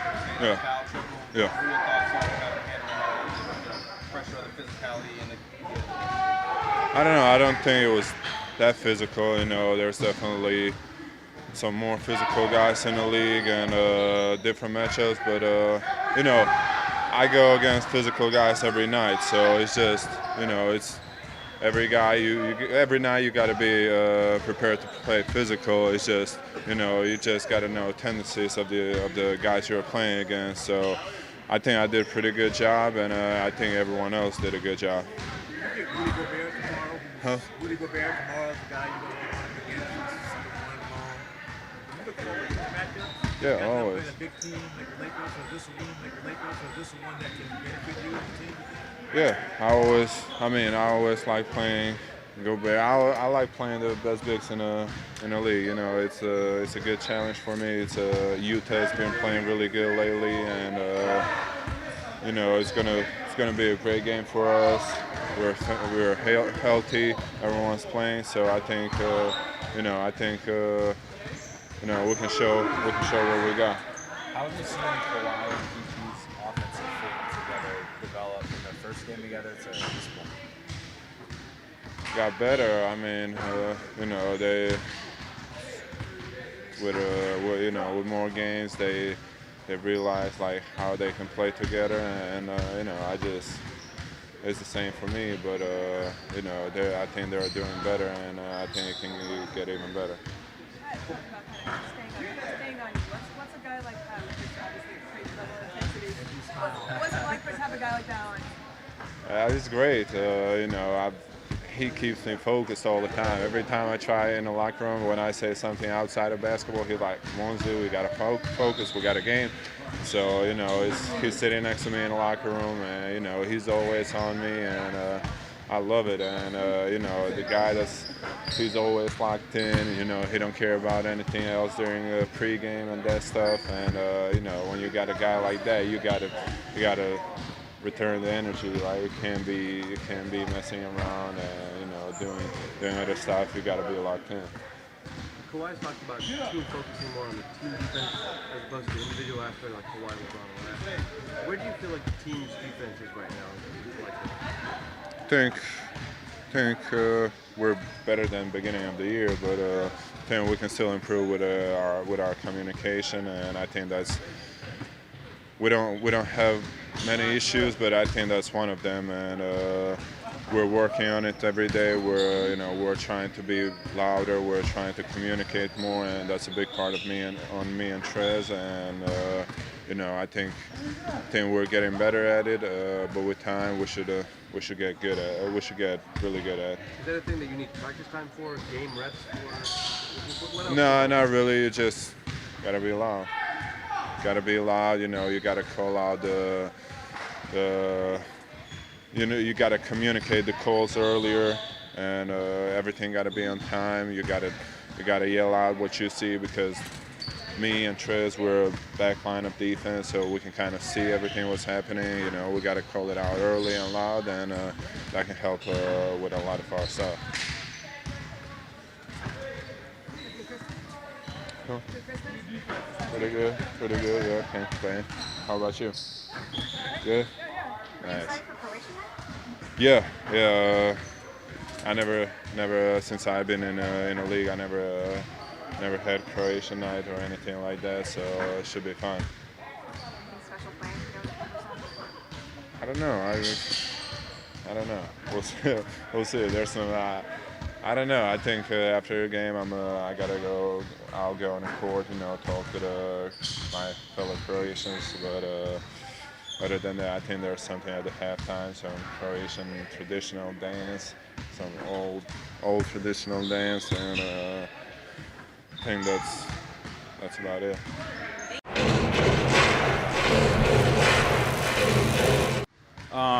Man, you mentioned Zoo. Yeah. He's been phenomenal all year. You know, I kind of made an emphasis trying to stay on him even when he's playing well, but he's been protecting the rim. The minutes that he's been playing, he's been getting the most out of it. You know, he's here working on his game. He's always in the weight room, so you know, you got a player like that, you know, against any team. You know, Zoo been fucking hooping this year for sure. I think it's part of my job, you know.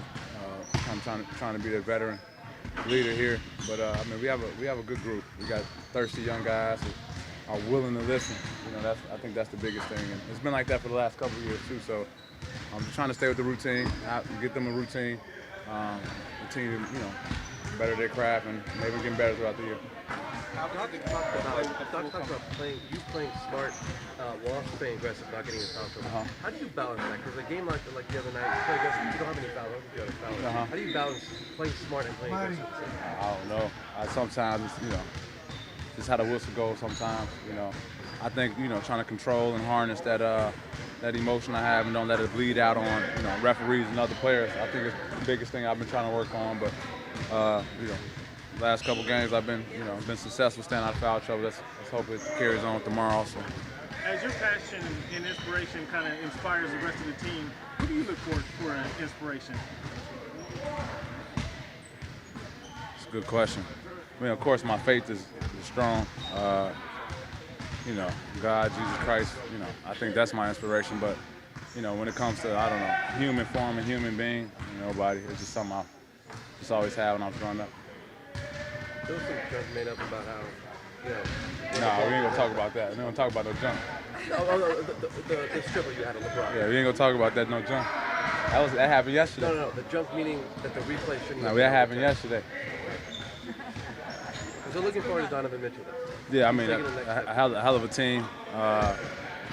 Joe Ingles, he's back in the starting lineup. I think they're 6-1 when he's in the starting lineup. We don't know if Mike Conley's back tomorrow or not, but like I said, a well-coached team. They play hard. Rudy Gobert, obviously, a game changer with his defensive presence. It's going to be a fun game. It's going to be intense, and we look forward to it. You mentioned Conley's been.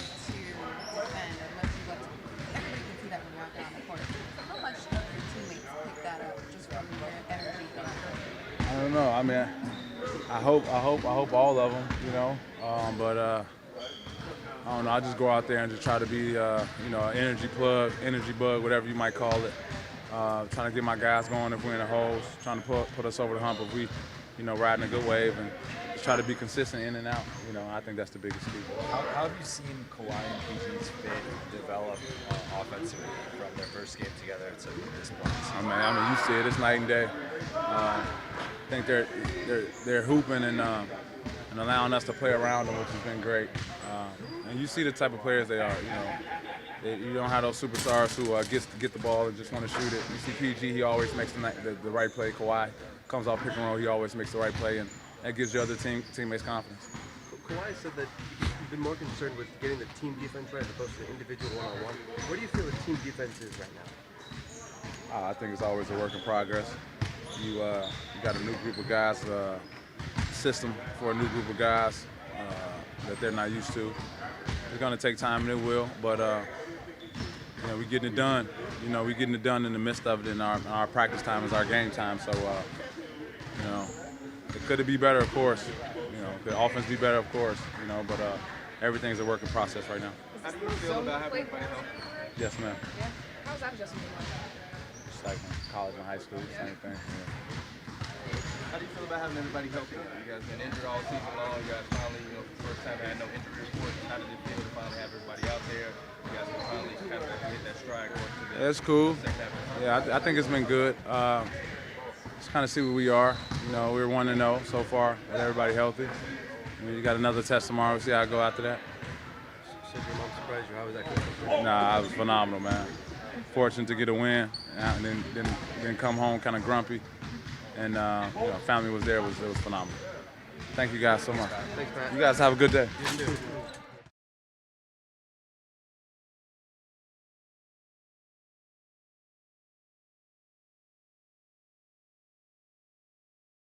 Yeah, everybody was great. Joe Michael, is he still dealing with any soreness, conditioning? I don't think so. I mean, I don't know that, but I don't think so. Donovan Mitchell really keep taking that next Yeah, he's been great. He keeps getting better. You know, he had an amazing rookie year. Second year, I thought he just gradually got better as the year. This year, he started out the year on fire. So, but you know that when you play Utah, we gotta. He's one of the guys you got to focus on. What do you make of Utah's sort of struggle? They're not winning as many games. I have no idea, honestly. I've watched them the last 3, and they're playing pretty well right now. So, the struggles are the past. They're playing well right now. Outside of Donovan,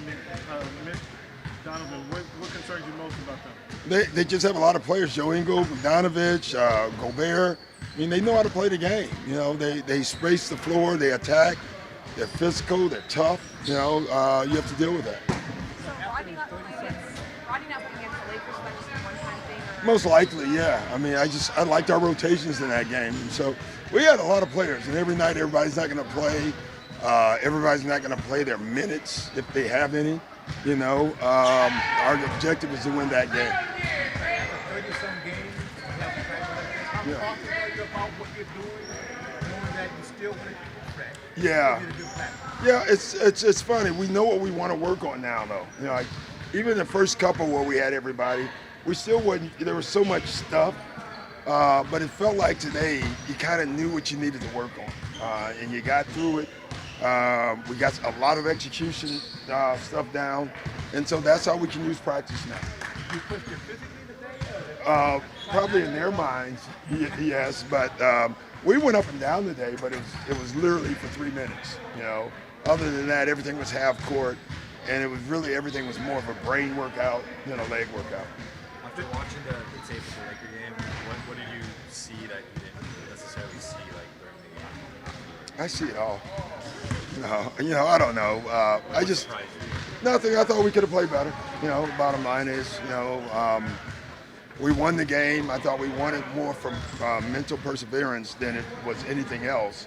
But we did not play great. And I guess the silver lining is, but we won the game.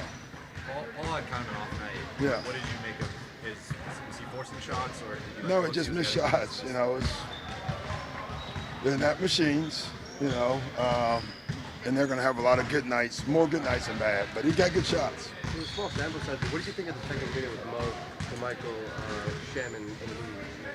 It's okay. You know, I don't know how often we'll do that, but it was okay. You know, size-wise, it was great. The distribution of minutes moving forward, is that based on feel, rhythm, everything? Your opponent? You know, we watched the opponent quite a bit before the game, so it's probably based on everything.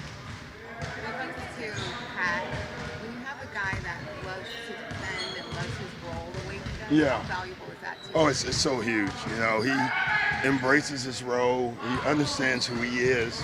He's not out there looking for shots, you know, though he can shoot. He knows his role. He's accepted, and he's a star in his role. And if you can get each guy to be a star in their role, you're on to something. Pat's been in foul trouble here and there, but I think he had one foul or no fouls. Yeah, well, he's learning. You know, early on he's committing those bad fouls at half court and stuff, and now he's not wasting them. You know, he's kind of conserving them. And Pat, with fouls at the end of a game, that's going to be tough. I was going to say, are there talks to having him be less aggressive in terms of reaching and gambling? No, not less aggressive, just smarter. You know, you can be both. How do you balance that, right? Not to get foul trouble, but to not be as aggressive? Well, no, we want him to stay aggressive. It's just you got to be smarter with it. You can't have the dumb reaches when you don't need to. You know, but he's still aggressive. Yeah. Oh, it's huge. Yeah, and first of all, shooting is beneficial against Atlanta. That's really important, you know, because the more you can get, the more you can have. But Zoob's been phenomenal against it. Like He's handled all the sides that they put against him. He's still rolling and still scoring. That's so beneficial to us. Has it made the other big guys be aware of him, knowing that, okay? Yeah, but they're caught, like you got Kawhi coming off the pick. That's what happened the other night. And, they obviously told the white nose guys to get up, but now you got Zoop rolling. And there's nobody back there to stop Zoop. So the fact that he does it every time has been good for us. Yeah. And what we call, and his slow speed. Early on I was calling it speed. Now I realize that was an oxymoron. So he knows how to use his slow speed very well. Absolutely wonderful. He knows exactly what he should be doing. He embraces it, and he does it every night. He's happy when he plays 30 minutes. He's happy when he plays 20 minutes. For a young guy, that part's unusual, but it's been very good for us. Are you keeping track of the progress of the arena? No, I have no idea. I don't know what's going on. Steve comes in and tells me, and it's like he's talking to a vacuum cleaner, because it's so far away. It's not my issue. You're gonna have a small office. Yeah. I want a smaller office. Yeah. Bigger court, smaller office. I'm good with. Lou's minutes are up, and obviously we talked about beginning of the season he's going to play more. But at what point do you start looking at that? Because he is struggling shooting a bit of late. I don't think that's the issue, but I'm not worried about his minutes. I guess would be the short answer. You mentioned the other night that you went and talked to the team at halftime kind of about what they saw and kind of implemented some of what they saw into your scheme going forward. It wasn't a scheme. I just asked what they saw, and they said they need to play harder. So I don't know if that's a scheme change or, I thought the Lakers outplayed us in the first half. I thought they played way harder than us. So is that what you were looking for and kind of identify what the issue was initially? I needed the answer, and I needed not to tell them. That's the way I looked at it, and they told me. And then I needed them to say, we'll do something about it, and they did. So I don't know what I did, actually, other than ask a simple question that they should have had the answer to, and they did have the answer. Huh? You guys ruined Snoop's Christmas. He went on like a rant. Oh, is that right? Well, that's fantastic. I love Snoop. I don't love the teams he supports. I guess I could say that. He basically said the Lakers could lose to anybody but the Clippers. Well, I have no comment to that. So. All right, I'm done.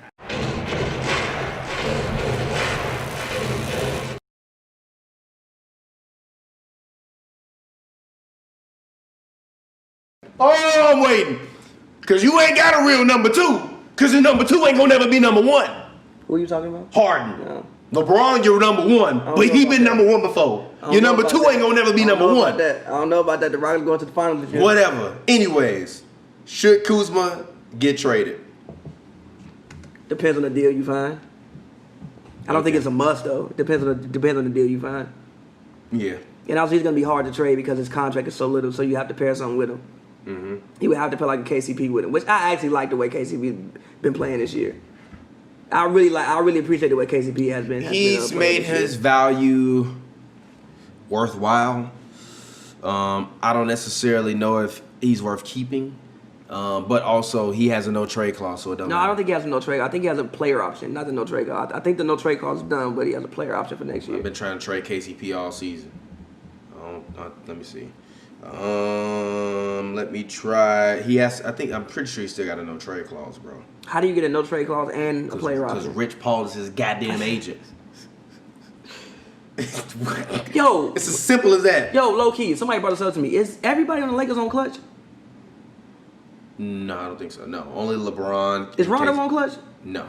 Are you sure about that? I don't think he's on. Yeah, see, it say NT, no trade. Well, let me see. Yeah, I think KCP got a no trade clause. Okay. Let me see. Let me go to this key. Do I have a key on there? Yo, websites. Put a key at the goddamn bottom. If you gonna have all these symbols on there, put a goddamn key at the bottom. Let's see. KCP and Kuzma. Everybody want to send them to Orlando for some reason. Randomly, Lakers fans like, we should send them to Orlando. I'm like, for who? Now, although everybody, now that I said they should trade for DJ Augustine, you see what's happening. All of this shit is starting to come out. I told y'all 2-3 weeks ago. I didn't disagree with you. I just said. Told you 2-3 weeks ago. I just said not for the trade you named. If you remember, I said not for the trade you named. I didn't mind it, but not for the trade you named. Yeah.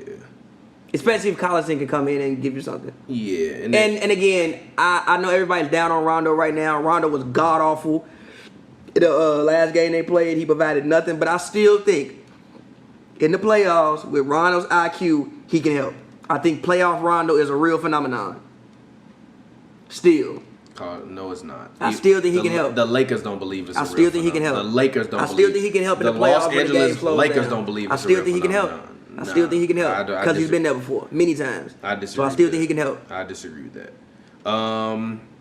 Yeah, I mean, yeah, it's really nowhere to really. I mean, honestly, yeah. So you can't even do that. Never mind. See, the Lakers. The problem with the Lakers is that they in salary cap hell.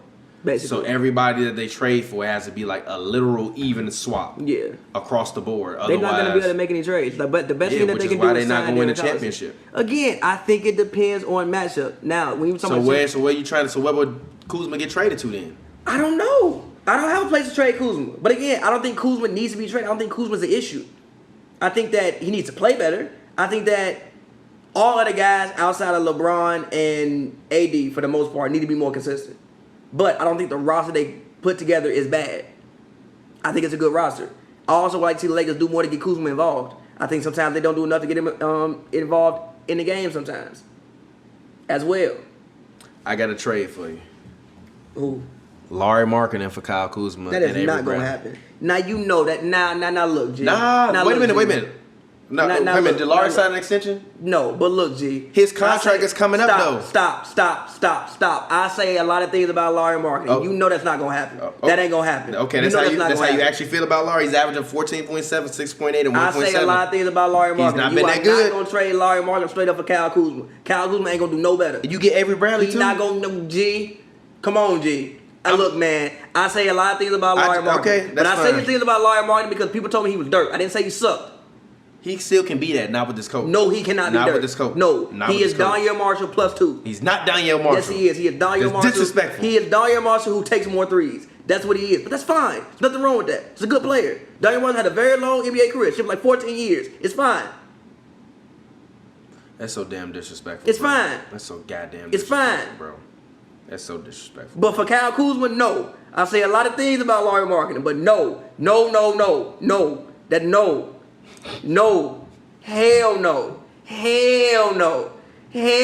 no. Now that's the thing where Bulls fans should choke up John Paxson if that happens. They do that, go find that man. Drag that man. Why? You don't think Kyle Kuzma could be a star? Dead ass. You don't think he could be a star? Do I think he could be better than Larry Markkinen? No. Okay. All right. He averaged more points than before than Larry averaging this year. And I told you he was the least good one, and you told me he was the best one. Who? You. Larry? Yeah, no, Kuzma. You told me the man was better than B.I. I told you no. He is better than B.I. I still believe that. I still think he got better potential than B.I. How? He not going to do that if you relegate the man to me. Because he can't have a ball in his hands, bro. What he do better than B.I.? Huh? What he do better than B.I.? Score? No. He a better scorer than me than B.I. He is. I think he's a better scorer. He's a better natural scorer. I'm sorry. I really feel that way. I think B.I.'s a better passer and distributor. But I think Kuzma, in terms of getting buckets, if you just need 40, Kuzma can get me 40 quicker than Brandon Ingram can. I'm sorry. Period. Get over it. You can sit down. Go back. Look at the tape a few years ago when Kuzma was going out there and lighting it up. And couldn't nobody stop him because he had the ball in his hands. When LeBron and AD get there, you relegate that man to being a goddamn spot-up shooter for a guy that's used to scoring with the ball in his hand. I ain't lose my mind. You can stay all you want to. I don't give a shit. Not a better scorer. Now look. I don't if give you a want to shit. say you're a better shooter, we can have that discussion. Better scorer, you done lost your goddamn mind. You out your mind. No, I'm not. You out your mind. I'm not. You out your mind. I'm not. You out your mind. I'm not. You out your mind. I'm not. Ingram went to a team, started taking a bunch of shots, and all of a sudden because he deserved to take them.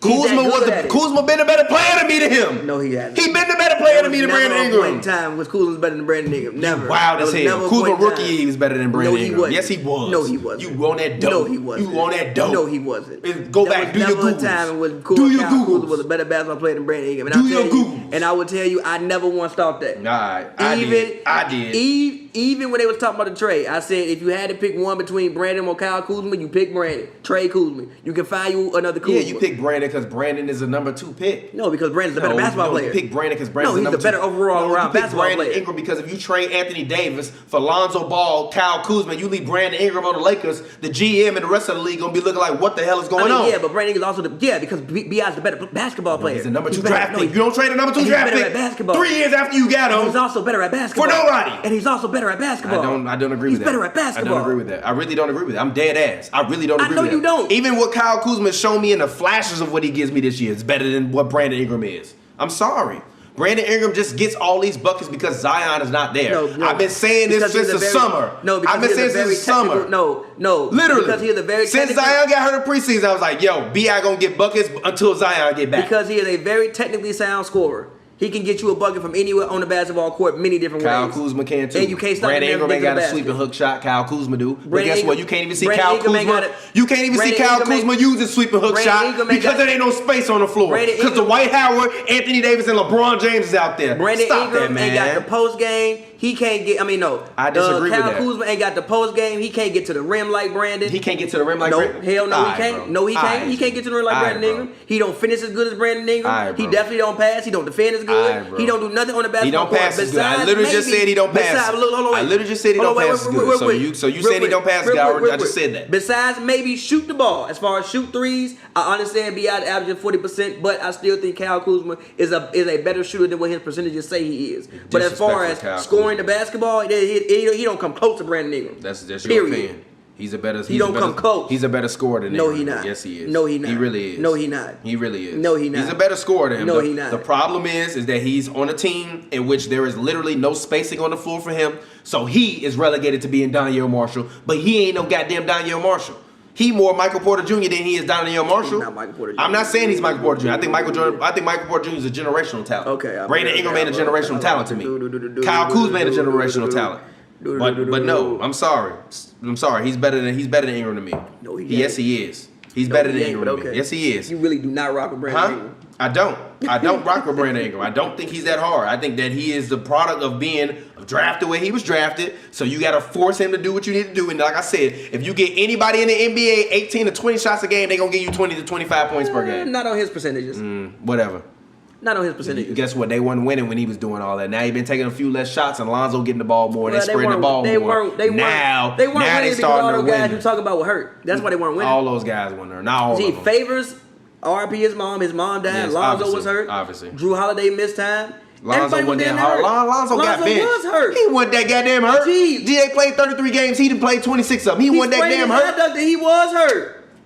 He was not that goddamn hurt. You act like the man was out for. You act like he was hurt on the like Lonzo on the Lakers hurt, I'm bro. not saying the man was dead. I'm just saying the man was missing time here and there. He was out. Stop that. Drew Holiday missed time. Favors missed time. That's even more to my point. He They had get a lot all of the guys shots. who missed time. He get all the shots. But listen, it's not that they weren't winning because of what he was doing. They weren't winning because people was hurt.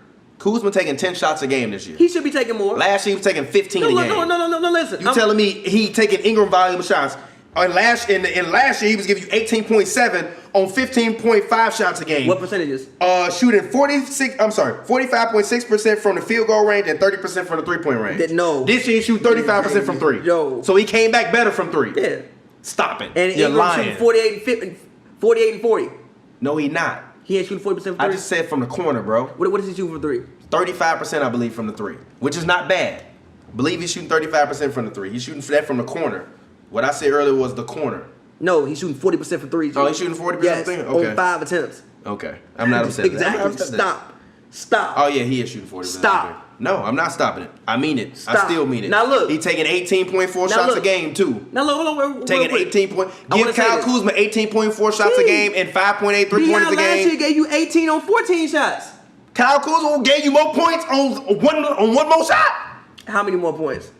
He gave you more points? How many more points? It don't matter. Tell me how many more Did he points. give you more points? Tell me how many more points. What did Ingram average? 18.3. Kuzma averaged 18.7. Ooh, so that whole other shot has a whole difference. So what? And also, it's more? It's more you telling me he's the better player. And also, it's more you telling me he's the better player. And also, look, he was hurt half the year. Kuzma was hurt too. Not like him. You're a liar. Not Stop. like him. All right, bro. He missed a whole 2 months. All right, bro. How many games Kuzma played last year? 70 games last year. He played 52. That's a whole 18 less games. Come on, man. He That's a whole 18 finished the less year games. when they was tanking, and you told me they should tank. So stop it. You sit He up. had blood clots. G. I know he should take, but he had blood clots. G, they was still tanking. So him playing, even if he didn't have blood clots, He would have averaged more points.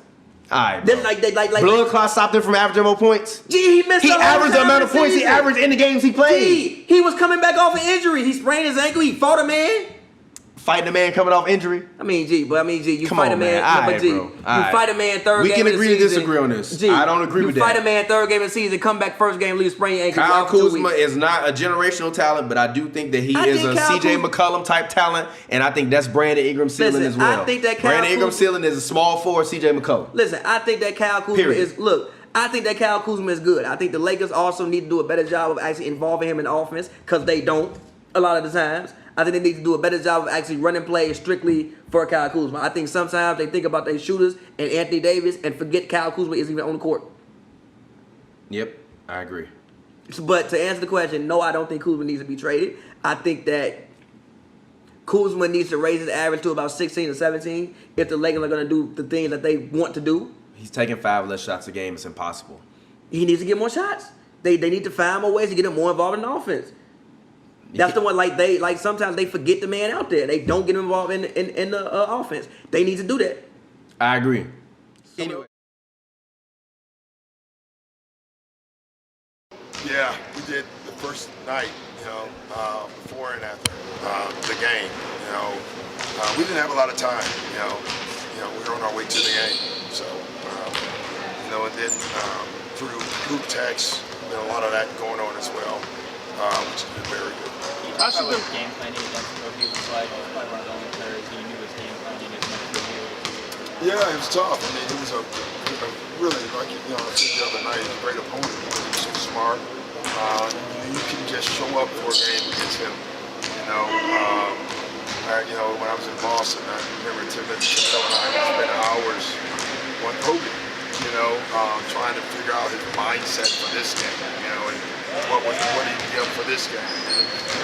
Unfortunately, we picked wrong half the time, but when you got it right, it was great. What I loved about him is that when he did get it right, he would tell you, he would look over at us and he would give us a nod or say, you guys got me tonight, I'll be back tomorrow night. And you know what that means as well. Outside of the various tributes around the league, how should the league remember Kobe Bryant? As a great competitor, championship DNA. But the young guys should remember him for his work, his preparation. Kobe worked. I think people think certain people are blessed with an amount of talent, and they are. A lot of them don't do anything with it. And Kobe, the one word you can never say with Kobe's potential. He reached everything, so you don't ever win. The key to any player's career is when they finish their career, they never say he can potentially have been this. Kobe was this. I told our guys he was. He was not a potential. All of you guys want to be a was. He was this, and that's what Kobe was. Yeah. The last couple of days, it seems like the entire city's united. Lakers people standing around the world. Yeah, I think, listen, we all are. We're just, this city especially has united in a really neat way. Everywhere you go, they're not talking about the Laker Clipper thing right now, and they shouldn't be.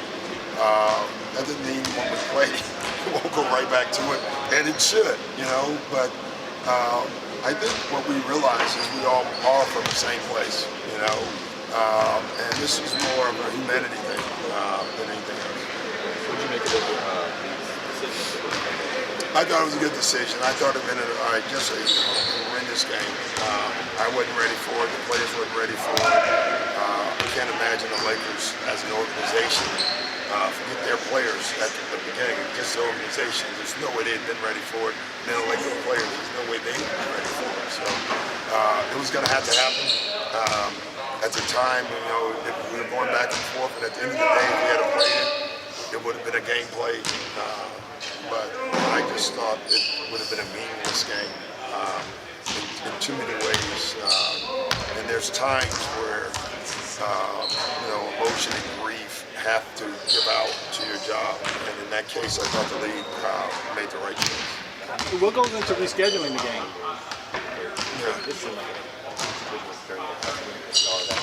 Yeah. I did it Pro Sunday. I was not very good. I'm just being honest. I told our guys that before the game. That was a tough game. That was first quarter. I got to tell you, and you can see it from both teams. Actually turned the tide to ask him a question. He was crying, so I didn't know. But it was just a tough game. You know, at the end of the day, I thought, you know, I think it was Kawhi, one of the guys said, hey, listen, Kobe was a winner. We're not losing tonight. You know, and I thought that little bit kind of got us through the night, but then you get on the plane, you go right back to where you were. It was just a tough night for all of us. The stars grew up here. Yeah. They were close to Kobe. Yeah. Paul said, being from Southern California, Kobe meant something different. No, definitely. You can feel it here. You know, I didn't grow up here in California.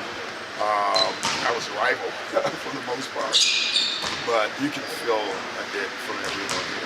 You know, Kobe is California. You know, he really is. He represents LA as much as any athlete.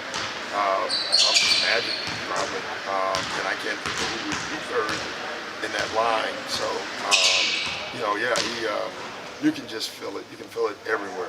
You know, and like I said, we probably should have. He meant that much. Why? They were up at the Mamba Academy. Yeah, I don't know. I mean, and no one's handling it great. You know, I had a great talk with Austin. For whatever reason, Kobe loved Austin, and you know, had invited him this summer to work out with him. You know, and for Austin, that was pretty phenomenal. And you know, I talked to him yesterday. He was still not in a good way. So it's 2 days later, and they've played 2 games since. And he just couldn't get off of it. Just stayed on it, and you know. So I think that's probably most of the players. And, you know, I think what Kobe did, you know, after his career was almost as great. He really reached out to a lot of guys. He picked, you know, he had this interesting thing, kind of picked guys.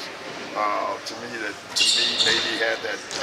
They didn't have to be great players. They're just guys that had that toughness or whatever. He seemed to gravitate toward those guys. And, for me, honestly, watching him be a parent was watching him just every day be a parent and how he was conducting his after basketball life. As I said, I think he was just really getting started and doing so many great things for this city. And, you know, obviously that won't happen. And, you know, it'll inspire someone else to do it.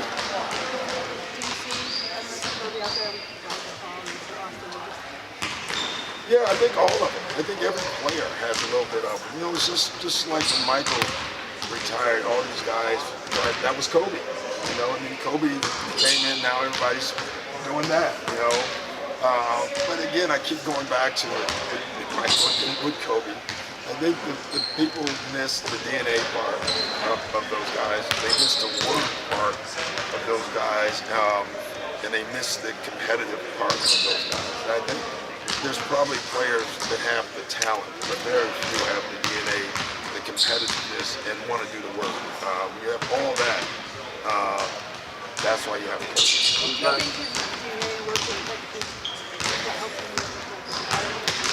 Yeah, you know, I don't know what helped him. I think his kid's out there. You know, really, I thought, you know, he gave so much to the game, he sacrificed, you know, he used all that time alone to be with his family, with his kids, and you saw that. You can see that was his commitment, and so that was awesome to watch as well. What a game it is Kobe to a moment on the court that you could share between you guys you felt most memorable? Well, none that I like, you know. Well, I guess in 2008 when we won game, the funniest one for me was, you know, that game 6 where we were going to win the title and we're up by, you know, 40 points, and I still had my starters on the floor. And Tom Thibodeau, of all people, he panics about everything. You know, walks up to me and he says, "Hey, Coach, are you going to take the starters out? There's only 4 minutes left and we're up 40." And I looked out on the floor, and I saw Kobe out on the floor, and I said, when he comes off the floor, they will come off the floor, but not until then. And honestly, the numbers didn't, you know, like, clearly we were going to win, but you were scared. because he was still on the floor. And then finally, Phil took him off the floor, which allowed me to take my guys off the floor. I shared that with Kobe, and he loved that. He laughed at that. And he actually said, I thought we still could have got it done, which would have been sad for me. But so, things like that. And then we had a lot of personal, funny conversations as well that I won't share. Doc, looking back on it, can you talk about what it means to be I guess, a piece of that rivalry on the Lakers side of the rivalry, especially competing against somebody? Well, the Laker-Clipper rivalry has taken its own thing, but the Lakers-Celtics rivalry back in that time, to be a part of that was amazing. That was one thing Kobe even shared, was the first time, 2008, they didn't get it. He said that he thought that our guys got that rivalry, and then you can feel the intensity. And he said 2010, that's when he was the most proud, because he said, now they got it, and that's why they probably went to a 7-game series. So it was a cool thing to be a part of, for sure.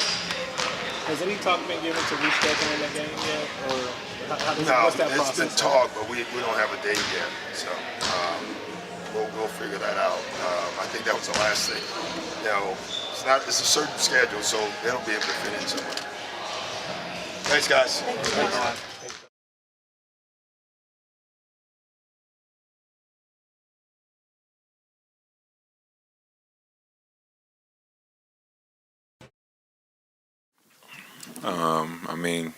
It's not really a good loss, but it's always things you could take away and learn from your losses. Just got to watch film and pretty much see what happened and what we didn't do right. Kawhi, you've been so successful this year, kind of getting the ball where you want it in your spots. How did the Lakers make that more difficult for you today? They were just pretty aggressive. Make that more difficult for you today?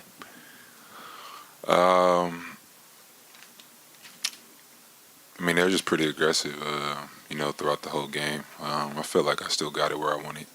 Paul got it rolling early, and it was him, keeping us in the game, and just kept playing. Doc mentioned the lack of ball movement today. You guys had more turnovers than assists. What kind of went wrong offensively? We really didn't play with too much pace tonight, or this afternoon. We kind of came in the game on our heels a little bit, even though we was up. It really didn't feel like we had a good rhythm out there, and I think that pretty much carried over into the second half. Doc talked about how Marcus and Shamit's roles have really changed since you guys have gotten healthy. What have you seen in terms of their roles changing and how they're adjusting to it? I think they're doing good. They just didn't knock down shots tonight. It's just one of those days. They got some good looks, just didn't go down. And, we just got to keep rolling and bounce back. Paul George's first shot in the fourth quarter came with only 1 minute left in the quarter. Communication-wise, what do you think can be improved so that doesn't happen again? Just try to get him in his spots. That's it. Just see if we could get him the ball in better situations. But we got a lot of talent on the team. I think, we got Trez got fouled a couple times in the post. So I was making some shots in the fourth quarter. And, we just got to have a bigger emphasis on trying to get us the ball. But, it's just because we lost, so it's a big, everybody's hyped on it. But if we won a game, then we wouldn't be talking about it. You picked up Anthony Davis a couple of times defensively. Can you just describe your comfort level with guarding someone that much taller than you, and just in general what it's like guarding Anthony Davis? It's just pretty much what we do.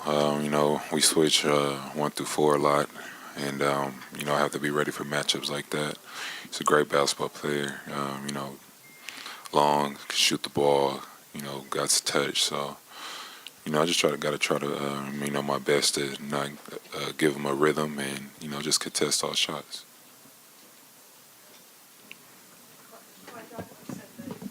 The first couple meetings that you guys had sort of better spirit, and then the Lakers came out this time and he was impressed with their spirit. Do you feel that when you're out there, emotion wise? Yeah, you got to give them credit. I think they came in the game with a lot of energy. Like I said, I feel like our pace was slow tonight on the offensive end.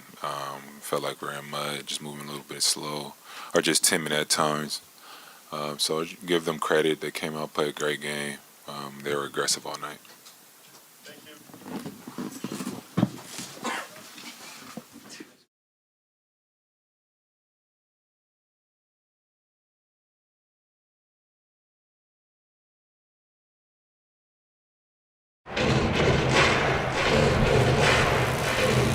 That it felt like the first 3 or 4 minutes of this game, physically, you guys kind of dictated the terms. Something flipped.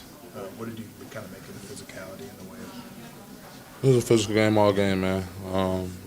They ran their game plan to the T of what they wanted to do, what they wanted to take us out of, and it worked for them.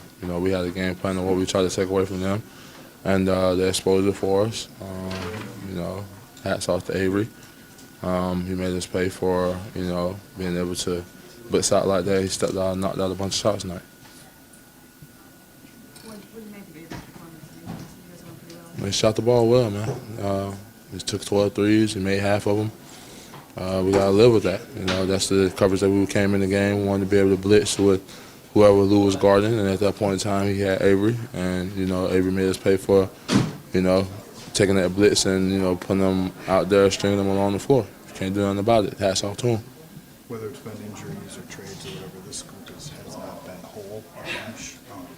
Are you still encouraged with kind of what you saw over the last 2 weeks, despite what happened today? It's a basketball game, man. Somebody had to win, somebody had to lose. They won the game.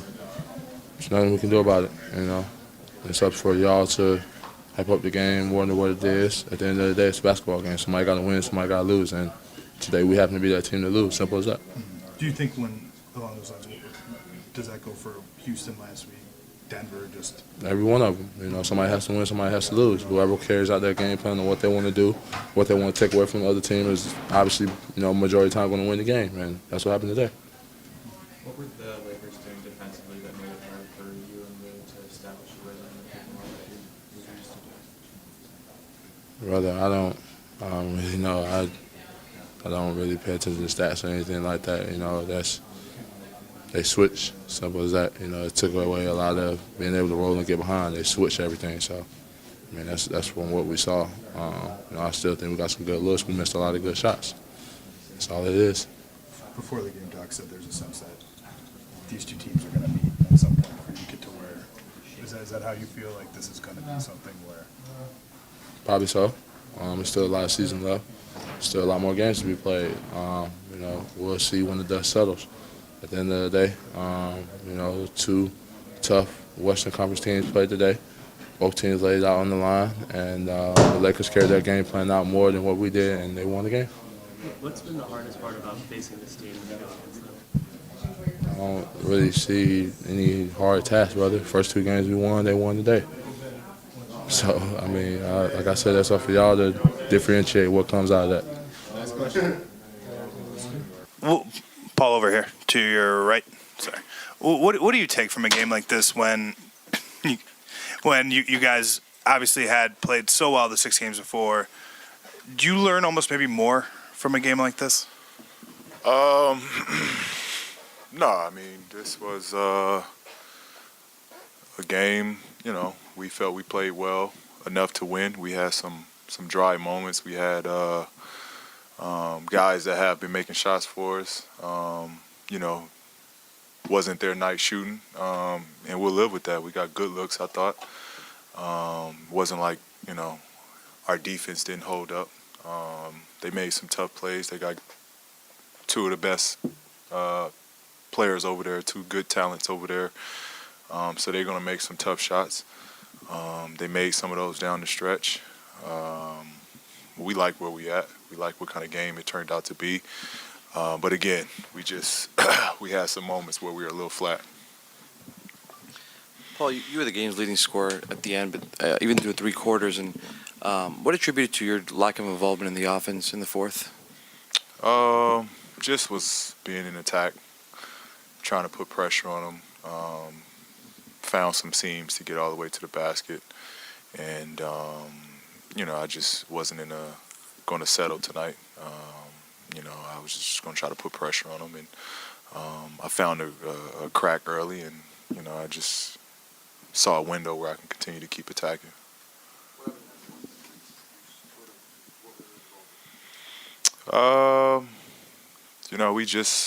I thought we got good shots. We should have just did a little bit more player movement, which would have got the ball moving around. But it's just how the game goes.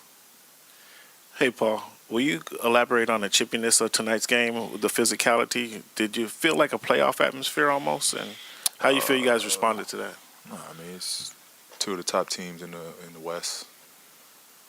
It's what you're gonna get. Two teams that know what the goal is.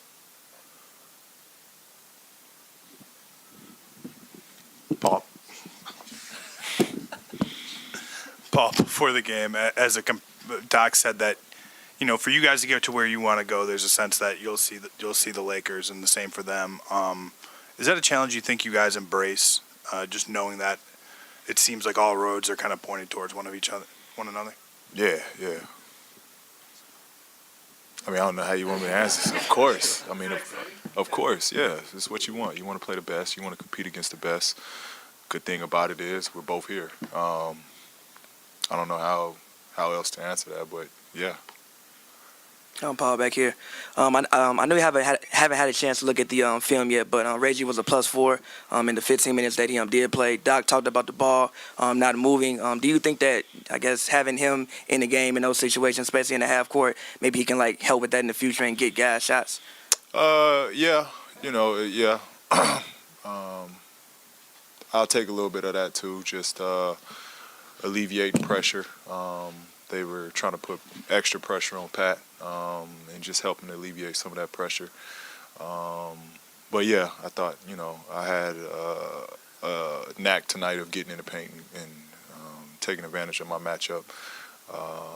It's where I should have allowed or seen that and continued on with that, of getting in the paint, making extra plays, and, letting the ball find the open man. Hey, Paul, with how, right here, with how both teams have a lot of star power and depth, what do you think it's going to come down to as far as just being on the winning end of plays if you guys meet down the line? So answer that, or what's that question again? Yeah, I mean, both teams have a lot of star power and depth, so when it comes down to just being on the winning end of single possessions, what do you think it will come down to with that? The little things. I thought in a game like today, they got a lot of 50-50 balls that kind of swung their way. So those, it'll be the little things. It'll be rebounding, 50-50 balls, turnovers, and basically just, who can execute the game plan the best. And I thought today, they did that better than us. So, give them credit for how they played today. Paul, right there. Doc said that everybody's healthy. How important is it for this team to go in down the stretch healthy? Really important. We've been strong when we've been healthy, and the more we can be healthy, the more we'll, games like this, we'll figure it out, we'll learn from it. But we're gonna need everybody, and I think that's a luxury that we had when we've been healthy. That stat of us not losing, until today, speaks for itself. We're really good when we're healthy. Paul, a couple days ago, Pat Bev was saying that he gets a lot from talking with Kawhi about just kind of keeping perspective and it's like step by step and, don't take shortcuts and all that. Do you get that from conversations with Kawhi or just from being around Kawhi and kind of seeing how he approaches the length of the season and with the championship in mind? Yeah. Kawhi, he's someone that's been there and, he's two-time champion, so he understands it. But just being around him, watching him, observing him, everything's methodical and everything is well thought out. And he sees the big picture. He's not a guy that gets caught up in, what's going on at the moment. He's more so, how is it going to play out? That's kind of how he looks at things. So it's good to have someone like that, where you can just observe and see how he responds to things, see how he looks at things. Everybody's taking something from Kawhi, and just his approach. You know, he's got, you know, the approaches Kobe had. He's got the approach the great ones have, and we can definitely take some from him. Was there anything that the Lakers did defensively that caused the Clippers to struggle with ball movement, player movement? Nah. Is that something that just kind of happens sometimes where the ball gets stuck? It's just one of those games. You know, again, they played well today. It's one of those games. When you and the team are on a nice roll, you're on a nice winning streak, getting toward the end of the year, and you come up against the Lakers in a big game and you don't win. How jolting? How much is it a setback? What's the feeling like after this one? Good. I mean, it's hard to beat any team 3 times in a row in this league. I mean, y'all know that. It just is what it is. They beat us in the 3rd game. We got another one. It doesn't set us back. You know, they were the team that, you know, really wanted it, and they went and got it today. We got to play them one more time. But, you know, life goes on. We're not down about it. Let's go. Doc, you guys were pretty physically dominant, I'd say the first 4 minutes or so, and then it seemed like that tide turned a little bit. I agree with that. I thought the first 5 minutes of the game, and then the next, do the math, 43 minutes, I thought, was that good? I thought it was just them. I thought they were the more physical team tonight. I thought they were into their game plan more tonight. I thought they trusted each other more offensively tonight. So it's a good lesson for us. You know, I think going into the 4th, I looked up and I think it was a 5-point game, and I felt like we should have been down 15, you know. And then at halftime, we were up 5, and I thought we should have been up 15. You know, it was just one of those games. But give them credit. I thought they were the more physical team tonight by far. Guys not named Kawhi, PG, and Trez combined for, I think, 25 points with 7 guys. Were you a bit surprised to see how close you guys were at the end, considering guys struggled to shoot? Yeah, we struggled shooting, but give them credit. I thought their defense was part of the reason. I didn't think we had a lot of ball movement today offensively. I thought our offense let us down more than our defense. We made too many defensive mistakes to recover to win a close game. I mean, Avery played phenomenal tonight. We messed up coverages at least 5 times. I mean, he had shots that he could roll and take a couple dribbles before he shot it. I thought he was huge. I thought Rondo, that stretch, I don't know, beginning of the 4th, when Kawhi was off the floor, and also the stretch in the middle of the 2nd when LeBron was off the floor, I thought he was phenomenal for him. So there are a lot of stretches in this game. You know, for the first 3 quarters of the game, Paul George was best player on the court. Yeah. And in the 4th quarter, his only shot came, you know, with 1 minute left. What happened? Yeah, ball movement again. You know, you could always tell with the shooters. But I just thought the ball stuck tonight for whatever reason. It doesn't happen very often with us, and it hasn't happened. But it did tonight. You know, in some ways, it's probably good for us to see. You know, you got to keep trusting everything you do offensively in each other. And I didn't think we did that well tonight. They clearly, to me, their spacing was better, and they moved the ball better, and I didn't think we did that. LeBron was hunting that matchup with Lou in the pick and roll so many times in the 4th. Yeah. What was your consideration do we put Pat in here? Do we keep Lou? Yeah, I didn't think Pat was having a great game tonight, honestly. We were down. We needed points. You know, I thought he started it before Lou came on the floor, and then he stayed with it, you know, which they should have. You know, we could have trapped it. We could do a lot of things. But what we were doing wasn't right, you know, and that puts the coach in a tough spot. Hey, Doc, you're familiar with Avery Bradley and what he brings to the court. Yeah. Did any of that surprise you tonight? His toughness, his No, Avery agitating? makes shots. You know, he is. He's but defensively, no. I thought that was maybe the biggest play of the game. The rip on Pat was a big momentum shift for them. I thought it gave them confidence, you know, and, you know, that's what Avery can do. Montrezl Harrell played, I think, 19 straight minutes in the second half. Do you think he got tired towards the Yeah, end he of the could have. I really think I could have went back with Zoop. I mean, I didn't think Zoop was having a great game, but I thought Zoop was really physical tonight. Zoop's been fantastic for us, you know. They went small. We didn't like the Zoop AD matchup, and so we kept Trez on him. Doc, what did you see that they did with Kawhi to kind of keep him out from his normal mid-range spots and having AD on him out? They switched a lot. Our spacing was poor. I thought our spacing and our pace, like it's the slowest. We get, analytically we'll get numbers after the game, but that had to be our slowest pace game of the year. Like, makes or misses. I don't know how many times. I thought I was going to tear my rotator cuff, just trying to get guys to just get up the floor. We were always one guy less in transition, and so I thought that was part of it. With no pace, you can keep anybody off their spots. Doc, I think coming into tonight, Marcus has shot like 30% from three, and he obviously had shot the ball so well. Yeah. The roles, what he was doing with the Knicks is completely different with what he's doing. Completely different. How big of an adjustment is that? It's a big adjustment.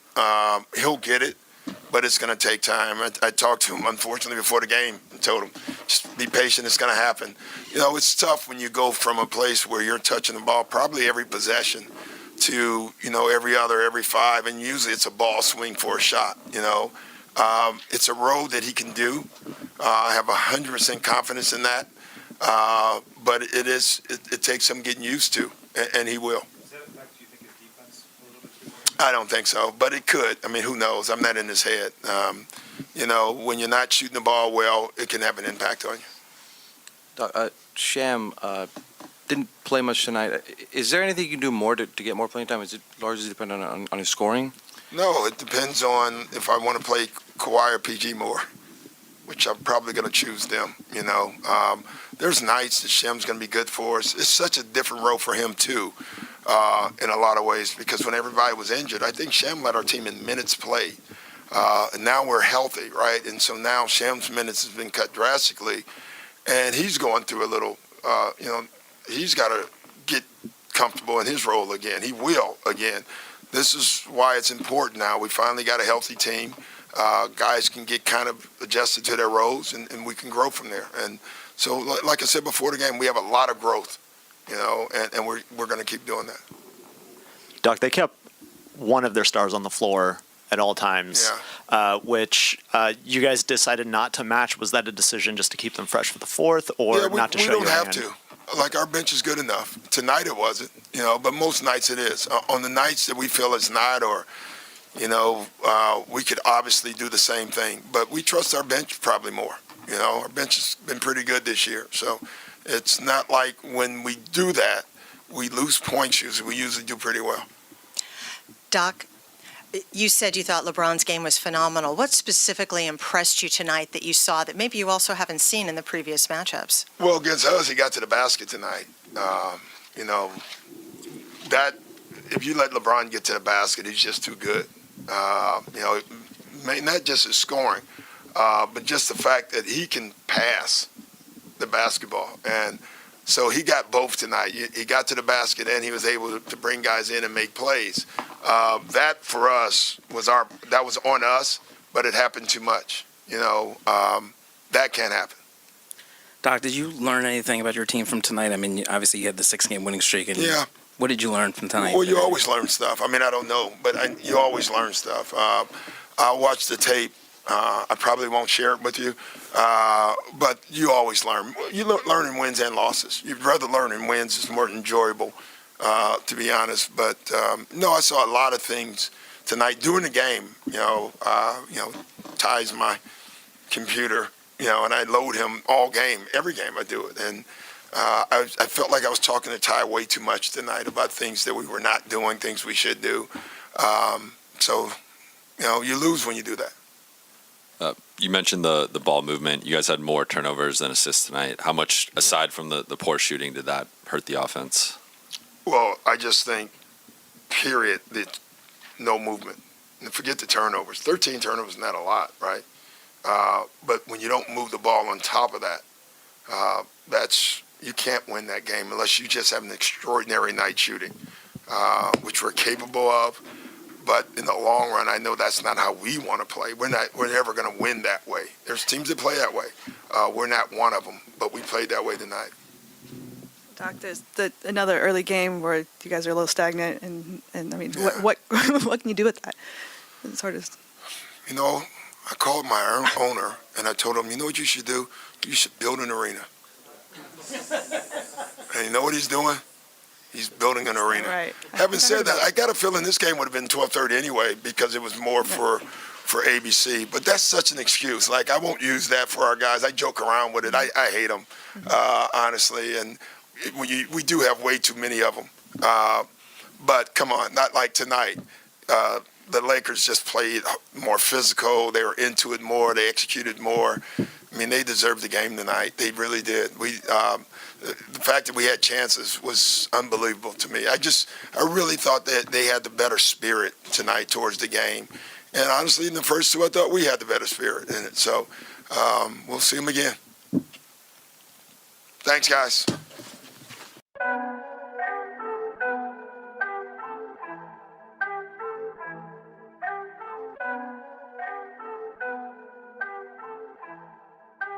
Oh yeah.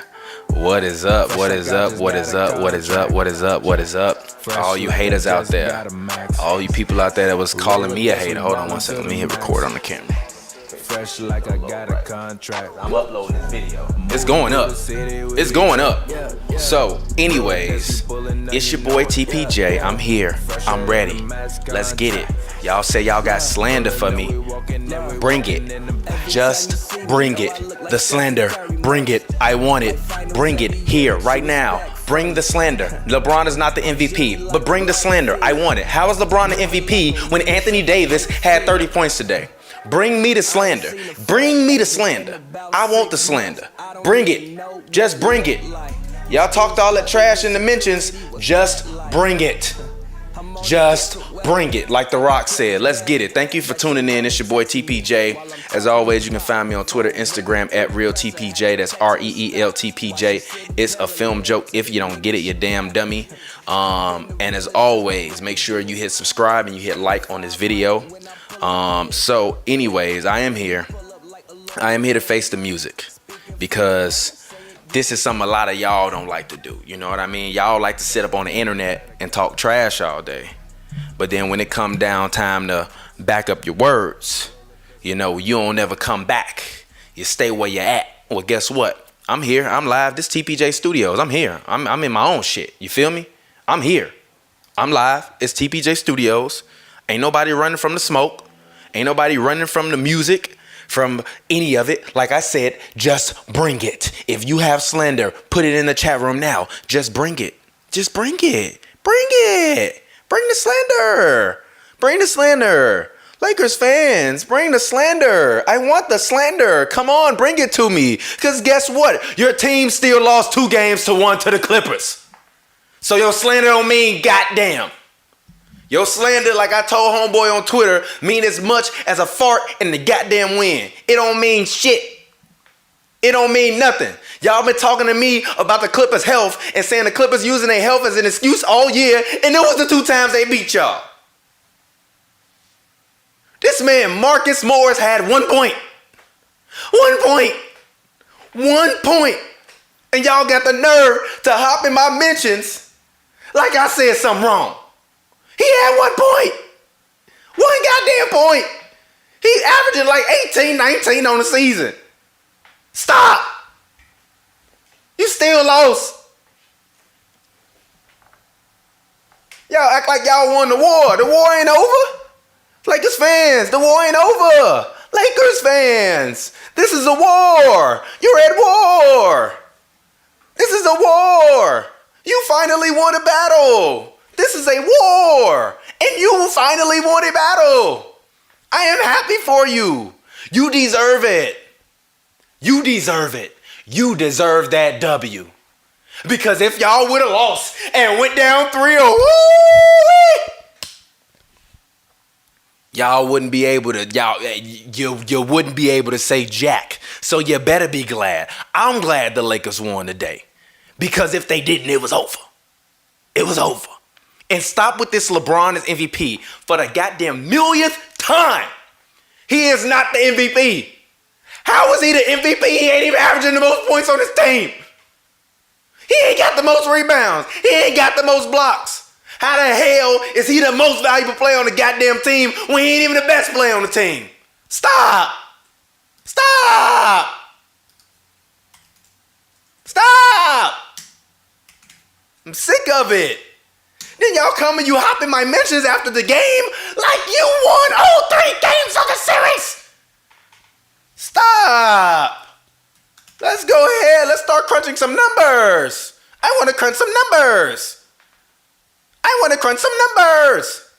I want all of y'all right now. Put in this chat box who y'all got for the top 5 candidates for the MVP right now. And I'm going to put all their numbers into this goddamn thing, and we're going to look up all their stats. And I guarantee you, LeBron Raymond James does not have better stats than Giannis. He ain't got more wins than Giannis. He has more losses. Anthony Davis, he's on the floor. He dropped 30. I don't hear you talking about Anthony Davis. I don't hear you saying Anthony Davis should be the MVP. He dropped 30. He dropped a 30 ball. A dirty 30. Y'all been sitting up and telling me Kyle Kuzma don't do nothing. Y'all told me he was bad. At least when he don't make shots, he play defense, he rebounds. Stop. I'm sick of it. Let's go. Bring the it. Bring the slander. Put it in the chat box. I'm ready. I'm geared up. I'm ready. I'm fired up. Because y'all happy that you got 1 win out of 3 games versus the team that you told me been using health as an excuse all year long. But you lost to them when they were unhealthy? But I'm supposed to think that you're going to be better because you beat them while they're healthy? Huh? Marcus Morris had 1 point. 1 point. And I really like Marcus. I really like Marcus Morris. So this is not slander. This is actually not Marcus Morris slander, because Marcus Morris is actually one of the coolest players in. Oh snap! My bad. My bad. Every time I click off the window, for some reason, the audio window. My bad. But for some reason, Marcus Morris has just not been able to find. God damn! What is going on with this audio? This makes me so mad. 1 second. One second. Whoa. Like I told you, I bought a new mixer, man. This goddamn mixer been going dumb. This mixer's been going stupid. Sorry, y'all. My new mixer is like, we got to send this mixer back. It's just not, it's not working out. It's either not working out or I'm over modulating it because I'm screaming. But point being, no slander to Marcus Morris, because I actually really like Marcus Morris. He's a great presence in the locker room. He's always kind and cordial to the media. So this in no way is an indictment. And I know the audio is bad. I literally just said that the audio is bad because the mix is bad. So bear with me. Okay? I fixed it now. Point is, and don't talk to me about the Bucks losing games when Giannis' goddamn leg folded like a goddamn panini the other day. What the hell is wrong with y'all? You talking to me about a loss that when the MVP ain't played? Come on, man. Lakers fans, y'all going out sad, bro. Lakers fans sitting up here acting like they Clippers fans. It's kind of embarrassing. I'm not going to lie. It's pretty goddamn embarrassing that Lakers fans have been acting the way y'all been acting. This how y'all really feel? Like y'all stooping down to like low levels, bro. Y'all claiming moral victories in the regular season, G. In the regular season, G. You're in a loaded West. You don't even know who you're going to play as the 8th seed. You don't even know who you playing in the second round. You don't even have an idea of what 2 teams could be in the second round. You might get Houston. And if Houston beat the Lakers, I wouldn't be surprised. Would I pick them? No. Would I pick any team in the first 2 rounds to beat the Lakers? No. The only teams I think that legitimately can beat the Lakers in 7 games are the Milwaukee Bucks, the Miami Heat. I think the Celtics could probably get the Lakers some go, but they losing in 6. The Milwaukee Bucks, the Miami Heat, the Los Angeles Clippers, and I got to go with my boy Luka because Luka! That's why I got to go with him, because he's Luka, all right? It's Luka goddamn Doncic. Luka world. Luka world. We here. I can't wait to see him dethrone the king. And Kristaps Porzingis stop playing like he's trash. He's finally putting the ball in the bucket. Didn't really appreciate that loss that they had tonight. That foul on Victor Oladipo at the end was like, whatever.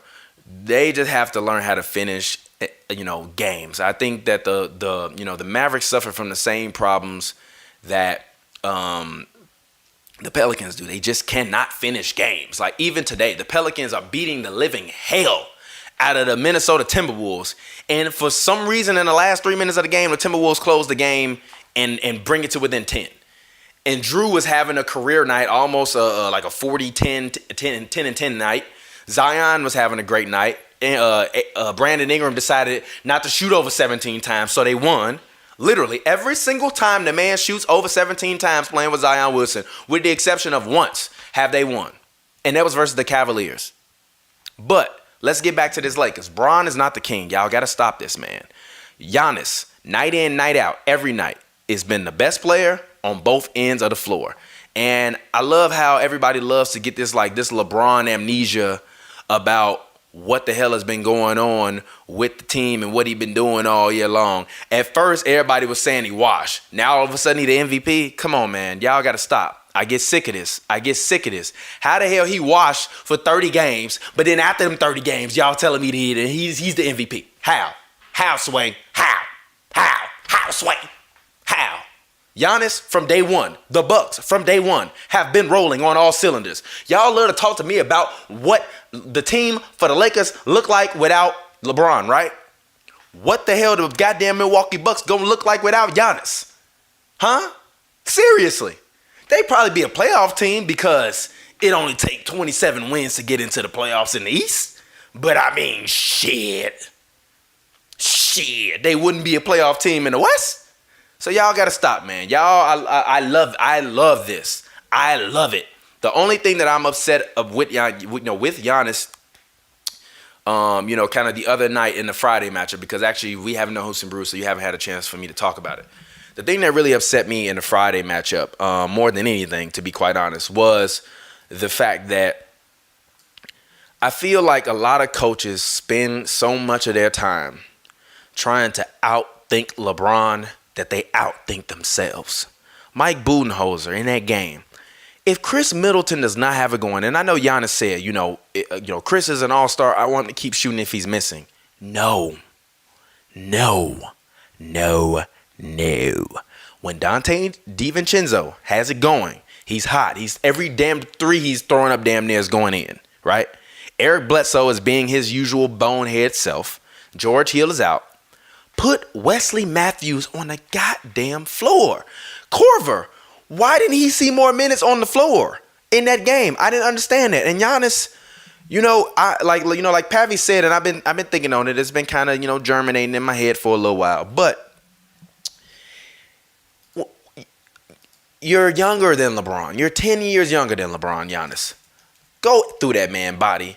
I felt like Giannis was more aggressive playing against AD than he was playing against Bron when Bron was guarding him. It's like, how the hell you gonna go through AD, but you can't go through Bron? How?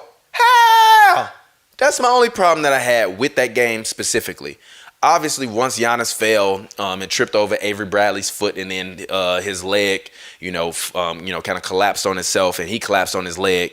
He's out for the next couple games. With the knee injury. But even with that being said, I definitely thought that I just need to see a different level of aggression from Giannis. And even last year, in the same realm, in the same conversations and things of that sort, all I wanted to see from Giannis was just literally him look at Kawhi Leonard and say, there is nothing you can do to guard me because I am bigger, stronger, and faster. And sometimes when LeBron goes into his playoff mode or he gets activated, he ain't activate nothing other than saying, you know what, I'm bigger, stronger, and faster than all of you guys. So I'm going to either run through you, run over you, or run around you. I've seen Giannis in person. I've covered a game in which the Bucks beat the Clippers. I think the Bucks beat the Clippers. Hold on, let me see. Did they win that game? Bucks versus Clippers. Let me see if they won that game. I want to make sure that I'm being factual. Yes, the Bucks won that game at Staples Center. The Bucks won both games versus the Clippers, actually. They won that game at Staples Center 129-124. So I've seen Giannis in full force this year versus a Kawhi Leonard, versus all of these guys, etc. I only care about his aggression. All of the other things as it pertains to Giannis, I don't care about. Even with the game versus the Heat, when I think he put up, 13 points or whatever, I don't care if you got to take 30 shots and you miss 0. You're not Chris Middleton. You're Giannis. And that's my only beef with Giannis as it pertains to that one game that he played versus LeBron. Because you know what I also love to hear from Lakers fans is y'all sit up here and tell me that LeBron is the MVP based upon one game, but when the Bucks blew the Lakers out in Milwaukee, y'all want to saying LeBron lost the MVP race because the Bucks blew the Lakers out in Milwaukee. I didn't hear y'all saying that. So this is why I said, Lakers fans, y'all got to stop. Y'all acting like a franchise that ain't never won nothing, and y'all done won damn near the most out of everybody. Stop. Y'all definitely didn't win the most since the 70s. Stop. Y'all acting like a franchise that ain't been there yet. Y'all acting like Kobe Bryant didn't play for y'all team. Y'all acting like Shaquille O'Neal you didn't experience greatness with Shaquille O'Neal and Kobe Bryant. With Magic Johnson. With Kareem Abdul-Jabbar. Like, I need y'all to stop acting like y'all the Clippers. I expect this kind of enthusiasm and banter from an organization that has been a perennial favorite usually when they have good talent. Obviously, the Lakers organization for the past decade has been absolute dog, you know what. But anyways, let's get back to this whole LeBron is the MVP over Giannis thing. So let us see. Technically, Giannis has played one less game than LeBron. He's played 250 minutes less than LeBron. 250 minutes. He has 2 more field goals attempted. He has 60 more goddamn made field goals than LeBron. 60. Did you hear that? LeBron is up on Giannis, obviously, in terms of threes. LeBron has hit 127 this year. Giannis has hit 83. In terms of 2-point field goal attempts, Giannis has literally hit an entire 100 more than LeBron. Free throw attempts, LeBron is at 69.8. Giannis is at 63, whatever. Giannis is out-rebounding LeBron by 300 rebounds. And LeBron is out-passing Giannis by about 300 assists. But obviously, LeBron is running point and Giannis isn't. Giannis literally has 1,100 more points than LeBron. 1,100 more points than LeBron. He has less turnovers than LeBron, double the amount of blocks, and he only has 14 less steals than LeBron. How are y'all telling me that LeBron is better than this man? How? I just need y'all to explain to me how. I need you to sit. It's like you're in your house right now and you're doing this right now because I know y'all. You're doing this or you're doing this. Explain to me how. Explain to me how Giannis is averaging double the amount of blocks that LeBron is. He's averaging less turnovers than LeBron. He's averaging a whole 4 more points than LeBron. A whole goddamn 6 more rebounds than LeBron. Taking 4.4 more free throws a game. Higher efficiency rating. Higher true shooting percentage. Higher 2-point field goal percentage. Shooting less than from the 3, but obviously we know that that's not Giannis' strong suit. And he's only taking 0.4 more shots than LeBron. And he's literally playing 30.9 minutes per game this year. LeBron is playing 34.9. And he has more points than LeBron, more rebounds, more blocks. He's making more free throws a game than LeBron. What the hell kind of basketball have y'all been watching if you sit up here telling me LeBron is the goddamn MVP when Giannis' team got a better record? How? How, Sway? How? Let's look at Anthony Davis and LeBron's stats as well. Because it's not about LeBron. Because y'all love to say I'm hating on LeBron. When all year long I've been saying it's not about LeBron. It's about Anthony Davis. Because we know Bron gonna do what Bron gonna do. But you win and you lose with Anthony Davis, not with LeBron James. Because if Anthony Davis is subpar, them same Lakers fans is going to be in them goddamn mentions calling them soft, talking about how he fading away on high post-up attempts rather than backing down and going to the goddamn lane. So make up your mind. Is it Uchiwali or is it one mic? We don't know. I don't know. Tell me something because I'm confused. Anyways, let's compare Anthony Davis to LeBron James. Should we start with the averages or the totals? We'll start with the averages. LeBron, 25.6 points per game. Anthony Davis, 26.6 points per game. Anthony Davis, 2.5 turnovers per game, 2.4 fouls. LeBron James, 4 turnovers a game, 1.8 personal fouls per game. Anthony Davis is averaging 2.5 blocks. 2.5 blocks. Damn, my bad. I didn't even notice that the audio was my bad. Y'all gonna kill me. I'm sorry. My bad. Yo, my bad. What the hell? My bad. Yo, is this working? Hold on, one second. What the hell? All right, this is making me so mad, bro. I'm so sorry. To all the fans out there watching, I'm sorry. Sorry about that. But, excuse me, I apologize if the audio went out. I don't know what the hell is going on with this damn mixer. I'm going to have to get another mixer. Again, the audio sounds good because it's going through the mixer. I'm sorry. But, back to what I was saying. I'm sorry about that. But back to what I was saying. Giannis is averaging 1 block. Giannis is averaging 1.1 block a game. You talking to me about Giannis averaging 1 block? That ain't got nothing to do with it. We talking about LeBron. Y'all told me LeBron was the MVP. We talking about LeBron being the MVP. LeBron. Because y'all not going to sit up here and tell me Anthony Davis is the MVP. You going to tell me that LeBron is the MVP. Am I right or am I wrong?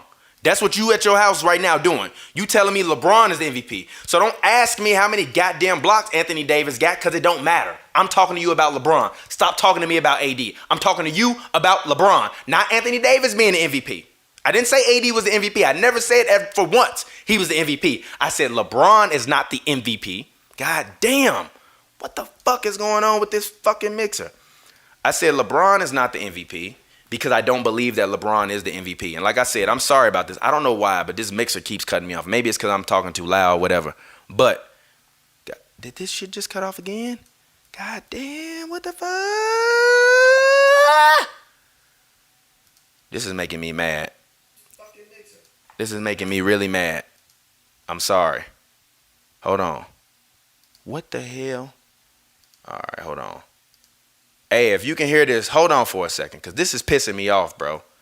God damn, bro. Ruining my steez, ruining my swag. Yo, I'm out here trying to be great and rant. I can't even rant. I'm getting hot in here. All right, anyways, back to what I was saying.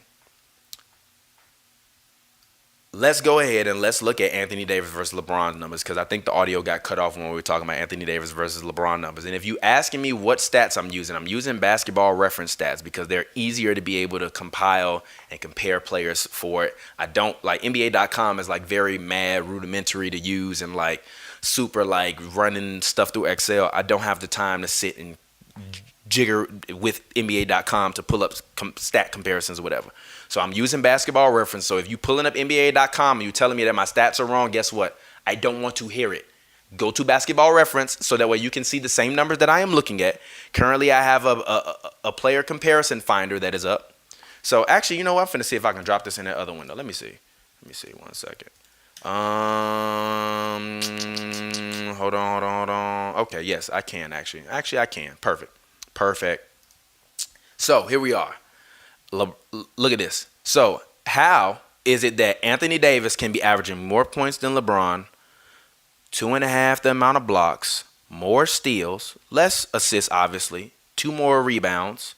How can he be shooting way better than LeBron from the free throw line? How can he be attempting more free throws than LeBron? Anthony Davis is making more free throws per game than LeBron attempts.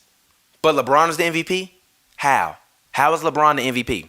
How is LeBron the most valuable player on his team when literally, he's being outscored, out-rebounded, more blocks, more steals? Let's go to the percentages. Anthony Davis, slightly less efficiency field goal percentage, obviously, because AD sucks at shooting threes. But I mean, LeBron is kind of as well. But 2-point percentages as well. AD stays more in the mid-range, so obviously LeBron is, for as much as of a mid-range player as he is, he's really not a mid-range. LeBron is kind of 3 layup or hard drive into the basket or bust at pretty much at this point in his career. And there's no disrespect to him at all. I don't mean it. I don't like none of this is disrespect to LeBron. It's just I just need y'all to just like relax, because I'm seeing all of you guys discredit what Giannis has been doing because y'all LeBron fans. And it drives me insane. It absolutely positively drives me insane. So let's continue, right? Still, AD taking less shots than LeBron, damn near making the same amount of shots. Anthony Davis has played 53 games this year. That means that LeBron has only played 5 more games than him. How is LeBron the MVP? let's go ahead and let's check out the per 36. Do you see this? How is LeBron the MVP? Let's look. Come on. How? How do you see this? You see this? This is your MVP? How is this your MVP? How is LeBron your MVP? How? I need to know. How is LeBron the MVP when he got a guy that's on his team playing better than him? Or arguably better than him? How? Please explain it. Look at these numbers. How? Explain to me. I need you all to explain to me. Explain to me. I need some explanations. I really do. I need some explanation. Because even looking at LeBron per 36 field goal percentage is 50%. So I need y'all to explain to me how it is that LeBron James is the MVP, but his teammate got equal or better numbers. But then y'all sit up here and say, well, Giannis's numbers are slightly less. Giannis the only one on this goddamn team playing basketball at a goddamn high clip. Chris Middleton has been mid. Stop, man. And he's playing less minutes. How? How is it that he's doing this? How is it that he has more points than LeBron? And he's played less minutes. How? I need to know. Y'all can't explain that shit to me, can you? No, you can't. You can't explain that one, can you? Look at this. Defensive rating. Who got the highest defensive rating on this shit? Giannis. Not Anthony Davis. Giannis. Offensive rating. LeBron and Giannis are tied. AD is the one with the higher offensive rating. How is it that LeBron is the MVP? Speak to me. I need someone to speak to me. You have to explain this to me because I don't understand it. You're sitting in your house right now. You're typing things on your keyboard. I see you. You're going like this. I don't understand it. The numbers say differently. Talk to me. I need to know. I need to hear it. Speak to me. Stop. Per 100 possessions, he's outdoing LeBron by 9 points. How is LeBron the MVP? AD is outpacing him per 100 possessions. How is LeBron the MVP?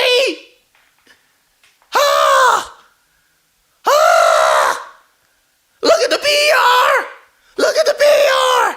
How is LeBron the MVP? He don't even have the highest PER on his team. 80 PER is 2 whole points higher than his. How? I'm confused. I am very, very confused. How? Giannis, higher value over replacement. How? LeBron's MVP.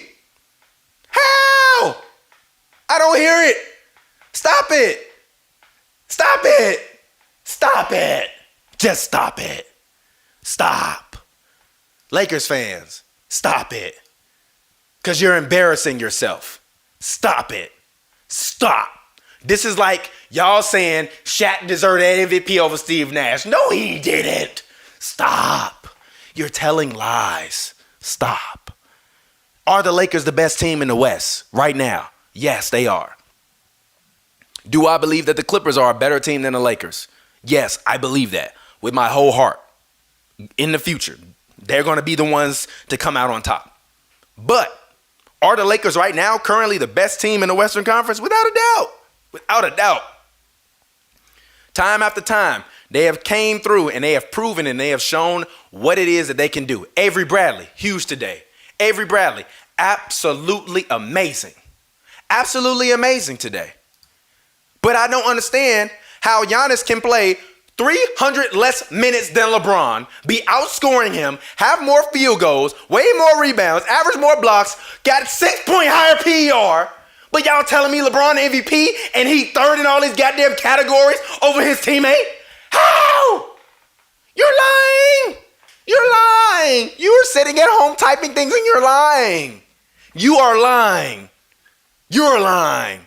I'm not lying. You're lying. And y'all just mad because I ain't no goddamn LeBron fanboy. And guess what? I'm never going to be a LeBron fanboy. But you guys out there sitting in your house right now, you are lying. You're a liar.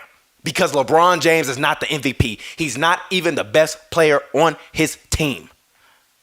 Stop. I need y'all to just do me a favor and stop. And even if y'all want to say that Anthony Davis deserves the Defensive Player of the Year over Giannis, you got no argument from me. Look at his numbers. Off the charts. Amazing. But guess whose numbers are better than his defensively? Giannis.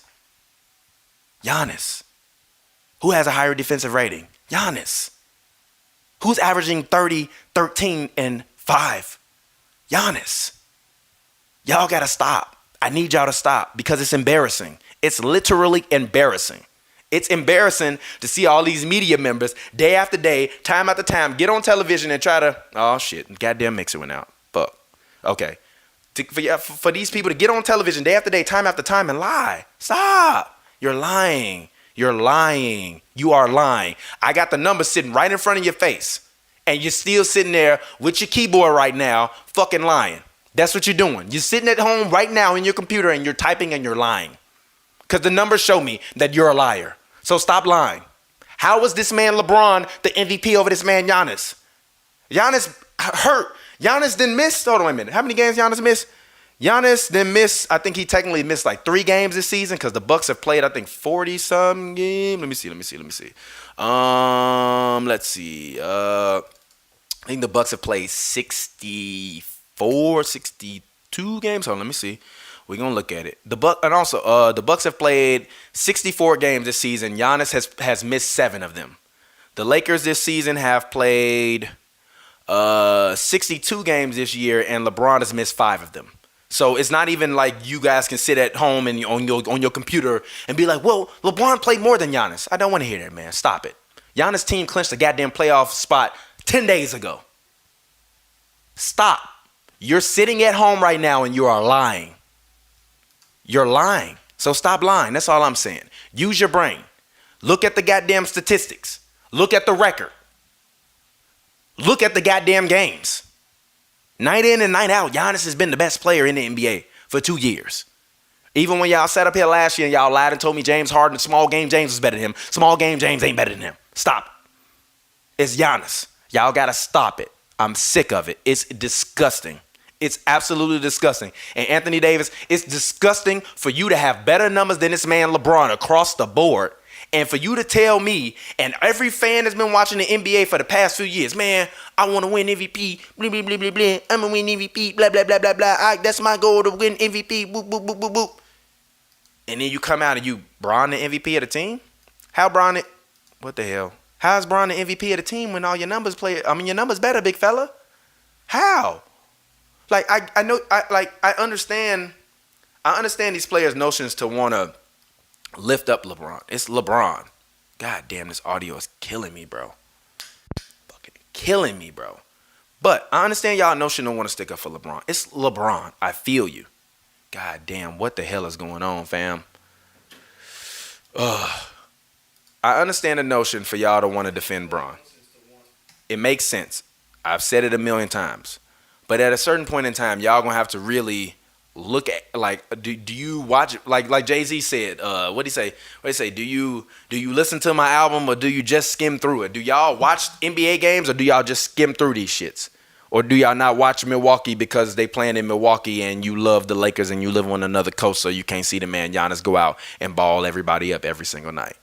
Like, at a certain point in time, I'ma just need y'all to just stop acting like y'all are fucking crazy.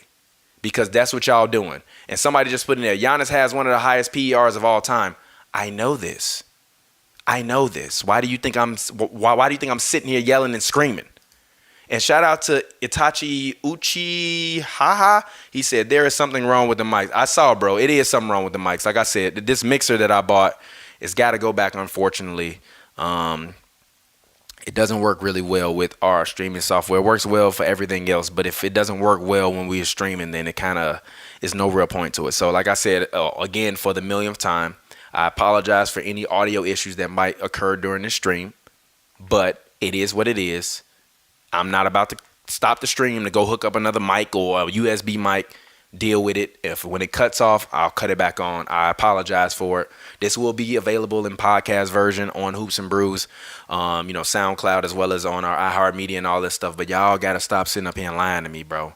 Cause the numbers show that y'all lying to me, bro. That look, the numbers across the board, they show that y'all lying to me. So I need y'all to just do me a favor and stop disrespecting Giannis Antetokounmpo, because that's what y'all do time after time, day after day, night after night. And look at these numbers, bro. Look at these numbers, bro. LeBron, even if you want to use the excuse, well, Giannis missed some games because he was injured because his back was tight a little bit earlier. He still missed games, but he still got 200 more points than LeBron. Like, he got almost 280 more points than Anthony Davis. Like, are y'all serious? Even Anthony Davis, he didn't miss 5 games, and he's still almost ahead of LeBron. How? How is LeBron the MVP? I'm confused. You're lying to me. You're sitting and you're typing and you're lying.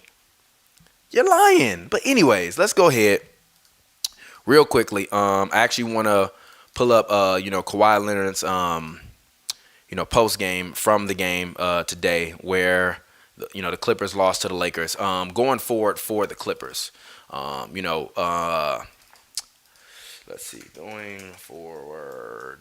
Oops, sorry. But going forward for the Clippers, I said it on the show. I said, are they the best team in the NBA? I don't know. And also, y'all, I think I've realized why the mic keep cutting off. It's not the mixer, it's me. When you scream too much, it basically like over surges the USB thing and the mixer inside of the program. So what happens when it does that is that it's like it has to reprocess it, so it messes it up. So I'm sorry for yelling, but I mean, it is what it is. Y'all watch me because y'all love to watch and see me yell. And this has been eating my computer alive in terms of the CPU as well. So that's also part of the reason as to why the audio is a little bit whatever, because streaming 1080 video from a high quality camera is not as easy as you would think it is. But anyways, I'm gonna play this. I'm gonna play Kawhi's post game just because. Well, actually, no. I'm gonna play Doc Rivers post game, a little bit of Doc Rivers post game, about a minute of it, and then I'm gonna play about a minute or so of Kawhi's post game. But I just really want to because we cover the team and we have the ability to be there and to have this footage and stuff, I want to make sure that we utilize it. But listen to what Doc had to say about the game and what he felt the team didn't do and what they needed to do, and we'll go from there. Let's go. Doc, you guys were pretty physically dominant, I'd say the first 4 minutes or so, and then it seemed like that tide turned a little bit. I agree with that. I thought the first 5 minutes of the game, and then the next, do the math, 43 minutes, right. I thought, was that good? I thought it was just them. I thought they were the more physical team tonight. I thought they were into their game plan more tonight. I thought they trusted each other more offensively tonight. So it's a good lesson for us. I think going into the fourth, I looked up and I think it was a 5-point game, and I felt like we should have been down 15, And then at halftime, we were up 5, and I thought we should have been up 15. It was just one of those games. But give them credit. I thought they were the more physical team tonight by far. So, shout out to Doc for, speaking about it. He said it. It was very clear to see. The Lakers came out, in the second half with a much larger sense of urgency and a much, much larger sense of physicality. I think that, KCP, Kentavious Caldwell-Pope was absolutely amazing today. There were a few layups that usually he would airball over the rim or over the backboard or whatever that he didn't airball today, that didn't go over the rim, over the backboard. Avery Bradley, there's not really much you can say about what Avery Bradley's contribution to the, to the Lakers, was today. I think this was honestly the best game I've probably ever seen Avery Bradley play. I think he was measured. He took a bunch of threes, which it was open. I feel like Doc Rivers' game plan initially was the same game plan that I've had for the Clippers versus the Lakers, and I've been telling you all is a secret ingredient to beating the Lakers. Avery Bradley tonight was 9 of 17 from the field goal range and 6 of 12 from the three-point line. If you think he's going to do that in the playoffs again, I got a bridge to sell you in Oklahoma City. And I heard that area, you ain't never got to worry about coronavirus because it's never going to travel over there. So you can go, you can live under that bridge, you can buy that bridge, and I got a bridge for you if you want that bridge. If you think Avery Bradley going to ever, again in his life in a big game, go 9 of 17 from the field and hit 6 of 12. So if I'm the Clippers, I'm actually not upset. I think Doc, I was talking to Pavy as he brought me the footage, and I'm like, yeah, Doc didn't seem that upset. And he's like, yeah, because Doc really wasn't upset because Doc kind of saw it for what it was. And like I told you guys, if you think the Clippers are going to panic over losing one game, then I think you guys are foolish. I think that, this is a team that has really just been chasing health. And even when you look at the Clippers going forward, I mean, I talked about it earlier. Marcus Morris had 1 point, bro. He played 29 minutes, had 1 point. It was a minus 13 for the game. He was 0-9 from the field goal range, 0-7 from the three-point line, and he was 1-2 from the free throw line. Now, he did contribute 6 rebounds. He had an assist. He had a turnover, whatever. But he had 1 point, bro. Like, I don't expect ever again for Marcus Morris Sr. to be in a game in which he's going to have 1 point in a game that matters. I think, what we are going to see with this Clippers team, and I think that's going to be the tough thing for them, is that I don't really know who can close out the games for them because Lou Williams is very clearly every night, night in and night out, the heaviest mismatch on the floor. But he's also, I think, the greatest scoring threat that they have from kind of the 1 and 2 position. And not over Paul George, obviously, but PG is a 4 masquerading as a 2. He just has never wanted to play the 4. And even today, I was impressed with the fact that he actually got down and decided to defend Anthony Davis when AD was in the paint a lot of the times. I think that the Lakers really did a great job of utilizing switches and being able to switch and find the matchup. Oh, shit. Fucking Mike. So I think that they did a great job of, switching and utilizing the matchups. I thought that, in particular, Patrick Beverley was exposed today. I think that if he's going to be wild and all over the place, but not be hitting any shots, that is going to leave a true hole in what they have. Like, in order for the Clippers to be successful throughout the playoffs, Patrick Beverley has to average at least 9 to 10 points a game. I think that there were a lot of opportunities tonight where usually they double PG and Kawhi or Lou or Trez off the pick and roll, and then Pat is usually the guy that gets a bunch of open three-point attempts.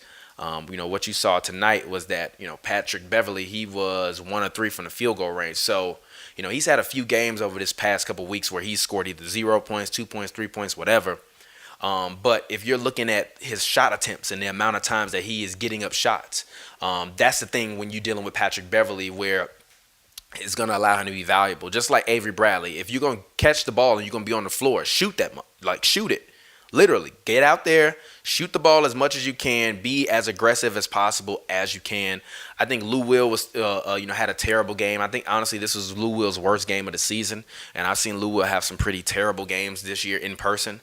But I think that if he's going to get exposed defensively, and he's only going to score 7 points and only give you 3 assists, God damn, this Mike, man, what the hell?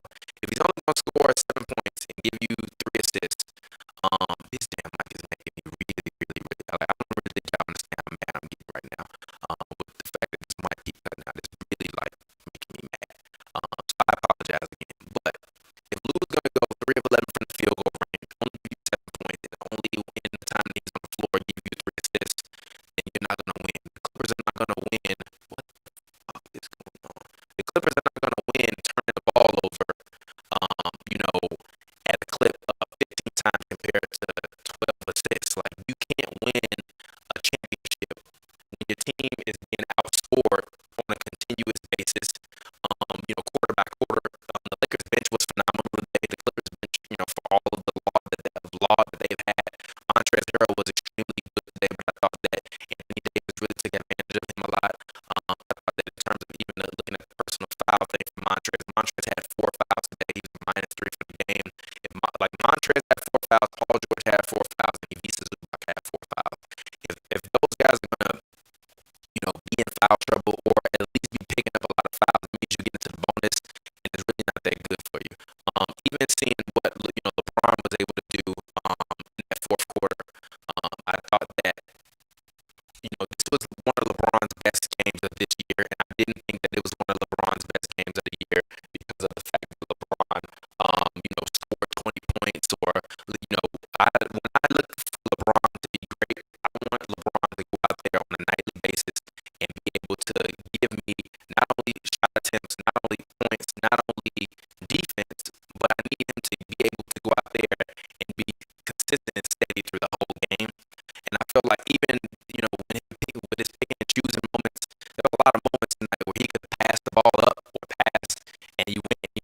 shoot 14 free throws, you're not going to beat a Lakers team in which LeBron is shooting 14 free throws and you have 15 turnovers. It's not going to happen. You know, LeBron, I just showed y'all the graphic. LeBron this year is shooting free throw attempts this year. LeBron is taking 5.6 free throw attempts. So that means that the Clippers basically tripled his free throw attempts that he was taking and that he's been putting up in this game. If you're going to allow LeBron to drive to the basket with reckless abandon, to do whatever it is that he wants to do, you're not going to beat LeBron. You have to understand that in order to beat LeBron, you have to play a cerebral game, but you also have to play a game of strength and force. I think even in the Bucks game, a lot of the time, I think that a lot of their scouting wasn't necessarily that great because I don't understand why it is that Giannis was guarding LeBron, but while Giannis was guarding LeBron, he's forcing LeBron middle. Why do you force LeBron to his dominant hand? You force LeBron left, force LeBron to go onto the baseline, and if you got Brook and all those guys down there, all you got to do is collapse on the paint, and then you can eliminate those opportunities. But if you're going to let LeBron post up on the left wing or on the right wing and do them jab steps, turn around, be able to see vision across the floor and whip passes like he was doing today versus the Clippers, you're not going to win that way. And if you're Giannis, you're not going to win with LeBron driving right. He's made a living driving right. He's made a living driving right. And when teams want to stop Giannis, you know what they do? They sit on his right hand and they force him to go left, and they also force him to go baseline as opposed to allowing him to just travel through the middle of the lane. So, you know, if Doc Rivers has a lot of work to do. I'm not about to say it's Armageddon. It's not Armageddon. You still are the second seed in the West. I still think that the Clippers have pound for pound the best team. I do think that the Lakers, with the additions of Deion Waiters as well as with the addition of Markieff Morris, really did bolster their roster. I've said a million times that I didn't think that this roster was a championship roster earlier on in the season, but I do believe now, with the pieces that they currently have constructed, especially because Markieff Morris ain't afraid to just hit somebody. You know what I mean? You always need that guy that's just like, you know what, I'm gonna hit this motherfucker. And him and Marcus, are those kind of guys. I don't necessarily know if the Lakers had any like goons on their team before, but I think that they got a goon on their team now, which is good.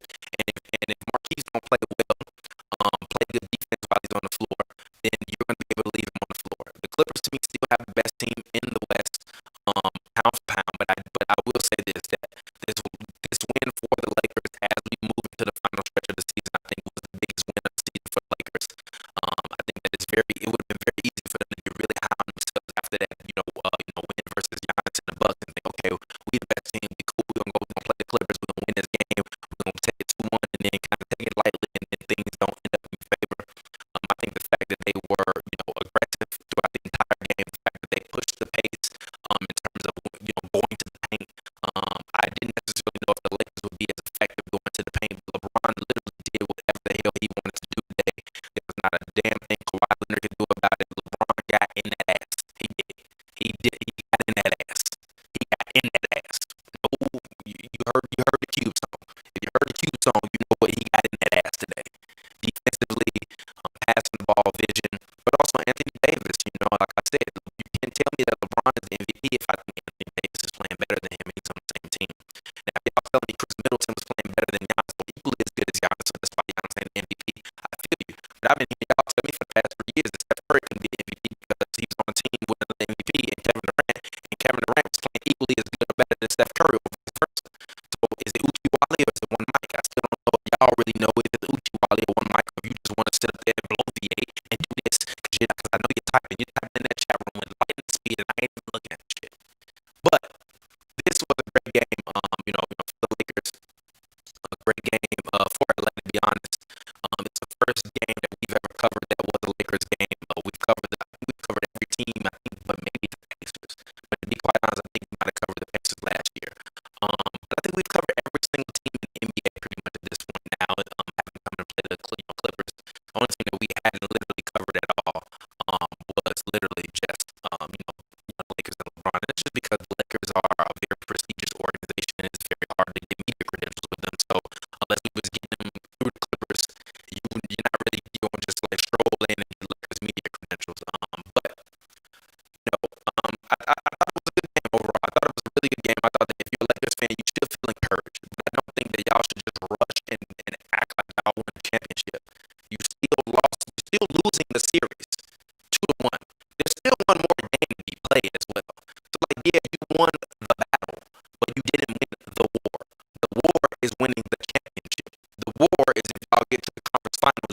to the finals, and LeBron hoisting that Larry O'Brien trophy over his head as he got his fourth ring and has now become better than Michael Jordan, because I already know that's immediately what y'all gonna jump to. I saw this man Nick right out there talking about the man better than Michael Jordan already. How he better than Michael Jordan? He ain't even better than Giannis this year.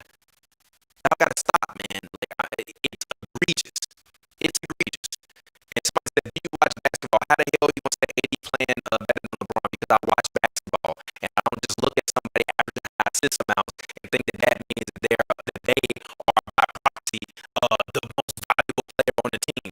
Anthony Davis is still going out on every single night, and he's getting 2.5 blocks in the steal.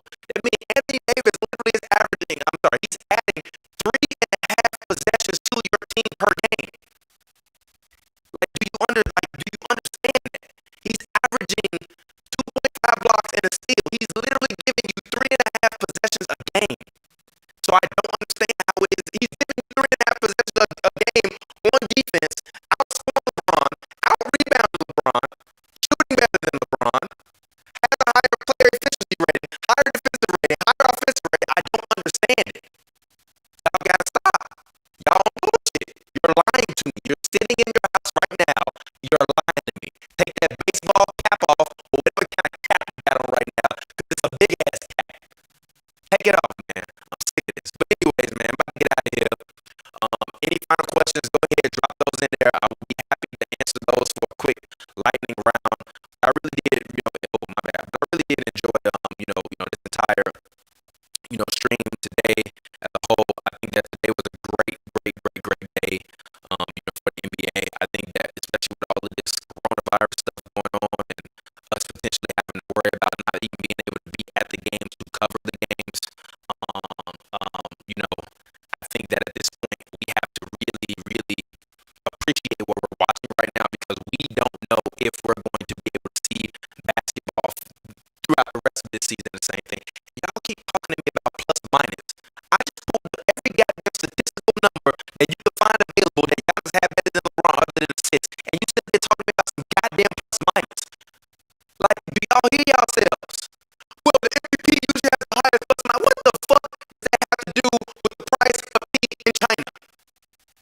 When one guy has goddamn the highest PER rating in NBA history, giving you 30, 13, and 5, and got more wins than the other guy, even though he can play way less minutes, has more points, way more rebounds. Y'all have to stop, bro. Stop. Anyways, I'm about to go ahead. I'm about to play this quick clip of Kawhi Leonard talking post-game about the loss. About the loss to the Lakers, and then after that, I'm gonna come back. I'm gonna get out of here, and then I'm gonna get up with y'all tomorrow. Hoops and Brews. Yes, sir.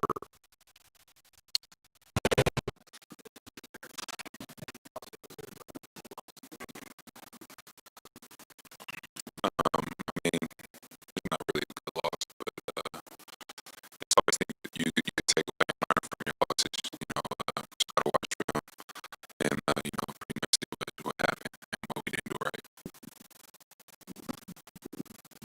Why you've been so successful this year, kind of getting the ball where you want it in your spots? How did the Lakers make it more difficult for you today?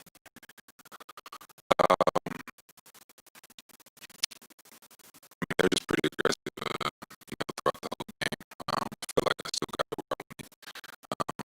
Paul got it rolling early, and it was him, keeping us in the game, and I just kept playing.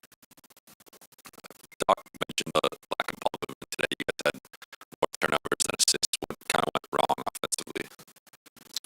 We didn't really play too much pace tonight. Or this afternoon.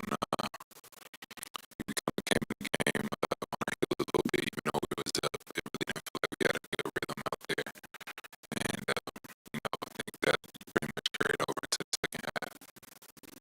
So, all right, as we return and we get back on this, Tim Roberson, how you gonna say it doesn't support my argument, so it means nothing to you?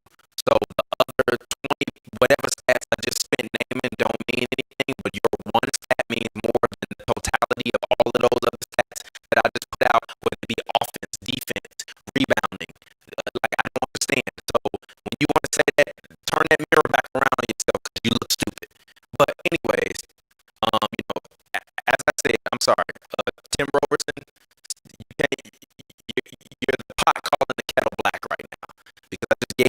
and as I'm sorry, I don't know if the audio is going through. 'Cause this shit keep cutting off. It's making me so mad. But I just need y'all to just stop, man. Grow up. I know, Glass and Malone, me and Glass and Malone was having a conversation about this, and he's like, yo, like, people just don't want to, like, they got this Superman complex. And y'all got a Superman complex with LeBron, because if you watching basketball, you've been watching basketball all year, you've been watching Milwaukee Bucks games all year, which I'm guarantee you 99% of the people in here that have not done, you know what it is. But, goddamn, this fucking mic. But, anyways, my mic is tripping out again. So, because my mic is tripping out again, I'm about to go ahead and get out of here, man. I appreciate all you all. You all have been amazing. Thank you for tuning in, to this 2-for-1 special. I haven't done one of these in a while. I did predict that the Clippers would win by 20 early. I think I said 125 to 103 or 104. I was wrong. The Lakers won. You're right. I was wrong. The Lakers won. The Clippers didn't win. So if that's what you didn't see, you were right. I'm sorry. I was wrong. I picked wrong on 2 games this weekend. Poor me. And somebody, shouted on me, Cal Fear, said she prepared some trade proposals. No more trade proposals. Nah, I'm fucking with you. Keep sending them to me. But I told y'all before the season that the Jazz and Spurs would miss the playoffs. I just so happened to be wrong about the Jazz, but I was 100% right about the Spurs. So yeah, I was wrong about the Jazz. I was wrong about the Jazz. But guess what? I was right about the Spurs missing the playoffs. They're not going to make it. I think it's time, honestly, for them to do a complete rebuild this summer, and I think that we'll see what it is. And like I said, guys, apologies for the audio issues. We just got a new mixer, and unfortunately, it's not working the way I need it to work. So I appreciate you guys. You guys are amazing as always. Make sure you hit the like button, you subscribe to us on YouTube. And until next time, man, I appreciate it. I'm sure we might either do a Boost and Brews tomorrow or on Tuesday. But until then, man, I'll get up with y'all next time. I'm gonna get back to doing these 2-for-1 things that I finally have my podcast studio built. I can just kind of go and hop in there whenever and hop on here, and hopefully we can get rid of these audio issues, and these types of things won't have to be an issue going forward. But once again, I appreciate you all. You are amazing. Please, before you leave this video, drop a like on this video. If you're watching this video right now, I didn't ask you for a donation like Dr. Umar. I just asked you to drop a like on the video. I would appreciate it. You guys have been amazing. Thank you so much as always, man. Follow us at Hoops and Brews. Let's better in the Brews. And until next time, man, it's your boy TPJ. I will get up with you, and this has been the 2-for-1 show. Peace.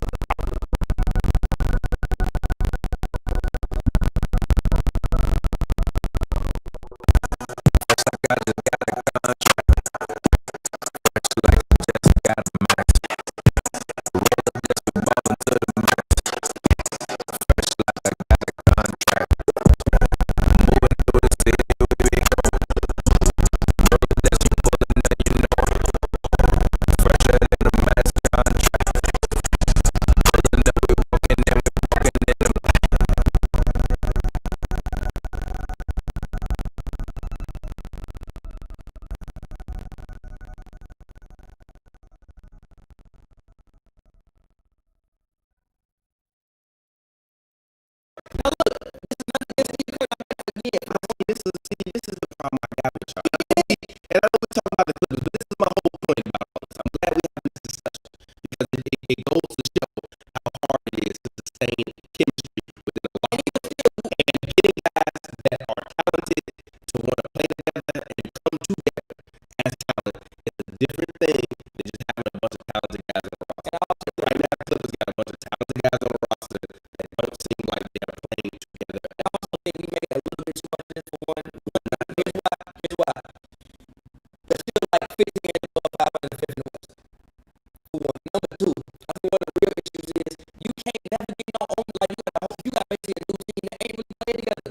They played one game together as a new team. One game. So you can even see it's offensive. That was a handoff last night between Jamaica Green and Rodney Rubio. I swear to God, I done watched 28 Clippers games. I've never seen that before.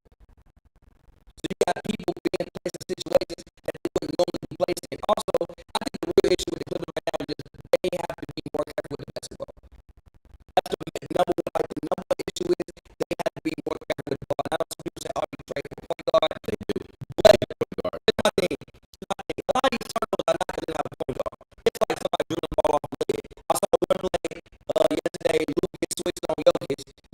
hey, okay, like drive to the rim, get under this, try to get the rim, and try to kick the ball back out. What are you doing? Think like, what are you doing, bro? You have Jokic, you are Lou Williams. Shoot the ball. Yeah. So you why get the ball off his leg? Use the Roddy McGruder, John Green and all. Why the fuck is that even play? But why not play defense? Because bring the ball over. If you bring the ball over 8 times a quarter, how you gonna play defense? I'm the biggest Warriors fan that you can probably find on Twitter that ain't a solid. They still 7th in defensive rating. They defensive rate 7. And guess what? They are championship or bust. It's not a year where you get a year to experiment and pussyfoot around and try to play. Oh, we got to now. I figure it out. No, you win now.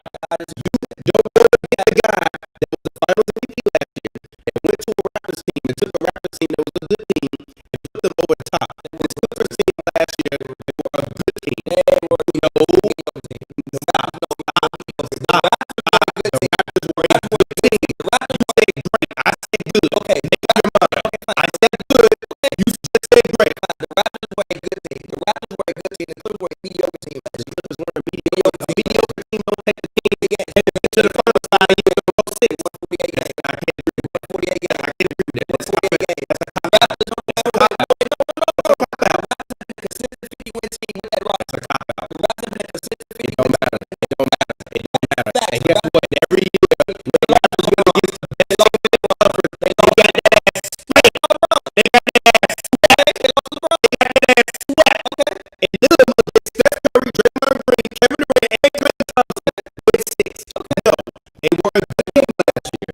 They were a mediocre team last year. They were a mediocre team last year. No, they were a mediocre team. But again, I look at the Clippers, bro. I think they're still 7th defensive rating and 5th offensive rating. I'm not about to go entirely too crazy about what's going on. Honestly, that's what it is. I'm not going to go too crazy about what's going on. I just think it's a real issue. I don't think they need to trade some point guard. I don't think that's what they need to do. I think they need to have the people on the team need to take better care of basketball. I mean, even you saw, I was at after the game, basically after the game, after Pavy his play sheet, and I think that was what game was that afterwards. That was after what they played recently. I think that was after the next game. I think when he said he gave Pavy his play sheet, and even done that for Rondo and Chris Paul. For the record, that was not Scott asking for quarters. Regardless, it's my bad, yo. DJ Studios, you hear it. I just think they need to take better care of basketball. Okay, that would be a fire idea to bring our guest on now. Just have him like, hey, ring the bell. Yeah, that's fire. We gotta start doing that. Be like, hey, I'm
kind of like when you like, it's kind of like when you give a little kid like a really nice toy. He never had a nice toy before. He ain't even gonna really want to play with it because he like, no, this toy's so cold. I'm just glad I got it. I'm gonna just look at it. I might play with it a little bit. I'm gonna just sit there and as it kind of goes, you know, all right, cool, now I got it. I'm accustomed to it. We gonna play. That's what Kawhi was doing last year. They was happy they had it. It's like, you know what, we don't need to. I don't want to break it because I just got it, and this is the nicest toy I ever had, so I'm chilling.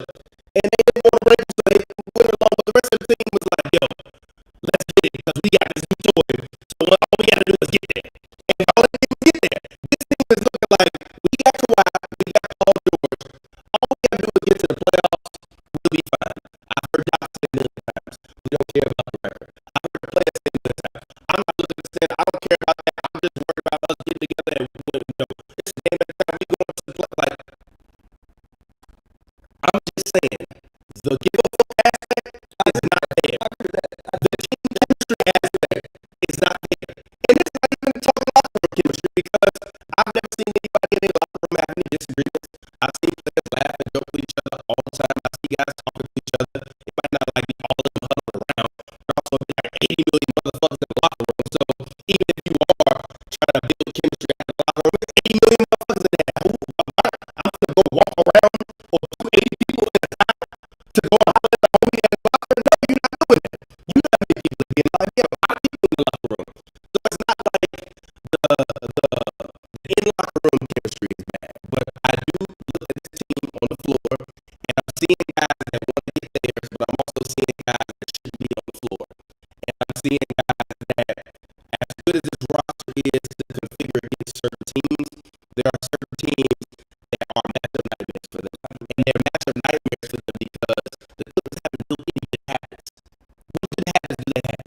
Literally, I'm asking you, what good habits do they have as a team? Other than literally respecting their coach. I have not seen any good habits from it. Like even the thing last year. The one thing we always said about that thing last year was, yo, they play hard as hell. This team, even Chauncey Billups, every broadcast, he's like, yo, I wish they could just play like this for the first 3 quarters and not wait to the fourth quarter. That's how they care. Go ahead. That part of me, go ahead. It seems like when the lights are brightest and when the pressure is the biggest, they at least step up to the challenge. It seems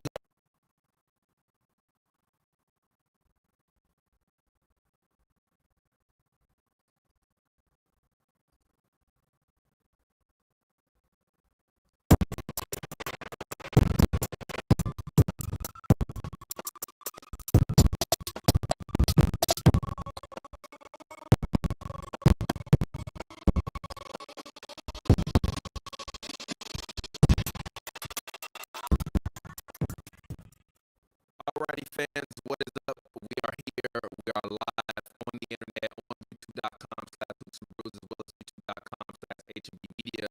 If you are watching us right now on youtube.com/HNB Media and you are one of those 2 million people that are following us, welcome. Thank you for joining. Shout out to the homie Ernie TV. You know, he's already in the building. He's ready to go. But anyways, I am here back with the new show in LA. We are here to talk Clippers basketball and Clippers basketball only. We have our show King Watch. King Watch went yesterday, and I was like, you know what? I cover the Clippers. I don't cover the Lakers.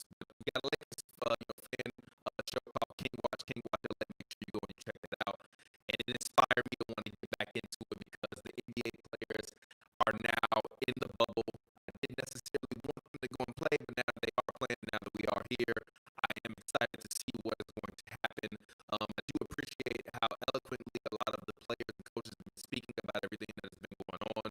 You can tell that they spent a lot of time during their hiatus thinking about and dealing with these current issues that we have in the social climate. But today I have a special guest with me. I know you can see him.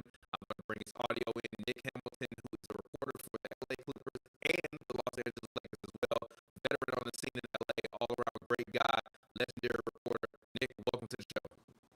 Man, thanks for having me, bro. I appreciate it. Thank you. I appreciate you for joining me. You know, I know this is your afternoon. You're always on TV. I see you talking in the morning. So let's talk to the people, let them know where they can find you at and kind of what you do. Yeah, man. You can find me on all social media platforms at Nick Hamilton LA. You can catch me at Nightfall Media. That's NITEFALLMEDIA. I'm on different platforms. I got like 3 three shows now that I'm doing.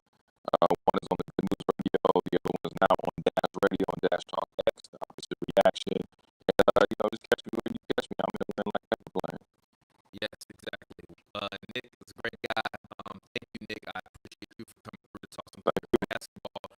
So today, obviously we cover the Clippers. NBA media is now going insane. I mean, I think we've probably been on more, press conference calls than we probably were in a 3 or 4 day span, before it all when the season was happening. I mean, obviously the Clippers are a team that notoriously doesn't practice a lot. Doc Rivers is a coach that notoriously doesn't make his players practice a lot when they're putting forth effort or on a championship run. So this team is a team that hasn't spent a lot of time in the gym. We haven't spent a lot of time with them in the gym covering them. I mean, other than just like the usual practices. So obviously, Kawhi has finally made his way to the bubble.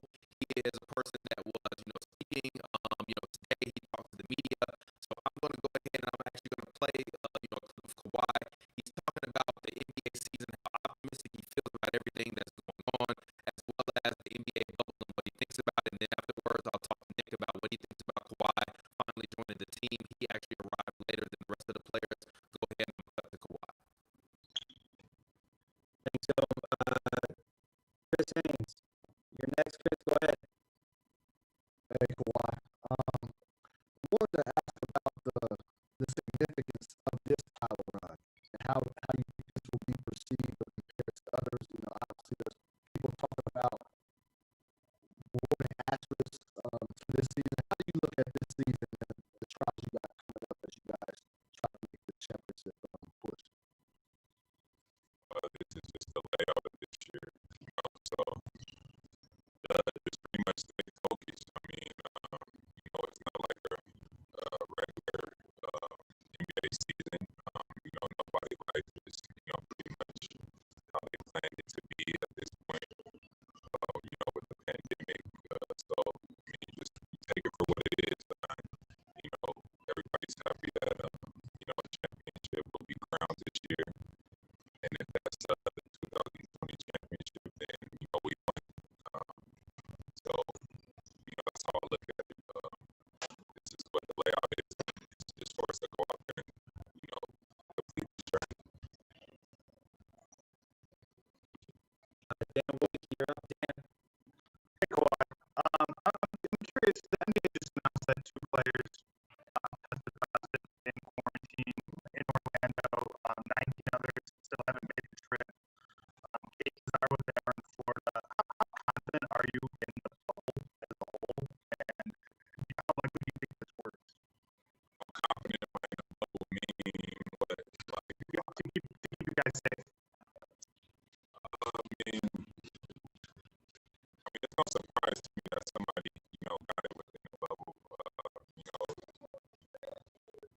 You bring in so many people from different cities and states, and there's no control over it, pretty much. I think we're doing the best that we can. NBA put, together, this process, this quarantine, and, we're doing everything, under the guidelines of testing every day, trying to keep, ourselves social distance from everyone. But, who knows what's going to happen. All we can do is try to stay optimistic about it and be positive, and, hopefully we can finish this season. All right, so that was Kawhi Leonard. Kawhi Leonard, just spoke for a couple minutes. He talked about, kind of the reservation to actually go out and play now that they are there, not being there, and also acknowledging kind of, everything that's kind of, has been going on. Kawhi is usually a guy that people, don't look at as being a guy that's one of the most eloquent. Nick, what are your thoughts on Kawhi finally joining the team in the bubble? What are your expectations for Kawhi Leonard this postseason? Obviously, he was playing great basketball on a tear, but a little banged up before. Doc Rivers says he's 100% healthy. What are your thoughts? Well, I think he's absolutely 100% healthy. I think that 4-month layoff probably did him justice, much like we talking about, LeBron James and anybody else that need a rest. I think Kawhi is healthy. I think Kawhi is a guy that's focused now. I think he kind of said earlier, he treated it like it was the off season, like he was prepped for the off season. So the things that he did during the break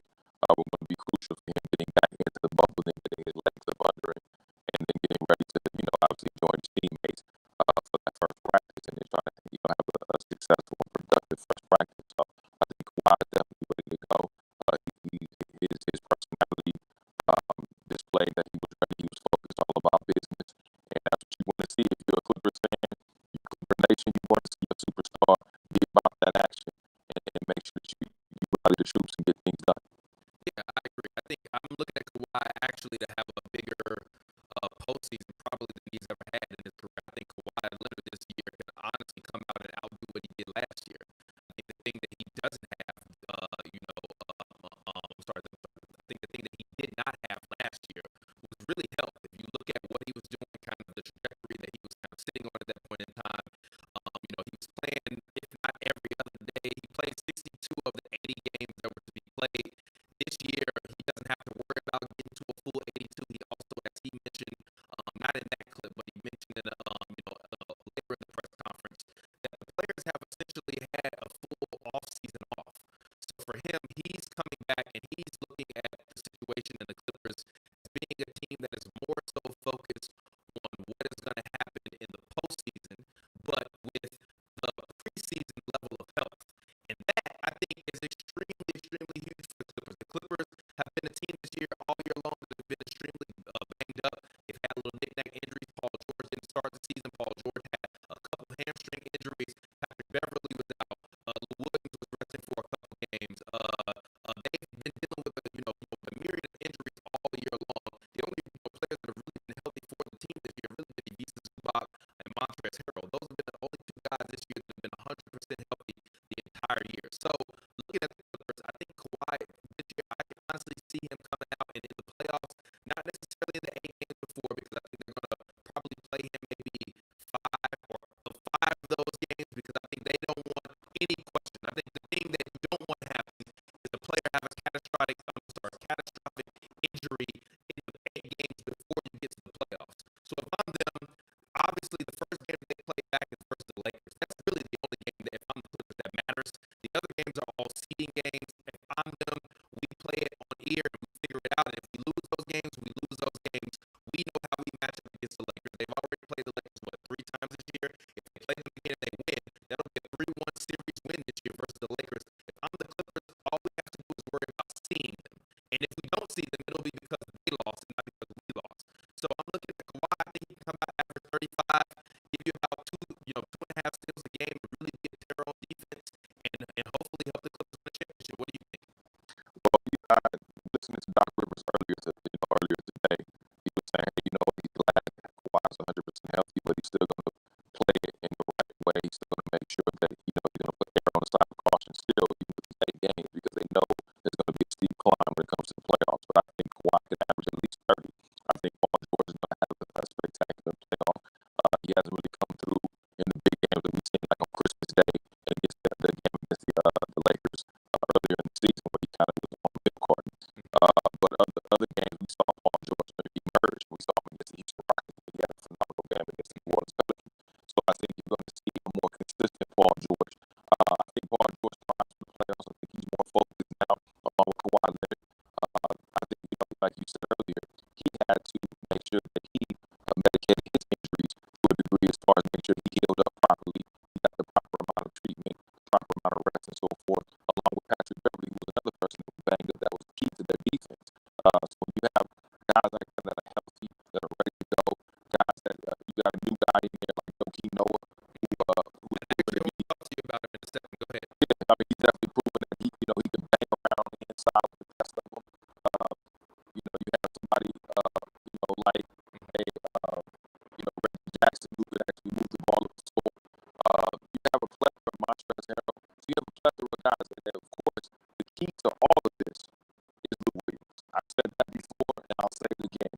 However Lou Williams moves is how this Clippers team is going to move, because I believe that he is the spine, so to speak, of this Clippers team, or one of the vertebrae of this Clippers team, a strong vertebrae to be exact, because we all talk about Kawhi and Paul George, but we never really give the props and the credit due as far as the presence that Lou Williams brings on the floor, night in and night out.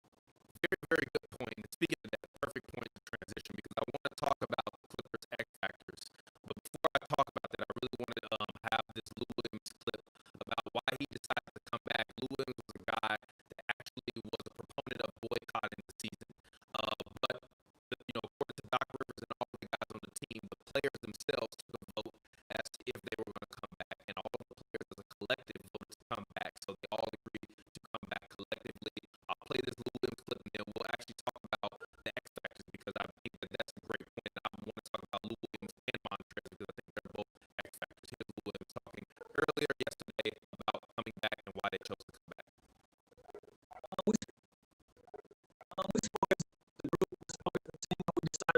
competition was going to be, it was going to be everybody and nobody. And so once we sat down, we had a conversation, we decided to take a vote, and we just had more things in common, and we just decided that we were going to come as a group. And so I'm part of the group. I have a lot of thoughts and ideas of the things that I feel strongly about personally, but I represent a group, I represent an organization, and so ultimately that led to my decision. All right, so we heard what Lou had to say. He talked about representing the group and representing the organization. He also spoke in that same press conference about how proud he was of the fact that, that Lou, I'm sorry, not that Lou, that the Clippers, as well as Lou Williams, works for an organization like the NBA that has always been at the forefront of social issues and social change. He also spoke about, that being one of the also other reasons as to why he wasn't, kind of really too concerned once they all agreed to come back because of the fact that the NBA has always been a proponent of change. So, what are your thoughts on the Clippers and their X factors? Who do you think will be the Clippers X factors in the bubble? Personally, I think that it's up to Lou Williams and Montrezl Harrell to capture that same amount of magic that they had before. But I think the difference is that a guy in Joakim Noah, who I actually think is going to be the Clippers' largest X factor in the bubble. Personally, because I've spoken about this when I did the Locked On Clips podcast. The guys of the Locked On Clips podcast. Ivica Zubac has always been foul trouble. He has more fouls already this year than he had last year, and he had played a little bit more minutes. He's a guy that I worry about being in foul trouble, but also Montrezl Harrell is a guy that I worry about defending in the paint against teams with size, as well as potentially having to be a rim protector against a team like the Houston Rockets or the Denver Nuggets. So I think Joakim Noah will actually be an X factor for this team as they move forward, because I think even if he comes off the bench and gives them 8 to 10 minutes a game of solid defensive rebounding, when he played last year on the Memphis Grizzlies, he still came in and played very well in his backup role behind Jonas Valanciunas. Nick, what are your thoughts? Well, you know what? I think it's an interesting point that you make about Joakim Noah, because you said 8 to 10 minutes, and yeah, we think, oh, okay, that's just 8 to 10 minutes. But I look at beyond that. I look at the coaching, what he's going to be coaching on the sidelines when he's not in the game, giving guys like Ivica Zubac, input, giving him an overall outlook on where he should be. And then in practices too, working with Zubac, making them tougher but smarter at the same time. So he doesn't get caught up in foul trouble as much. I think same thing with Montrezl Harrell. I think Montrezl Harrell is an incredible player. I think God plays with energy, plays with a lot of passion, but he's going to have to learn how to control that passion sometimes, because that passion, unfortunately, has gotten into some trouble down the stretch. And I think he's going to have to learn how to control that. And I think you got a guy like him, he knows all about energy, but I think he's mature enough to know when to turn that energy on and when to turn it off. And I think that's going to be the key factor, not just from a physical standpoint, but from a mental, because Doc has always preached to his players, even throughout quarantine, hey, let's win the weight, meaning let's be tough, not just physically, but let's be tough mentally. He's been preaching that all season, but especially during quarantine. So I think now you got another guy who is on one accord with Doc Rivers to say, you know what, let's win mentally and as well as physically within the 94 feet. If they can do that, I think they'll be tremendously successful and possibly on their way to winning their first ever NBA championship. Yeah, and for me personally, I think the biggest thing that Noah adds is that Noah is comfortable with a Doc Rivers defensive scheme and defensive system. And the reason why I say that is not because Doc Rivers has ever coached Joakim Noah, but Tom Thibodeau. If you know anything about the Chicago Bulls and Tom Thibodeau was the driving force behind Doc Rivers' defense that defended against the Lakers and won that championship against the Lakers. They won the championship. He went on then to coach the Bulls and take the Bulls to the conference finals. Tom Thibodeau's defense is Doc Rivers' defense. Tom Thibodeau, because you all don't know this because you haven't been there behind the scenes, has been at a numerous amount of Clippers games and Clippers practices this year, talking to coaches and talking with players. So he is a guy that has been around this organization.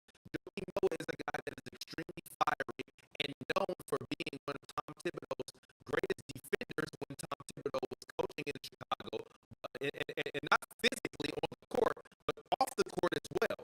So he is a guy that will rally behind Doc Rivers and likes a player's coach. A lot of guys don't necessarily care for Doc Rivers' approach, and we've heard about some players talking about how in his earlier days, Doc was the guy that might have been a little bit more of a physical, confrontational guy, which I haven't personally seen him scream on anybody or kind of get in anybody's face or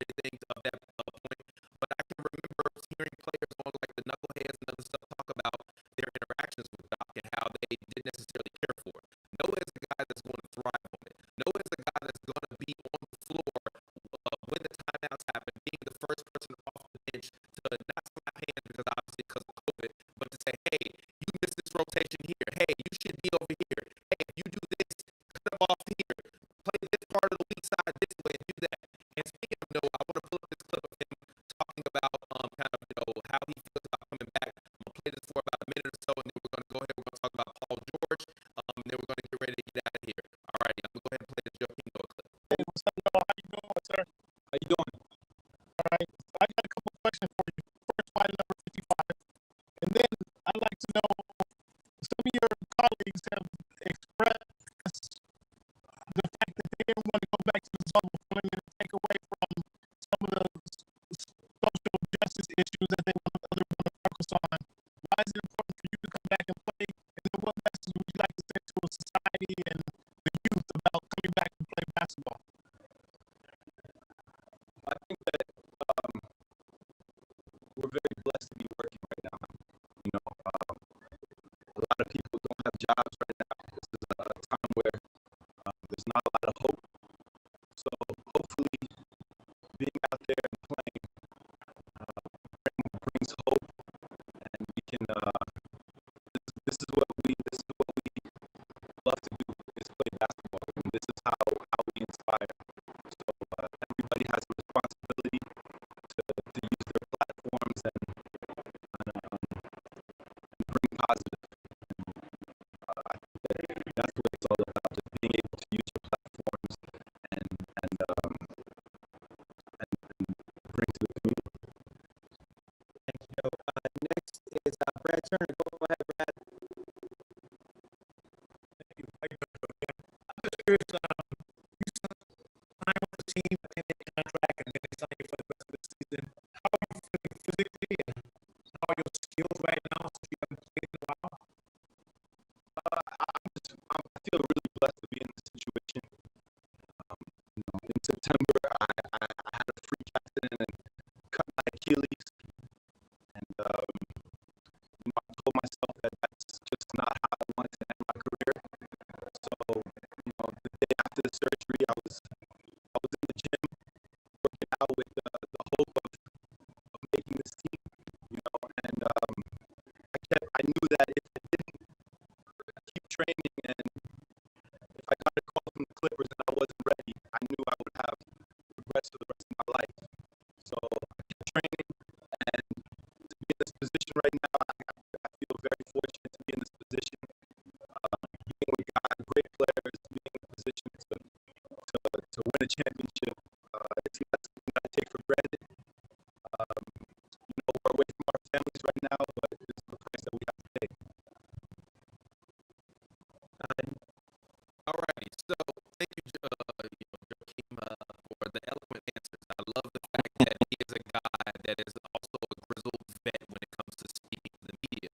So he knows the right thing to say. He's been in the national spotlight since he was in Florida. So I think my two X factors for this team are Montrezl and Joakim. I think Montrezl Harrell has to come out and play like a max player in order for him to be able to not only get the maximum contract that he wants, but also in order for him to really be able to establish himself as one of those guys. I think he's a guy that if he gets max or goes to the Eastern Conference, he can be an all-star next year. And I think you make that, and you start your legacy and make your bones in the playoffs.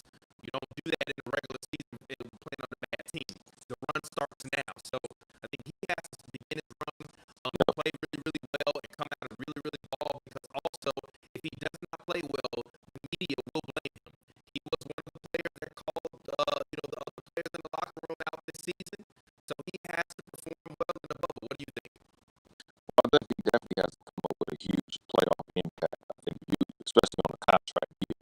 We've seen a lot of guys make names for themselves that have already had names. We knew about Damian Lillard. We knew how great Damian Lillard was, but America didn't know until the playoffs against Golden State when he made that ridiculous shot. I think it was against Golden State. Was it OKC? One of those two teams I think he played against where he made that ridiculous. You're talking about a couple years ago or last year? Yeah, last year he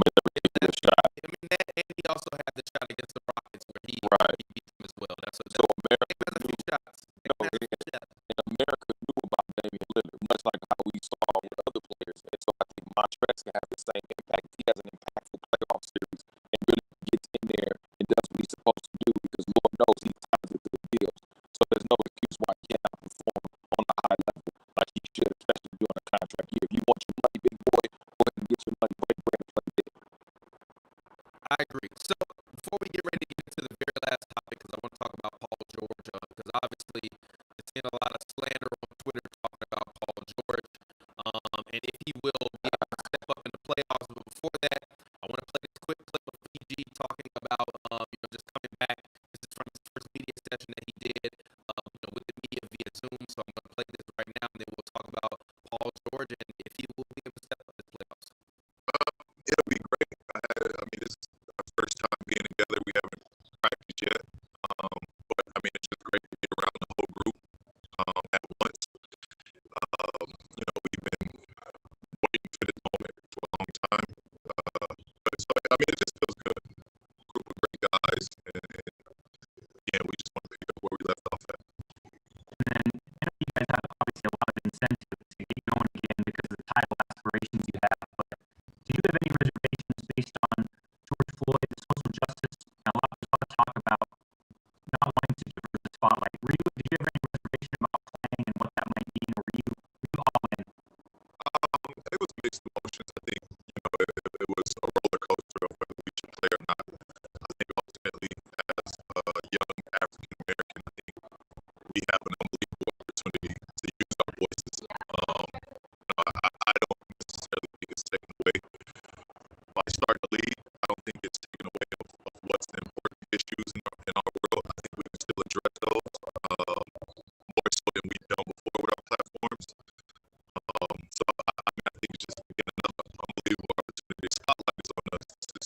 We're opening back up the sports world, and with that alone, we should have more than enough of an opportunity to get our message and our points across. Alrighty, so that was Paul George talking about, why he feels that players, were right in coming back, or at least not wrong in coming back, and also he kind of spoke a little bit about just kind of how interested it is because he hasn't seen any of the guys before. So, what do you expect from Paul George, Nick? How do you feel about PG? What do you think he will be able to do in his playoffs? Obviously, he's not really performed well in the playoffs. He really hasn't performed up to par in the playoffs since honestly the year when they faced Miami, when he was playing on the Pacers. That's the last time Paul George has actually had a memorable playoff series to me. What are your thoughts? Do you think he will step up? Will he be the Scottie Pippen to Kawhi Leonard's Michael Jordan? What do you think? Well, I think he's had an inconsistent playoff appearance because I think we expect so much from Paul George. We expect his skill set to be so high. He has a very high basketball IQ, so we expect certain things from him. And when he doesn't perform up to par, we feel like a bit disappointed. But I will say this much: Paul George is definitely energized. He's ready. I think Paul George is a dude that has to be comfortable and be sure within himself. I don't think we saw that throughout the season. I think he was battling more mental injury than physical injury. And that's a play on players. I mean, we've heard that time and time again. How players, they can come back physically, but it takes them a while longer to come back mentally. So, I mean, first of all, folks need Paul George. Let that man play his game the way he needs to play it. I like the way he plays. I like the way he attacks the game. I like the way he spaces out the floor. He has great court vision. He knows where to be in certain instances. I mean, people were bashing him before, then he came back. He was knocking down 3-pointers like he was going out of style, and everybody wanted to be back on the shot. So, to me, my thing is let Paul George be. That's the beautiful thing I love about Doc Rivers, that Doc loves players to be themselves. He understands that, he has a system and they fall into the line, but at the same time, Paul George knows where to be and how to go about doing it. And he doesn't get in the way of Kawhi Leonard. He actually is able to be his 1B to Kawhi Leonard being 1A. I think that's very important. I think how to be chemical. I mean, how to chemistry. Yeah. I mean, I guess they are flowing together. Yeah, that's the thing about it is that people can say what they want, but in OKC last year, Russ essentially kind of gave him the team and the keys to the offense. He said, okay, all right, I'll step back and become more of the assist rebound guy, which is what he more so leaned. And he also was shooting terribly last year, so he wasn't trying to take. I mean, he still take a lot of shots, but not as many as he should have been. Had he been shooting as well as he was doing this year in terms of Russell Westbrook. So Paul George stepped up to the plate defensively and really did what he was supposed to do on that Oklahoma City team last year, as well as offensively. He was a true MVP candidate last year. I personally thought that he at least deserved to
expect from the opposition dictating how Paul George needs to play, whether it's defensively. Maybe he has a great defensive night. He may not have a great offensive night. That's the beauty about Paul George. If it's not going offensively for him, he can give it to you on the defensive end, and vice versa. So I think that's the beauty and special touch that Paul George has with this team, and be able to coexist with this team. Because listen, this is a Clippers team. They only have 3 games that they have to play within this 8-game little restart, whatever you want to call it. Foolishness, but call it what you may. But I think obviously against the Lakers, maybe 2 more games against Western Conference opponents, and you just let everybody rest. Like, okay, look, we're gonna play maybe 12, 14 minutes a game, rally out the troops. Let's see, Doc is trying to figure out what his final playoff lineup is going to be more than likely. So that's what you do. You use the last 4 games to say, okay, hey, look, who can we shuffle in? Is it going to be Reggie Jackson? Is it going to be, how much can Joe King give us night in and night out? You want to know something crazy? When we were talking about those X factors, I completely forgot about Reggie Jackson, who actually in his last 3 games or 2 games or whatever, as a Clipper, actually was starting to develop an rhythm. He also has had a lot of months to be able to watch tape, and he spoke to the media the other day as well, and he mentioned how this offense isn't very complicated in terms of complex. You just have to know the right reads. I think he said, and I'm paraphrasing it, but he said anybody that knows anything about basketball can play within this offense. You just have to make the right reads and know where you need to get the ball. So I'm glad that he knows that is what his role is on this team, because far too many times Reggie Jackson has done too much, and I don't need him to do too much. You have Paul George, you have Kawhi, you have Montrez, you have Lou Williams. Just come in, play smart. When Patrick Beverly gets into foul trouble because he's growling it at people and growling in the air and snarling at LeBron, come in and step up and make valuable plays. But that's about it. I think this championship run for the Clippers, if they will win a championship, will begin and end with Kawhi Leonard and Paul George. As intelligent as you are when it comes to basketball, you and Pavy, I disagree with some of y'all takes. Good Lord, I swear y'all be drinking with you guys between some of these takes. But what I will say is this much, y'all jokes aside. The biggest X factor that we have not considered, neither one of us have spoken on this show. The biggest X factor to all of this, whether it's the Clippers, whether it's Kawhi, Paul George, or whoever, is the role. Yeah. The role is going to play the biggest X factor, because I don't think that we're going to crown a champion this year. Really? Not because the Clippers aren't suited, not because the other teams aren't suited. Okay. I think because it's a time factor issue. We're against the clock. You and I both watch games where teams have been down by 20 and they got 7 minutes to go and they try to hurry up and make a rally. It's just not, they get down to maybe 3 to 4 points, but it's just not enough time to complete the rally. That's what Which is also one thing I will say. I didn't watch that TBT tournament, the basketball tournament. I didn't watch it in full. I watched like a piece of a couple games. One thing that I really did enjoy was that I think I don't know if it was blowout rules or time constraints where games had to end at a certain level of points. I think if you're the NBA, rather than having teams play out the full quarters, I think there should literally be a 20-minute blowout rule. And whatever the 20-minute blowout rule, 20-point blowout rule. And the 20-point blowout rule is if it's below 6 minutes left in the game or 4 minutes left in the game, and the team is up by 20, the next team to get to the next even number of the next 10s. So if the team is at 83 and the other team is at 103 or 103 with 4 minutes left, that means if they get to 110, the game's over. That means you limit the amount of contact these guys have to have, and you also aren't ruining the game because nobody's going to sit and watch 4 minutes of garbage time anyways. You know what I mean? Yeah, you increase the opportunity for guys to catch you, because we know in the state of Florida the numbers continue to keep climbing like they do here in California. So there's no guarantee of guys not getting there. We heard on Monday afternoon that 2 more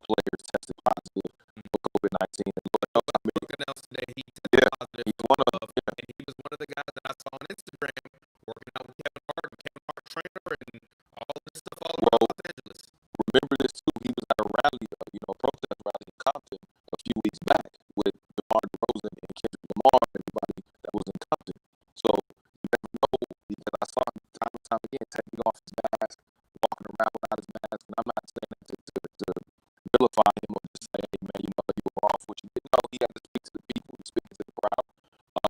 But in that, even though his heart was in the right place, you got to always be cognizant of, hey, man, should I really be out here? I know my heart tells me I want to be out here, but maybe I can't for the sake of my health. Plus, he has kids, he has a wife. You got to consider all those factors. He has triplets, correct? Or twins? Or he has twins and another kid, yeah. He's got 3 kids. Yeah, all those kids have been like the last 4 or 5 years. They're all infants, Yeah. so yeah. So, I mean, you got to consider those things. That's why I said I have to agree with y'all talking on that. I don't think we're going to be able to crown a champion. Not because we can't, it's because the numbers are staggering. I believe about a week, 2 weeks ago. He was like, I don't think we're going to be able to complete the season. I don't think we're going to be able to crown a champion because Corona is definitely the number continue to stagger. Florida's not being responsible as a state to try to contain this. And so you got people coming in and out of that bubble, that, you know, workers and what have you, people working in hotels, things like that. Anything. I mean, we found out that you can touch something and catch it, you know, 24 hours later. So we don't know how this thing is really how we can, you know, catch it, how you can spread it on. So that's what I'm saying. I don't know if we're going to be able to finish out the season, not just with the NBA, but I don't think in any sport, because there's too much going on. There's too many factors that are in the way. I would love to see us crown the champion this season because I think it's necessary. I think it's necessary, but it's definitely something that we need as a nation. But I just don't see it happening, man. Unfortunately, because of what's going on with the coronavirus and people not wearing masks and social distancing and things of that nature, and the numbers continue to climb each and every day. I mean, Florida had over 15,000 cases just recently. Yeah, Doc Rivers actually, I think, spoke about that earlier. I wonder actually, I might have this quote from Doc Rivers earlier. Actually, he was speaking specifically about the bubble. Let me see if it's here. He's talking about Kawhi and stuff as well. As a group, in terms of Kawhi, does that mean you're going to still have limitations on him in terms of minutes played or the back to back? I don't know that yet, Andrew. But no limits. Kawhi's healthy, you know, for the most part. That still doesn't mean that we don't want to maintain him and get him through the first 8 games and get ready for the playoffs. We want to be smart about this, not just with Kawhi, it's with everybody. But, you know, having everybody healthy was more about training camp. I mean, we really did not have a great training camp because we didn't have enough bodies and enough of our key guys practicing. And you know, we have a virtually new team, so we need our new guys to be on the floor. We didn't have that ability to do that. This time, for the most part, we'll have everybody in. Thanks, Andrew. Next up is Cameron. Yeah, I'm sorry. I guess he didn't speak about it in that clip, but he did speak about it today at least in terms of the bubble. They were, you know, because I believe one of the reporters asked the story broke from Champs, Woj, or whatever. Actually, Woj is suspended. Woj, hold on, wait a minute. Woj. If you want to stop working for them, come work with us. I didn't say for us. Come work with us. All right? We got millions of people. We got millions of people here. We got a platform. You cannot tell me, Woj, that you can't utilize our platform with your own Woj exclusive Patreon and be able to tell ESPN to stick where the sun don't shine. Woj, come over to HNB, be a part of the team, build your own stuff, so that way can't nobody suspend you. Come work with the team. All I gotta say is free. All I gotta say is free Woj, and Woj can work with Nightfall Media anytime he wants to work with them. Yeah. He gonna come to HNB Media first. We gonna start a bidding war for Woj. Let's put the money cases up. Like Nipsey say, get your lawyer on the phone. We can make it real. But anyways, Nick, I appreciate you for joining me on the new show in LA, the All Clippers show. I will be back now doing this once a week. Now that we're back into the full swing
me on NBC4 here in Los Angeles. I'm going Rogan. I'm usually on there every week. I'm on AM 570 in LA. Or if you're not in LA, you can catch me on the iHeartRadio app on AM 570, lunchtime with Rogan and Rodney. You can also catch me on Dash Radio, Dash Talk X, The Opposite Reaction with myself and my other host, Becky Ray. We get into it. We don't agree on hardly anything, so it's a beautiful show. It's just life. It's just fun. Sports, politics, pop culture, you name it, we do it. All right. All right. Thank you, Nick. I appreciate you for joining me on the new show in LA, and I will get up with you later. Fans, all of you all out there, thank you as well for joining and checking out the new show in LA. As I said before, I will be back here next week. Same channels, youtube.com/HNB Media TV, also youtube.com/Hoops to Brews.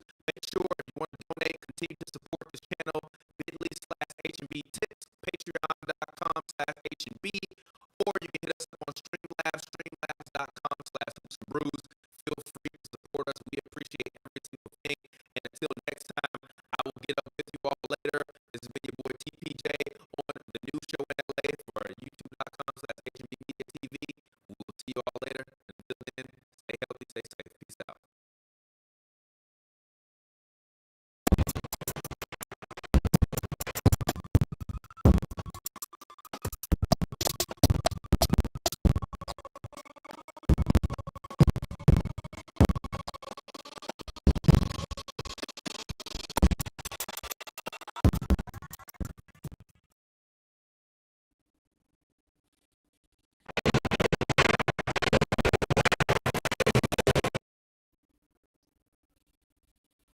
All right, what's up? This is David Phelps with King Watch LA.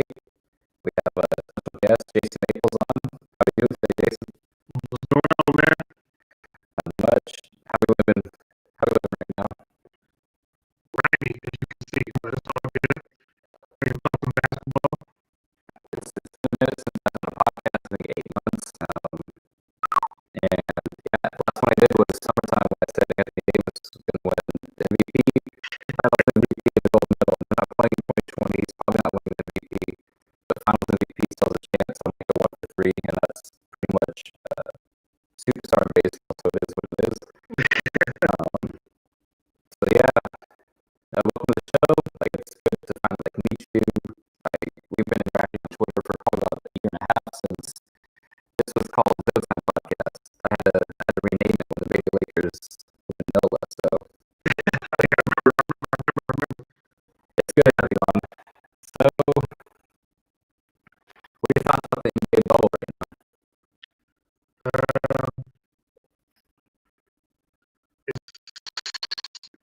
I guess it's 2020 in general. Definitely not ever lived in 20 in the bubble. Just kind of had that. Yeah. Just never experienced nothing like this. It was a little weird to see guys complaining at first, and I think everybody liked it and realized that there's other stuff in the world going on. They kind of calmed down with it. Everybody was like, it's the best of it. All you can do at this point, I mean, just get to the season basketball really now. We got two really tough, so get it, man. It's like the first day, I was like, the food they were eating, the pictures they were sending, I was like, it's gonna be bad. And then it was like Mark Stein or someone tweeted out that after 48 hours it'll be a lot better. Yeah, I saw that, but the food was better. You know? Yeah. And then they said after 48 hours you can go explore the DJ set and all this other stuff. So I was like, all right, just chill for 2 days, let's see how it is. And like everything I saw today, like it looked amazing. And as amazing as it could be without your family and your kids. Yeah, that was a tough part for me seeing everybody like they would be a little extreme when you talk about it was like a kid, but yeah, I saw that. I was watching games, so I'm not going to do a friend game, but as far as billionaire company bubbles go, and, you know, they can pay the money to play basketball in a safe environment, man. So, and like I was talking to my parents about it, they're like teachers, like we've had like days we see them, days we don't. And these NBA players got 4 months they wouldn't have gotten with their family every single day. Right. Like, it's a give and take for the whole, and like it's terrible that they can't go, but it's something about possibly letting the media family in.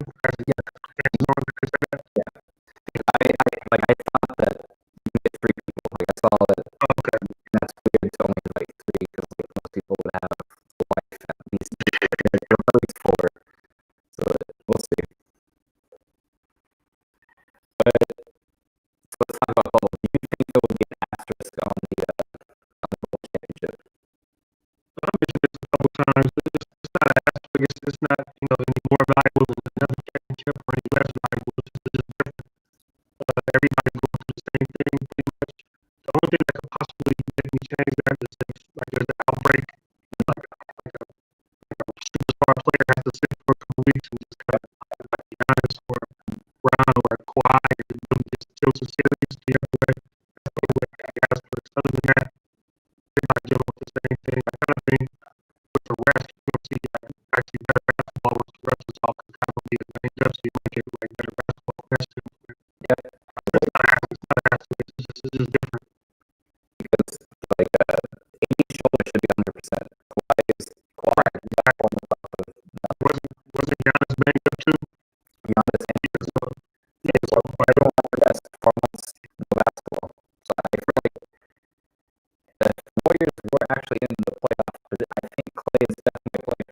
Like they actually were positioned into like if they were in the bubble, I think they'd play. Whereas the Clay towards the key there towards the knee.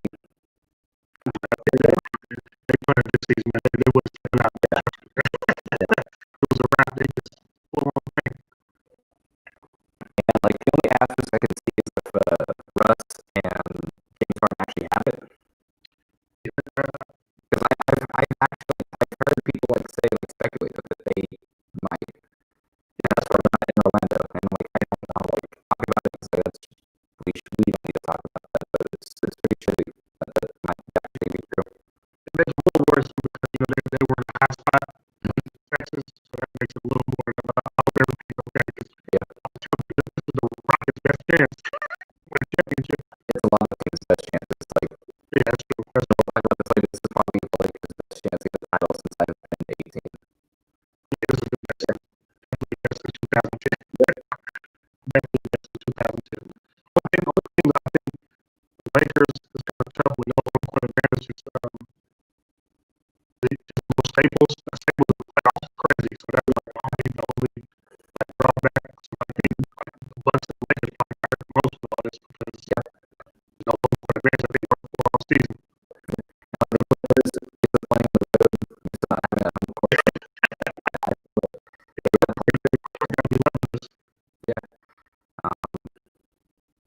Let's see. What's the next topic? We think LeBron stands in the MVP race. He's second behind Giannis. I think it's just tough how people try to get to that one weekend basketball with the Lakers, which is impressive. They beat the Bucks and the Lakers back to back. I think that kind of made everybody shrink together. Giannis was just so overwhelming throughout the whole season, and he was playing for like 32 minutes a game, just brought everybody up. It's got very similar to like Steph in 2016, but his stats are great. They keep better, but he got still not much fun. So it's I think it's Giannis. What's the last year? But they wanted to, I don't know. They wanted to. No idea. So that's why I would say they had this last year.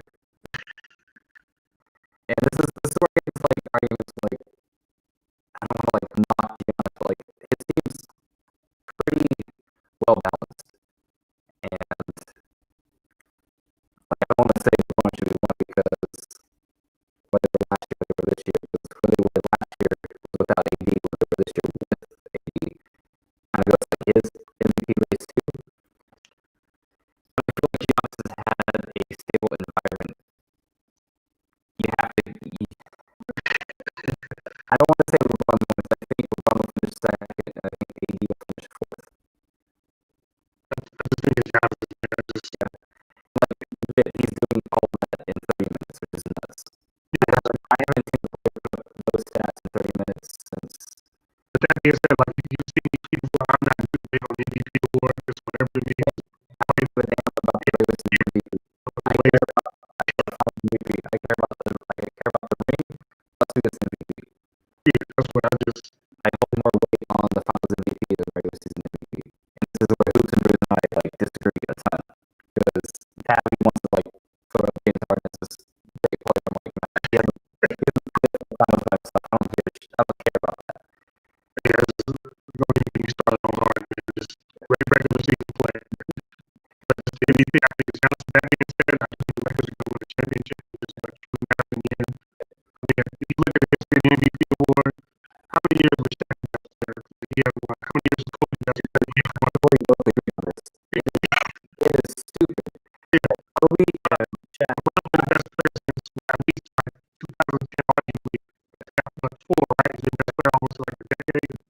So it's like the award is whatever it is. It's narrative driven and the narrative changes every year. Because remember that year, they gave it to Westbrook when he was crazy with the triple doubles? That was I was like, so Kobe doesn't get it for taking Switch Parker and losing them to the playoffs. He doesn't get it, but he gives it to Westbrook. So like it changes every year. So I really don't care about that when we're talking about players. But they're like Kobe averaged 36, right? He's averaged 35 games. Switch Parker and Christian into the playoffs. In the West. I do think LeBron finishes second in the MVP race. I would vote him first just because Milwaukee had like a set thing, Lakers, so many like rotational pieces, and see, the only reason I did that is it was all the roster is tailor made. It's a LeBron James roster, so I can't really go for that. You got another superstar, you got shooting, so I can't. I understand that. I don't know. I would vote LeBron. I won't argue against Giannis. He deserves everything he gets. He also is, I believe, engaged or married to a chick from Fresno where he resides, so shout out to her. Shout out to Mariah. I think she went to Boulder High School, so it is what it is. Let's see, next topic. Let's just get right to it. Should the Lakers assign JR? I think they're good cap signings. I don't anticipate either one being really. Neither should probably more than 8 minutes a game. No, they get more than 8 minutes a game. Our Lakers are in trouble. I'm saying that there's a saying in the coaching world where they call guys 20-20 guys. That means you play when we're up 20 or down 20. I think that's what they're there for, like in case of the injury. But I think like Miss Bradley, but Caruso, KCP, Danny Green. I think that's solid guard rotation around the time. Of course, going to handle the ball most of the time. I think it was a given that LeBron's minutes were increased in the playoffs. Danny Green's minutes were increased in the playoffs. Right. With KCP's. The only wild card would be Caruso's. And I guess Avery Bradley. Since he's going to be out, all those players increase minutes. LeBron will take more of a point guard center role. And that's why we'll talk about that later. But that's why if I had to choose them, I would say Dion would have more of an impact. Exactly. That's what I think because he can play make and he can get you 12, 15 on any given night. Right. He's like an X factor in game 5. Right. Whereas since we're both Laker fans in 2010 when Nate Robinson and Glenn Davis won the Celtics at game 4 or 5, and I was like, what the hell is those two players doing? Well, those two players won it. I can bring it around. I can see Dion doing that for you. I think that's how the Lakers are going to be in general. Because, the two superstars are established. And I think that their guys are going to be like a revolving door. Like, and that's exactly what I'm too. Like, Who's going to have 17 one night, next night. He's going to get 6 threes one day, KCP's going to get 9 one game. Caruso's going to get like a 5 steal game as Parker wins. I think that the third guy's going to be a revolving door. And then that's how they get it done as far as like the third contributor. I have a question on the basketball. Do you think it's fair that the Lakers have lost both of Danny Green's best shooting nights as a Laker? It was opening night versus the Clippers, and the Clippers against the Bucks too, right? Or the Celtics, where he got fired. Yeah. He like hit 8 threes each game, and we got blown out both games. Danny Green, I'm a little nervous about Danny Green because in the playoffs, his numbers are taking a dip. Like, it's the first career that has actually admitted that. Yeah, that's just the first playoff numbers taking like it's like on back for him. So I'm a little nervous about that, but I think they'll overcome it. Plus they have other guys, KCP, Blues. So, but I'm a little nervous about Danny Green. He's a good starting rotational player, but sometimes in big games, I don't see him on the court. And I don't want to see that as a third or fourth option. It was like in Toronto. I think I saw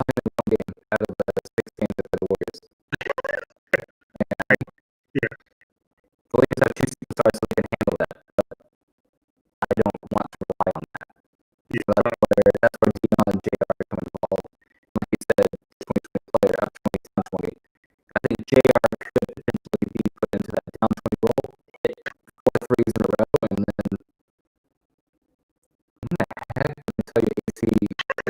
What did I tell y'all? Excuses better than PG-13.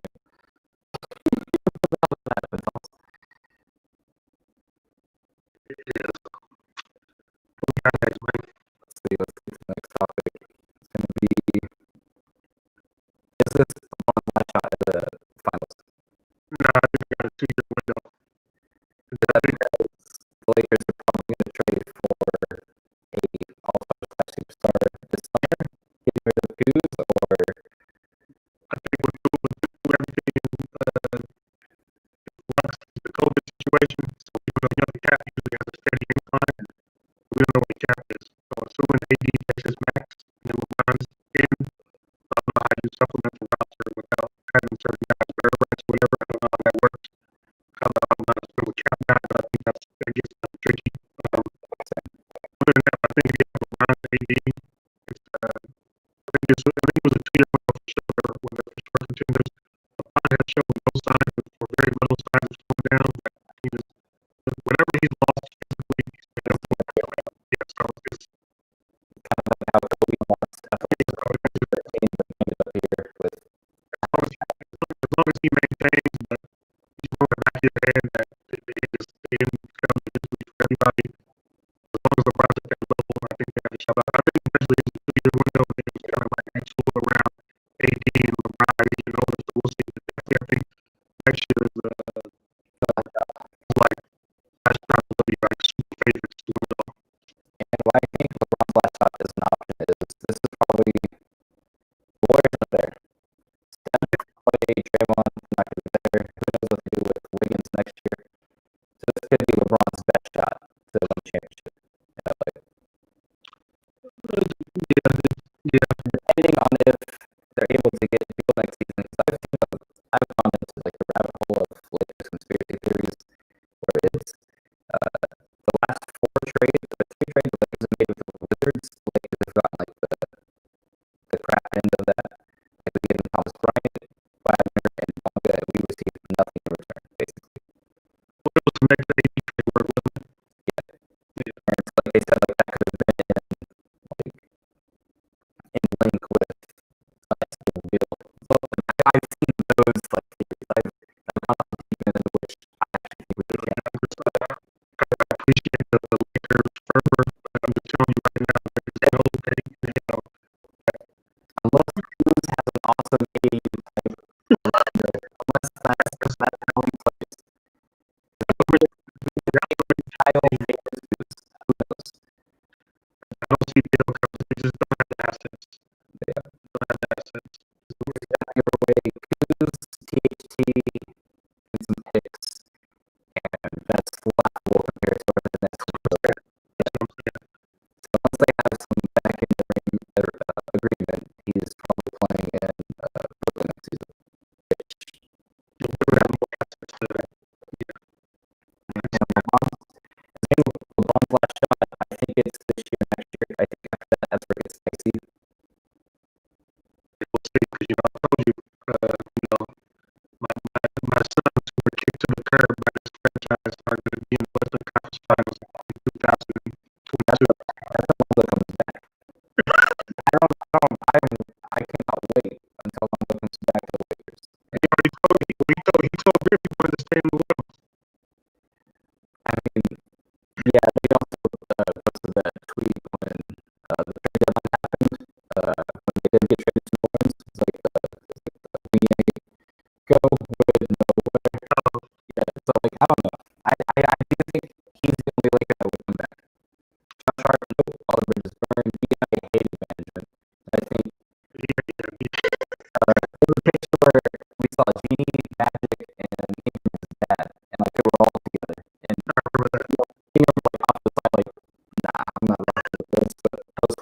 assets trash like 2 years ago, and I know exactly what you're talking about.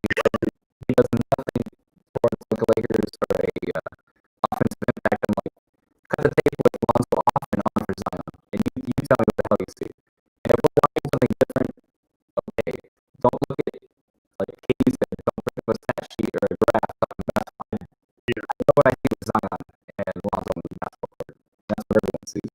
Yeah, that's something I think my dream scenario was to have the Lakers and the Pelicans playing the Western Conference for a couple years. In what, 2022, LeBron's last season? I can sit back and enjoy, hopefully the Lakers will win by then, and I don't have to be the world's most annoying Laker fan on Twitter.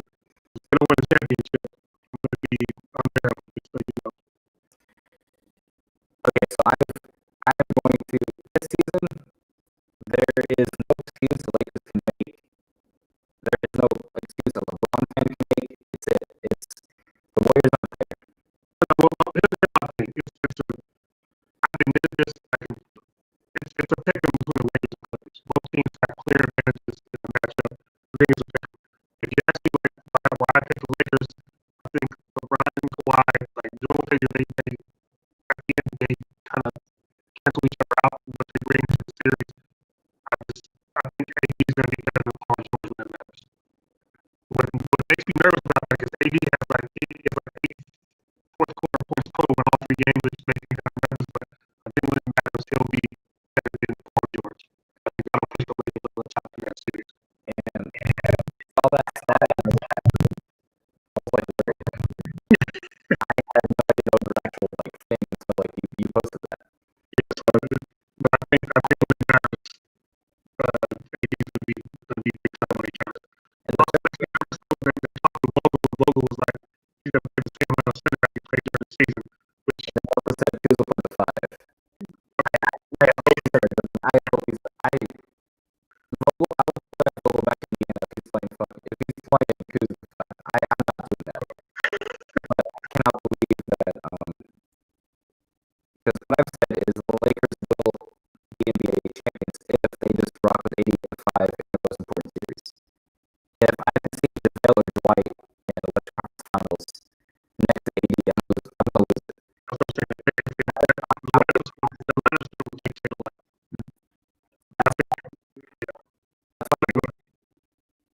I hold that weekend in March, so up to there, is because you actually saw the Lakers play their brand basketball. You saw Keith Kuz the 4 and then AD the 5 or Dwight the 5. You saw Vogel's kind of short lineup. That's why Cruz are very played. And I think he's not a great matchup against the Clippers. He's not a great matchup. I don't get it because things he do should translate first to Clippers, but exactly. I don't. Maybe that changes over a series, but it happens so far. Or maybe Dion comes in and changes that. Yeah. Or he might change. I think there's going to be a different role player in each series. Yeah. He's been one series it was Fish, one series it was Artest and Visa, one series it was Oden. And it was rotated. And I think that's how it's going to be this postseason. This team reminds me of the 2009 team that was Kobe and Gasol, and obviously you got LeBron and AD. That third contributor just kind of rotates. They're not as deep as that team. You got Odom, Fish, big shots. Not as deep as that team, but several guys have to step up at different times. Not as deep, but the top two are better than Kobe and Allen. Yeah. So it reminds me more of the 01 of two teams, but also with the 09 of the 10 teams. It makes sense because it's just going to be your two top players and a bunch of role guys. Right. That's why I think just to find that third guy consistently against the Clippers, that'll be the key. But like I said, I don't know if it was you or someone else that posted Kuz played amazing against, I wouldn't say amazing, but he played good defense on Kawhi. He did the best job. Watch what he did the best job. He did the same thing with the Ghost. He knows how to use his weight. He's better on I don't know if that's good or it should scare the shit out of us. Just keep KCP off Kawhi. Keep KCP off Kawhi. That was the first game. That was definitely the first two games. First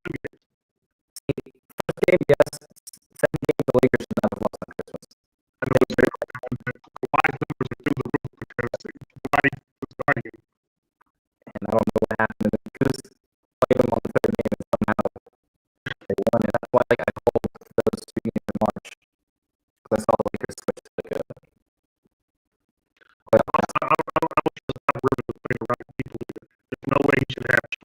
and Lou Williams closing games for that team. They're so bad defensively. So if he keeps those two on the floor, I'd definitely be a happy guy. I do think there will be locker room problems for the Clippers. With the Lakers, it's AD LeBron, or whoever cares after that. Whereas Clippers, like Lou and Trez, they both have like that aura to them from the league.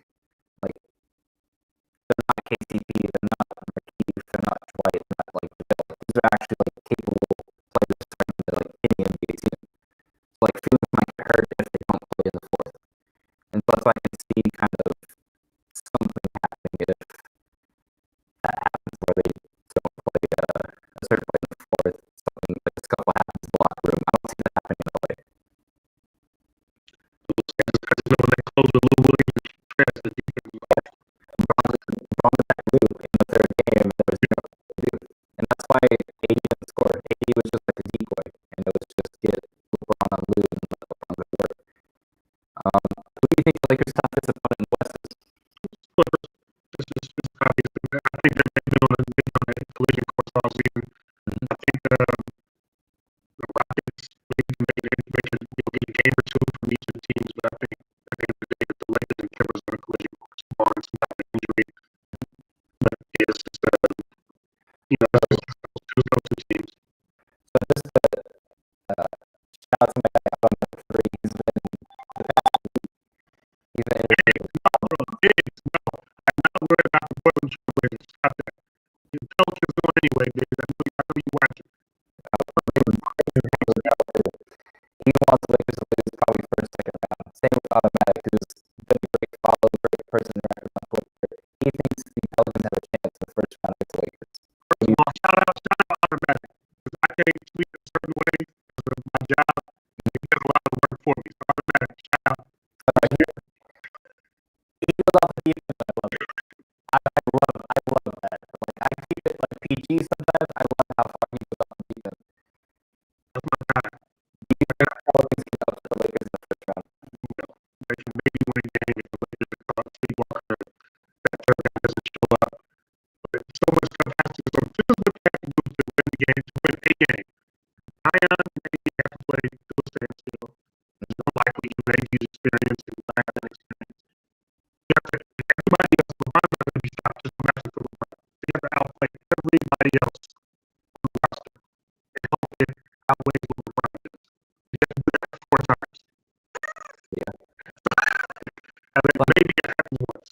My thing is, shooting is a close rate, and he didn't play that well in the Lakers for I think 3 or 4 games. Yeah, 1 big game. He gets ramped up. He literally in the first one, he tried to shoot way too much. He has buttons on. He tries to beat the team by himself. It's crazy. He has to be my man to relax. And like, I'm just like, dude, like, let it come to you. Let Lonzo find you. Let Drew find you. Just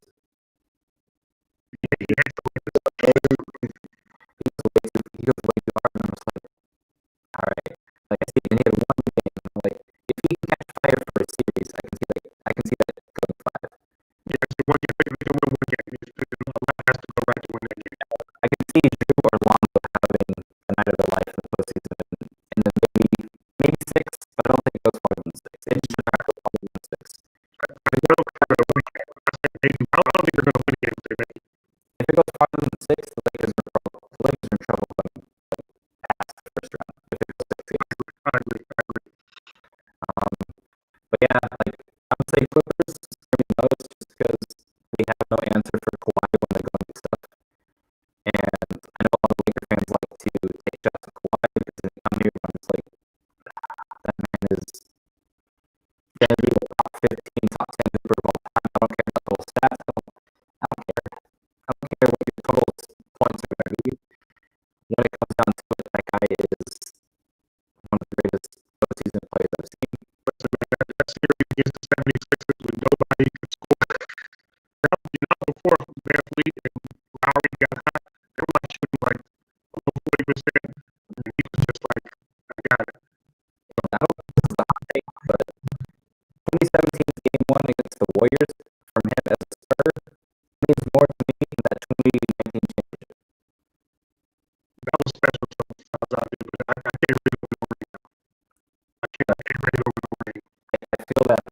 I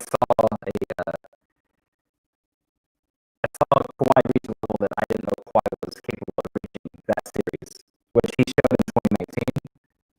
But I was not sure Kawhi could reach that special level that he did in 2017. I rated Kawhi. I'm like, it came along, he got hurt, but like, I saw him become a superstar that game.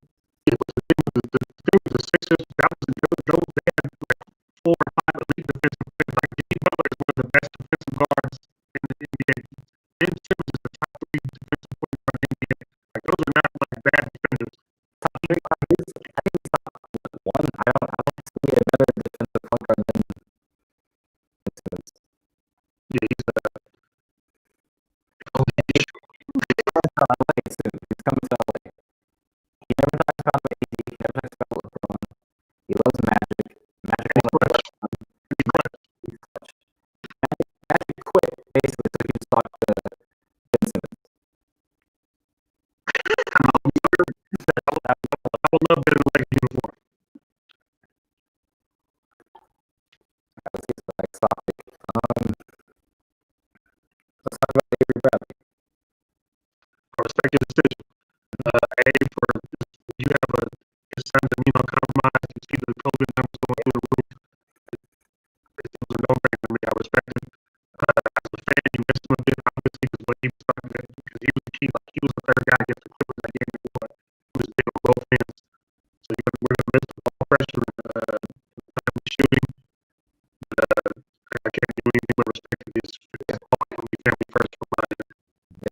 So for Avery Bradley, like, he's the reason why I've seen Lakers win their first live game since 2004. I went to a Laker King game in Sacramento. I had gone to 15 straight, I think it was like 10, 12, 15 straight Laker games where they lost. Wow. And I went to a Kings game when Bogdanovic hit that 3. I went to a game in Portland when KCP hit a game-time 3 and Dame did it on a game winner. So I've seen the Lakers lose dozens of times in person. Avery Bradley had like 16 points in the first quarter. And I'm like, there's no way they're losing this game. So like, I got to like live, like I got to see the Lakers win my first game since 2004, like live. Is he on a 1 or 2 year deal? 1 year. And I have switched to this year. Definitely, like, you saw him, like he played well after injury. And this is like what he went to last year. The Lakers found their groove after injury. It was a short groove, but they found their groove after injury. Yeah. And like he hit 5 threes that game. He hit like 5 or 6 with the Clippers. He's showing you he can hit the 3. His most, I think, valuable thing for the Lakers is he could hit that 15 to 18 mid-range pull-up off the screen. What was that? The Bill he did was on the other end. The ball pressure, it was a 24-second shot clock. He disrupted offenses around at the point of attack. I don't think that's what we're replaced for this team. Maybe Caruso. I don't know how long he plays because the jumper is streaky, so I don't know how long he stays on the floor. But he's not big for feet, so. Yeah, that's what Bradley by the time the guy crosses half court, clock already at 17, 16. So they have to see from outstanding. I think that's the biggest part of the Lakers are going to miss going to the playoffs. And ACCC wrote that he was a player option after the season, so maybe he comes back, maybe he doesn't, but he gets his ring. Give him a ring regardless, make him come back. Like, so where I go with Avery Bradley's importance to the Lakers team, I think he's more important for an 82-game season, more so than a 20-25-game postseason. Because you need him night in, night out. But in the postseason, if you ramp up LeBron's minutes at the point guard position, you can kind of get away with that if you just have a 2 or 3 playing defense and shooting threes. Yeah, the defensive side of it is just not going to be replicated. The Lakers, they have such a great defense anyway. Just the aspect of it not going to be replicated. But yeah, I would agree with that for the most part. And then, did we even reach the LeBron 80 value topic yet? Because I have some hot takes. I have some hot takes about the season. Y'all know how like these type of conversations, man. I think that both have exceeded their supposedly weakness for the season. You heard that LeBron kind of lagged on defense last season. I think LeBron should at least make third or second team All-NBA players. And I think he was able to do that because he had the anchor that Anthony Davis was, or Dwight Howard was, or JaVale McGee is. See, you know what? This time, you right.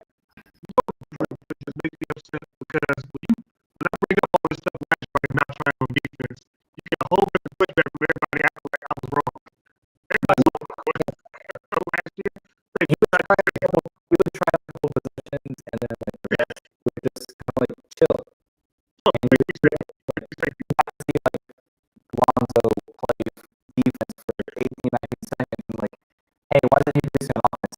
He just played 20 seconds of defense. He's tired. He just go in the corner.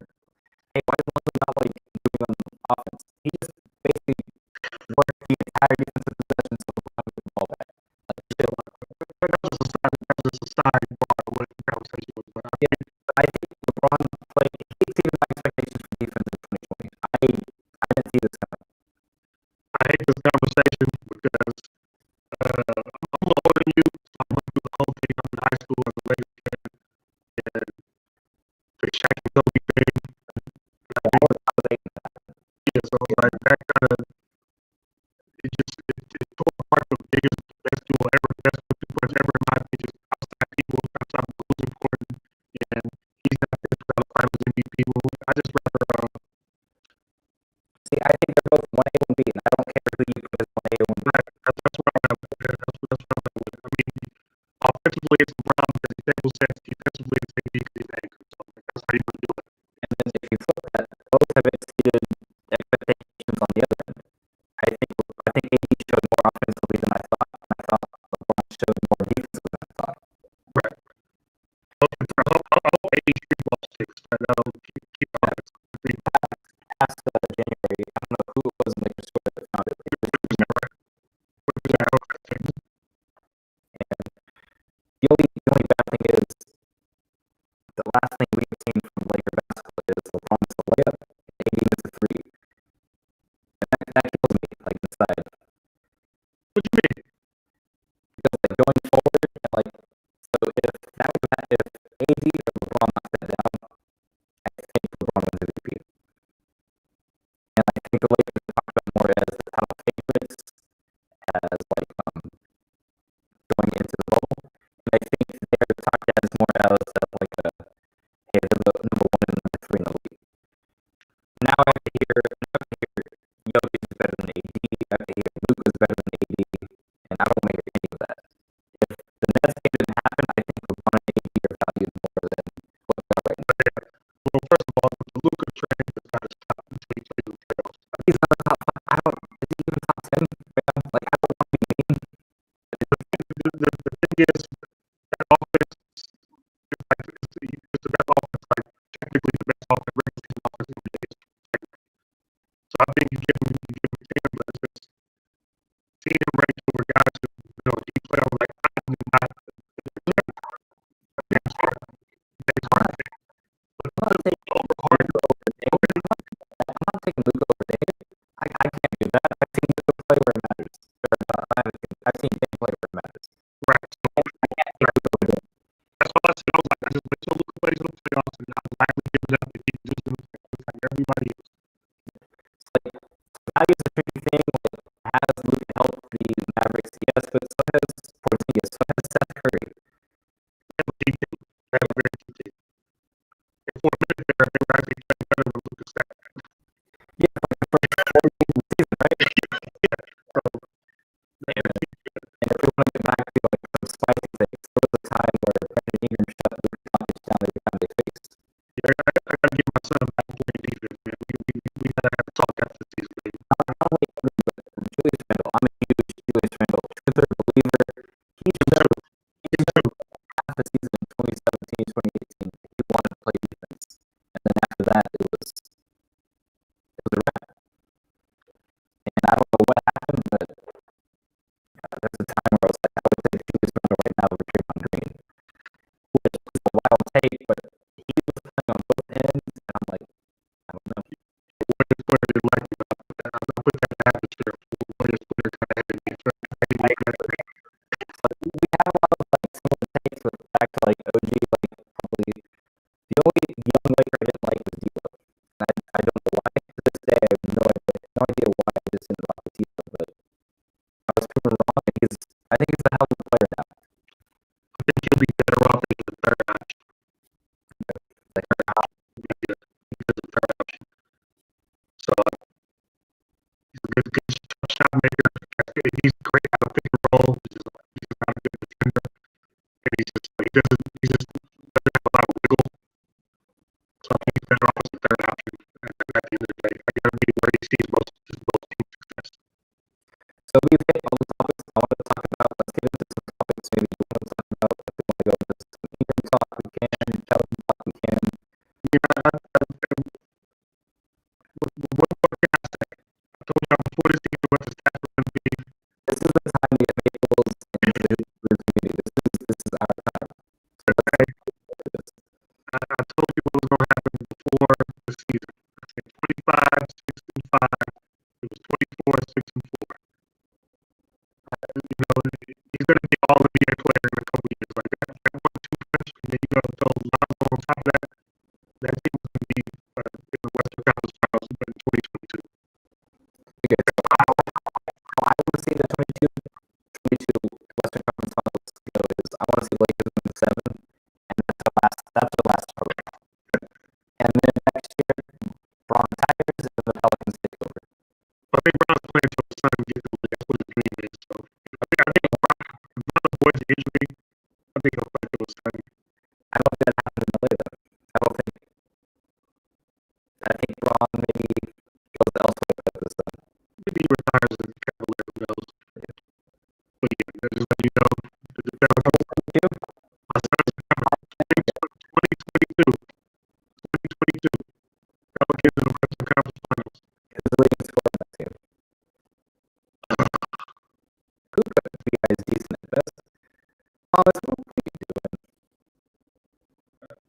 He looks like TV's like an R&B singer. He is actually pretty good. R&B singer. Oh, see, hey, he's an R&B singer. See, you a singer, man. Stay out of basketball discussion. There's one song on Spotify I love. I don't know what it is, but it's catchy. It's pretty good. Yeah, decent at best. Block that guy from the feed. He has to so we were talking. He thinks he put Kuz in the Ingram role, but Kuz can get up there in an all-star appearance maybe. Alright, who? Carmelo. Do this 2 years. If we do this for 2 years, but they were on the same team. Yeah, but Kuz got like 60% of the vote that he's gonna be the first all-star of the Lakers like non-core. Yeah, I got 9%, right? Yeah, I got 9%, right? Lonzo had like 12, and I think I had a little bit more, and then it was Kuz. Listen. Kuz is on the team. Kuz is going to help the Lakers the championship. I'm going to be nice, man. I'm going to be nice. You believe that? Be nice. Easy says Rondo suffered a significant hand injury that David Cunningham was tweeting about. Yeah, I forgot Rondo from the team. Do you think that comes, or that plays a factor? Yeah, he play less is great for the Lakers. I mean, we all saw what happened. When the less he plays, the better the team looks. Okay, so you don't buy into the playoff run. No. Neither do I. Not since Boston. I've seen Rondo for a year and a half in LA, and I have seen nothing I've actually enjoyed. With KCP, I've actually tweeted out that he has the physical tools to be a good basketball player. It's just some nights he thinks he's Kobe way too much, and he's not Kobe. With Rondo, he thinks he's Magic, but he'll actually think he's Magic and try to play like Magic. He hijacks the offense and dribbles for 18 seconds. It drives me bad. That's why Kuz is not listening down. Like, he will pass. Kuz's value is handcuffed to the Carter floor. He's not starting, so he's playing with twos a lot. Unfortunately, the only other playmaker on the team right now is Rondo. So that's where Kuz come from. That's where a lot of the productivity. This is where Lakers is time Dion come into play because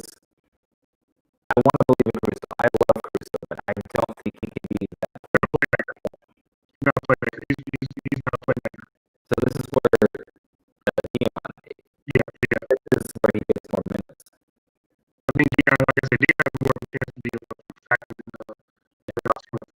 J.R. Smith's like, what does J.R. do that KCP doesn't? So who wins the lead into Dion might have to play in front of those, Kurt for real. And like, thank you ACC for bringing them up because yeah, appreciate that. Kyle's future as a Laker.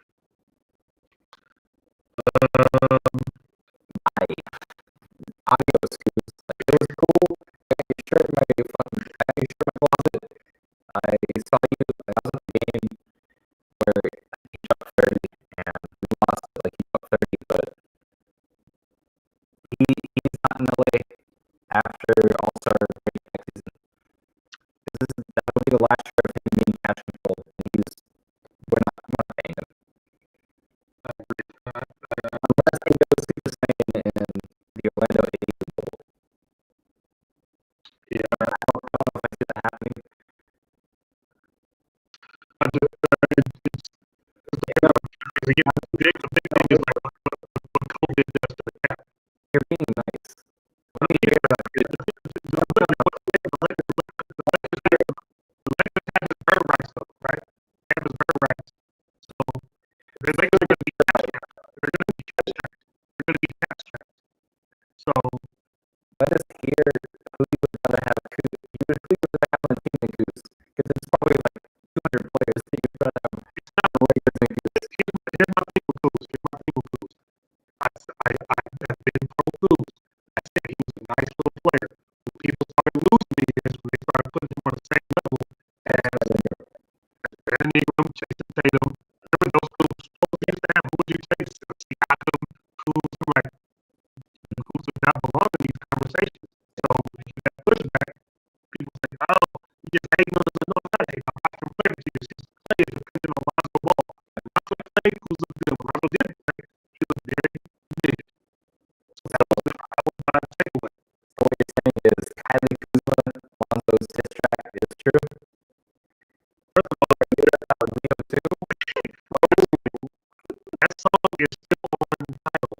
Zoe did not pull it down. I was with I had my songs on shuffle today. I was like, Zoe didn't pull this track off the title, and it's still up there. And where I think Coos, like his best nights, I think he's Antoine Jameson light. Yeah, on his worst nights, I think it's Omri Caspi. So it's hit or miss. And he's not consistent enough to warrant like a long term. And neither were, like, to be fair, neither were Ingram or Lonzo in LA. So my thing is though, with those guys, you can see the room for growth. Like Coos, like he's got a great ball handler. The shooting, like it seems like his rookie year was the outlier because ever since he was hovering around 29-30% since then. So other guys you can see the tools they have for growth. And so Emily98 says, who's going to pay Coos? I can't see him getting $50 million. With COVID, who knows? Yeah, there might be some team that might throw him a mini bag, which Detroit. Yeah, that's where Flint is. Yeah, I could actually see that. That's actually a pretty good like. He's going to do that signing trade for Christian Wood. Like Christian Wood was balling in Detroit. I would take from the first give us feedback. I'll take his feed, Christian Wood, and then you can have the rest. So anything you want to get into before we get that? I appreciate that deal, man. That's very cool. So shout out to the listeners that like joined in and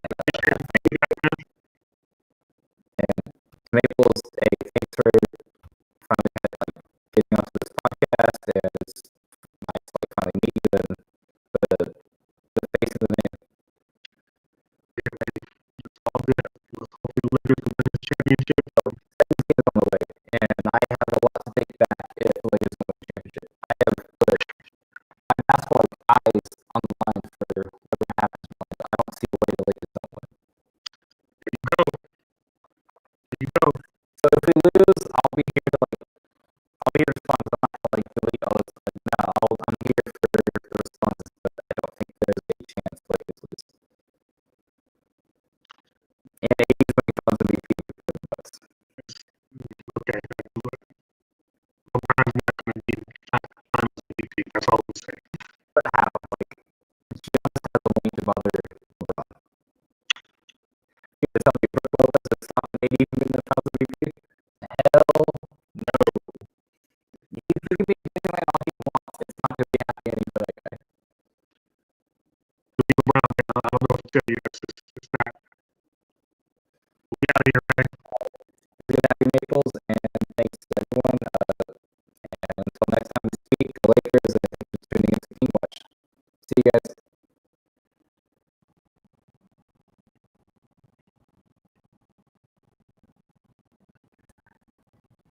All right, what's up? Welcome to the third edition of King Watch LA.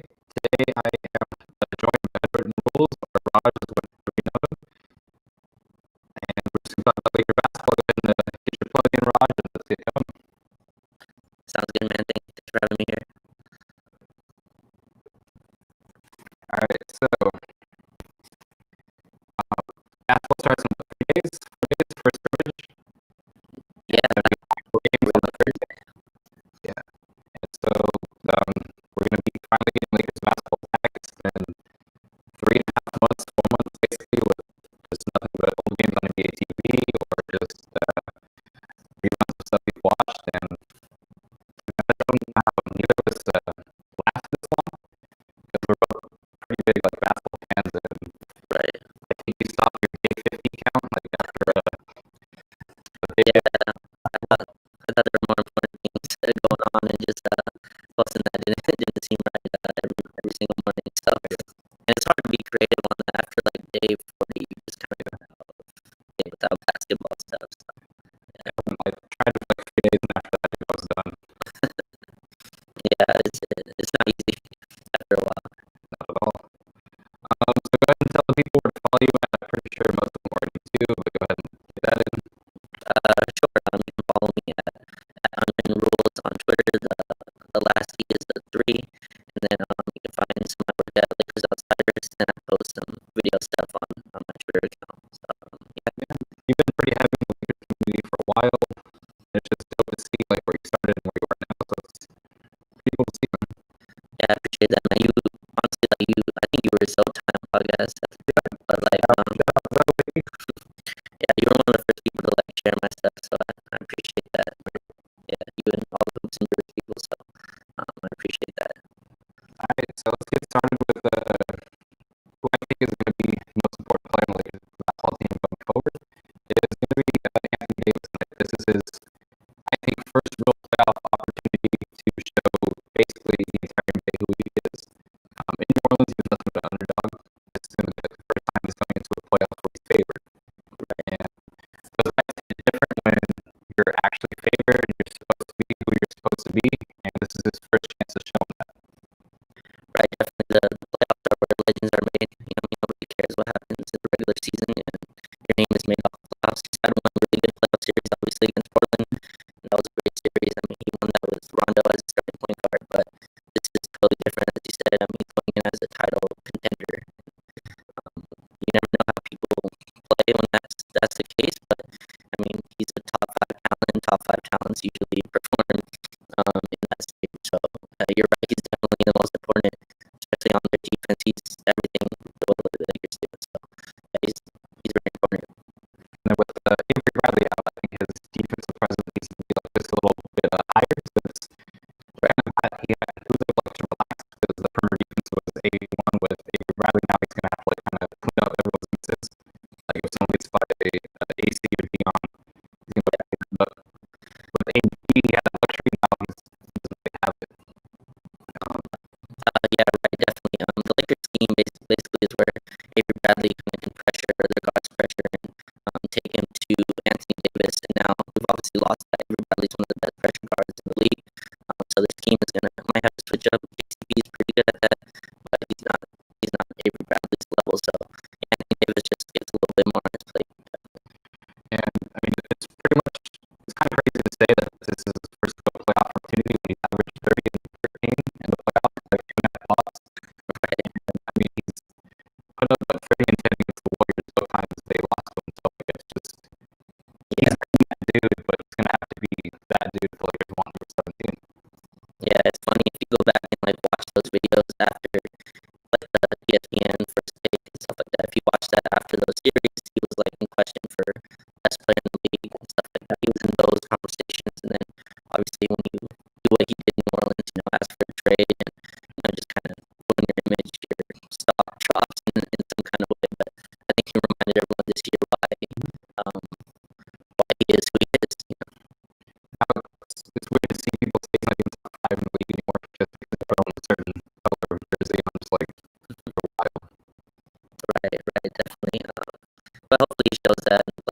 this year. And I don't think he gets close to 30-13. I think he'd be more like 28-12. But I do think he'll keep up the blocks, but it's hard to put up 30 points on a team that LeBron's kind of going to lead. Right. In the fourth quarter, is going to double AD, and then it's going to be KCP or EGO for three. They're just going to have to hit shots. Yeah, I mean, his passing definitely going to have to be better, a little bit better than it was during the regular season. I think he's picked that up as the season has gone on, definitely. But then he didn't also get buckets. This team relies on LeBron and AD to score big numbers every night. So I think he can do it. I think he's up for it. That was also one of, like, the thing I was upset about was I was looking forward to this team with the Boogie's playmaking and at the time position because Anthony Davis can't pass like that. And I think players are going to be successful. He's going to have to like kind of dip into that bag. Yeah, healthy DeMarcus Cousins. I have no idea what that looks like anymore, but him and AD were definitely a force in New Orleans. So maybe it would work here. I'm pretty sure he'll be back next year. I mean, I feel like they have a little hush deal. You know, some teams came after him, and he's like, "I'm good. I'm gonna rehab here." So he might be back next year. He might get to see it. So I have a wild take on Anthony Davis. I think he's Pablo on steroids. It's just he does everything that Pablo did well, just that much better, that much more right for playmaking kind of. Because Pablo is his own, he can play for others, and Anthony Davis can get his own, but he just can't play like Pablo. But he does everything defensively 1,000 times better than Pablo. Yeah, Pablo is great. I mean, but Anthony Davis is just a different tier of player. I mean, Pablo saw, I think in Memphis he didn't win the playoffs game at all. Not to discredit Pablo, that Memphis team wasn't great, but Anthony Davis is on a whole different level than him. But yeah, you're right. That's great. I think Kobe called him that too. I think he said like a athletic power in the Olympics when they were in 08, you know, something like that. Yeah, so yeah, that's a pretty good comparison. Let's see. Is there anything else you want to talk about with Anthony Davis? Or like, I know you have some videos on Anthony Davis in the fourth quarter that you put out. Oh yeah, definitely. He's actually been like a really good 3-point shooter since December 1st. That's something that's not talked about. He's shooting like 42.5% from 3 on spot ups, which is absolutely insane. I mean, if you just think about how to guard Anthony Davis and Anthony Davis, LeBron James pick and roll, and if you can hit the 3, then you're pretty much unguardable, right? You're gonna have to have Kenny Green open or something like that. So I'm not sure how consistent that will be, but I think that's a big deal that most people aren't talking about. He's shooting 40% from 3 on all threes since December 1st, which is a pretty big step. That's a credit to I think the coaching staff as well, getting him kind of like straight on his jumpers and not moving when he catches and stuff like that. But yeah, I think that's a pretty big thing as well. Yeah, I believe he hit a couple threes late in games versus the Bucks and the Celtics. Yeah, and it was unfortunate that he had to miss that one against the Nets. I was a lot more confident about the team if they were 50-13, which is kind of crazy to say. Yeah, you know how Twitter is. I mean, we just beat the Clippers and the Bucks in a pretty like strong fashion, and everyone was upset. You know that we lost the game against the Nets. And I'm bad at that. I very much like Nothin as a person. Okay. Yeah, he was great against that. I'm gonna give. And he hit some clutch ones right against the Nets as well. He hit the big one. I think it was to tie it, and then Dinwiddie hit the little game winner.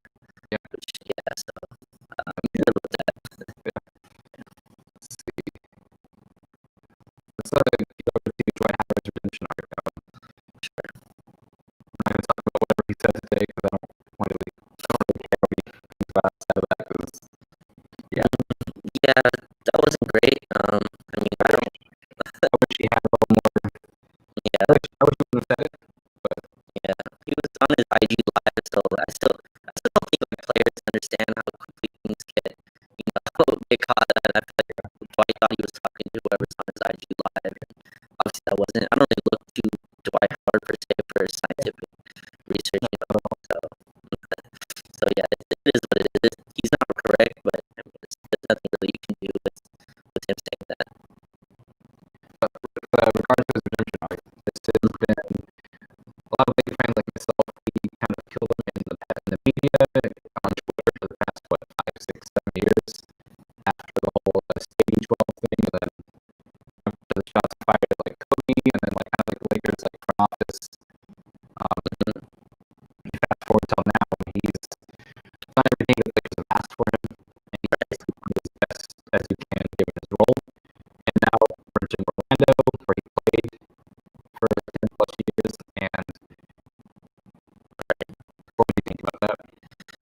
Yeah, I mean, it's no secret he left on bad terms. You know what I mean? He just left. He went to Houston, and I honestly didn't want him back. I wanted Joakim Noah. I was down for that. But Dwight Howard, I think he's the best story in the NBA. Forget the Lakers. I think he's just the best story in the NBA. You listen to like how people in Washington talked about him, how people in Atlanta talked about him. They were happy to let him go, and then situations mean everything. He's on a team with LeBron James and Anthony Davis. He can't be like a problem. He'd be gone. But like in Atlanta, that's a young team. Washington, that's a not a young team, but that team wasn't where LeBron and AD are. So yeah, I think it's huge, man. He's been you can't ask for anything more. He's been rebounding. He plays his role. He plays how we wanted him to play in 2012, which is just kind of funny. But yeah, I think his story's been incredible.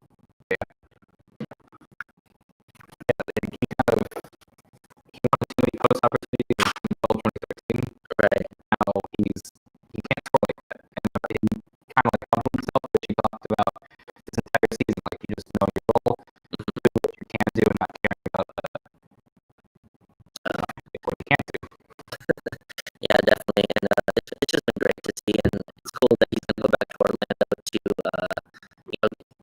kind of fulfill that whole redemption. Because for Dwight Howard, the player, this is all he's missing. He's been a defense player of the year. He's been in the Olympics. He's played in the finals before. He's been a top 3, top 5 player in the league, and this is all that's missing for his Hall of Fame case. Yeah, he's a Hall of Famer already. Yeah, definitely, he's a great Hall of Famer. But this might tip his scales on being first ballot compared to being second ballot. And again, I do think he's first ballot regardless. Yeah, I do too. This would kind of just icing on the cake for Dwight, and I do think he comes back next year too. Yeah, I hope so. I think he has a 1-year deal, so if someone wants to pay him, they could. But again, he might just want to come back. He might not be for the money. You never know. So I hope he does come back. Yeah, I'm really happy with what he's done here this year. If you look at the comments, someone compared you to Kyle Kuzma. Good boy, I've been calling purple soda drinking Jared Dudley looking at this boy, so it is what it is. You know what's kind of crazy? That's not the first person who said that looked like Kyle Kuzma, which isn't like the best thing, I guess, for Lakers Twitter, who somehow really hates Kyle Kuzma right now. It's like, I think we hate Kuzma, we just expected more from him this year. Yeah, for sure. Yeah, I mean, he's finding his role on a really good team. He's been on 2 really bad teams, and it takes time. He's hit his open shots, but I think he's become a good defender. Or a serviceable defender on the wing and stuff like that. So yeah, I think some of the criticism is warranted. I think it's just a little extreme. Yeah. And I don't know, for Dwight, I do kind of I'm a little nervous because his 3-3 shooting might decide the game for us in the playoffs. And it might be the Clippers or the Rockets or Bucks. That's just something I'm still nervous about because, again, we like him defensively, but he might be limited offensively, and so he might not be able to be on that court. And if AD's in foul trouble for a game, it'll be dicey out there. Yeah, I think we probably close with AD at the 5 in most lineups. And I think the NBA changed the rule as well, right? There's no more hack to check and stuff like that. So, and the free throw shooting hasn't been terrible this year. I don't think it's great, but yeah, that's going to be a concern. I still think the AD will close for most games, and, especially against like the Clippers and teams like that we really are going to have AD at the 5 to close it out. Because I don't know, if AD does get in foul trouble and Dwight's not shooting free throws that great, we'd have to rely on Jacoby or Peacock maybe playing some minutes in the playoffs, but that I doubt it. I doubt Peacock gets any meaningful minutes, but you never know. You need a whole team to win a ring, so everyone's got to contribute at some point. Alright, so we've been to big guys. Let's get to what I think might be the most important play for the Lakers this playoff run will be guard play / wing play. Do you think the Lakers can get by with KCP and Danny Green on the wings? I think they can. Those guys will have to hit shots. Avery Bradley, I think he hurts more on the defensive end. His shooting was very up and down. So I'm not really worried about the scoring. The Lakers went at 17-3, I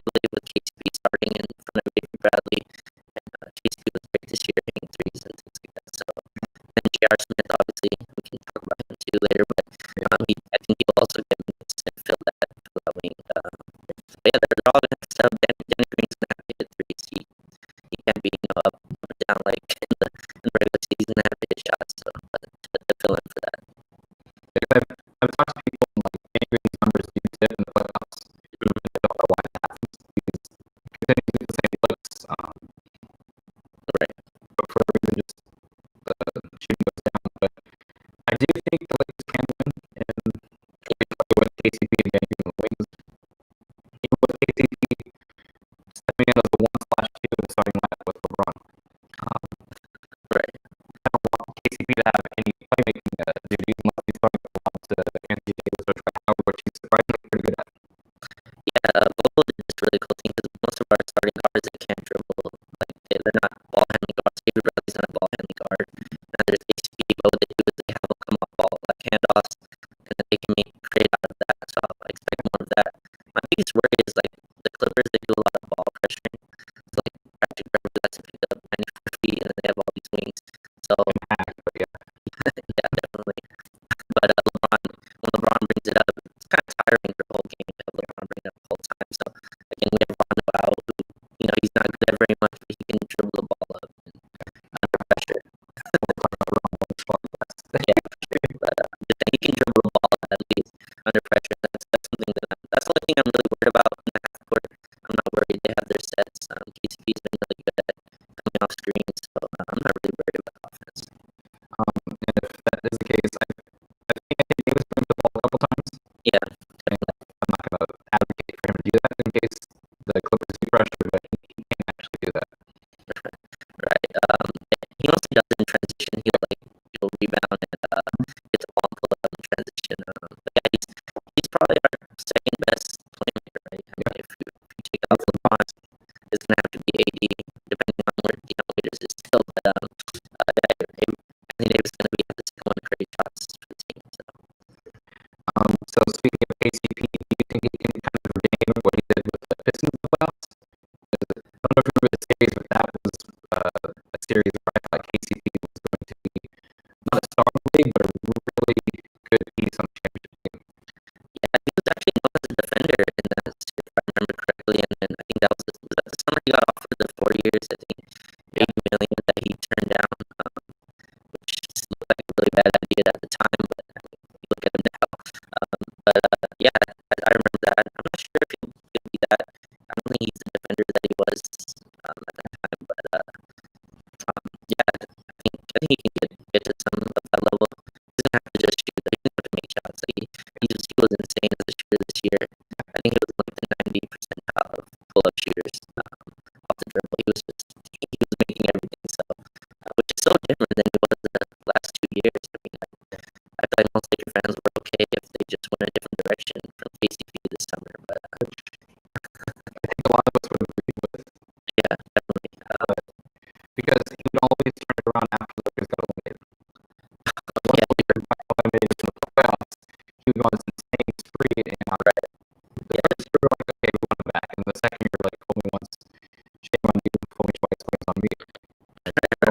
Let's go somewhere else. But this season, after the first 10, 15 games, he's been, I'd say, one of the best role players the league has had.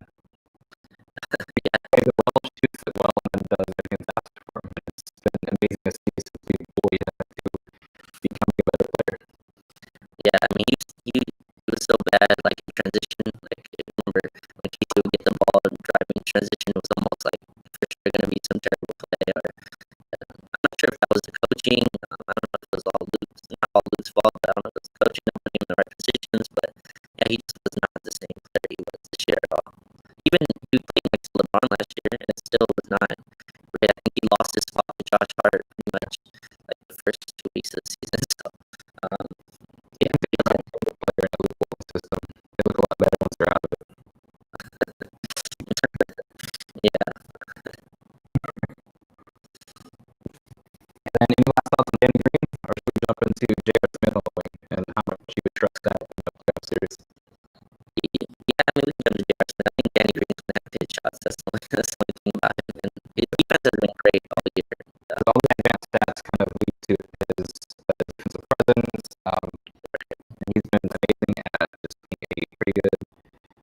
higher for off ball, and then kind of staying from his man, a little bit like slow off of like lateral movements. He can't get his own pride, but he plays great team defense, and that's what you kind of need right now. It was to clean up your entire mess. Yeah, he's never in the wrong position defensively. He always knows his team. He's played the most minutes next to LeBron and AD, and I don't think that's an accident. Like those three have played more minutes than any three-man lineup, and it's not even close. So yeah, he's a big part of why this team is on pace to win 60-something games. Even with his shooting, I mean, he shot like I think 37% from three this year, which he's still shot amazing like for any player. Just he hit like 7 threes in one game, but the next 2 games he hit like maybe 2 shots. right. But he's some of us in playoff time. Yeah. And when you think about J.R. Smith, like how many minutes do you think he's going to get per game, and can he affect the series? He can definitely affect the series. He's one of those players that he doesn't need to be open to take a shot, which is big on this team. This team doesn't have many shooters like that. KCP needs to be open. David Bradley, Danny Green takes some contested threes, but not like J.R. Smith, and I think that's a big deal. Now he's like a year away from playing basketball that meant anything. That Cavs team was terrible, so you never know how he's gonna react here. But he seems in shape, and like you see the practice videos, he looks like he's acclimated to the team already. Like he's been here since October. So yeah, I think he's gonna play minutes now. I think that's all gonna depend on how he defends. He's gonna have to defend on this team, just the way their scheme's working. That ball pressure guards and defend wings, chase them off screens. And he did that really well for Cleveland. Actually, he was one of their most important wing defenders. Actually, so yeah, we'll see. I think he'll get minutes. He'll get a shot. There's 48 minutes of like guard play on with Rondo and Bradley out, so that's a lot to fill. One thing I was surprised about with J.R. Smith, I didn't really pay attention to like Cleveland series like that much. As a Laker fan, I was like, like kind of like half-ass watching the entire like Cavaliers like the entire time. I didn't realize how good of a defender he was. He's not great, but he does what's needed to, and like he's a good team defender. And I was actually shocked by that. I wasn't expecting it. I thought it was pure offense, kind of like a Nick Young type, but he plays more defense than Young. And I was hoping he can kind of regain that because we're going to be Dion. I didn't realize Dion he's not great defensively either, but he's pretty good. Yeah, they both have like the size, and like athleticism to defend. Now, whether they do or not is going to depend on them. But hopefully, we'll get them in their scheme. But yeah, like JR's going to take some bad shots and things like that. But he was an integral part of a rotation of a team that went to 3 straight finals. So he can play if he's ready. It's just I'm not sure if he's still the same JR Smith. But he can get 10 minutes a game, maybe like a few threes a quarter or something like that. He's going to be probably one of the reasons why we're in the game. The first threes off the bench to kind of keep the Lakers from falling off the cliff when LeBron and AD are out, and that's what we need. Yeah, definitely. And you don't want to rely on him. He's replacing Troy Daniels, especially to me. Troy Daniels, who had one job, didn't do his one job. Yeah, what was his name? Because he just hit threes like layups. Yeah, his name was Layup, which he didn't make many in the games. But yeah, he would often expect the open threes, and that's pretty much where J.R. Smith is filling in. So we're not going to expect much from him. I'm not expecting him to start or anything. Yeah, just 8-10 minutes a game, and that's it. Yeah, definitely. Right. And let's talk about the Lakers in the bubble. Who are you most intrigued with, and what do you expect from them? So in the bubble, like to me, I said this on Twitter, but my most fascinating dude is Dion Waiters. He's been posting like bubble, pictures and stuff like that. But like I went back and watched him play, and man, that guy was really good for the Miami Heat. 2018, 2019, and I just want to see what he can do if he's healthy or not.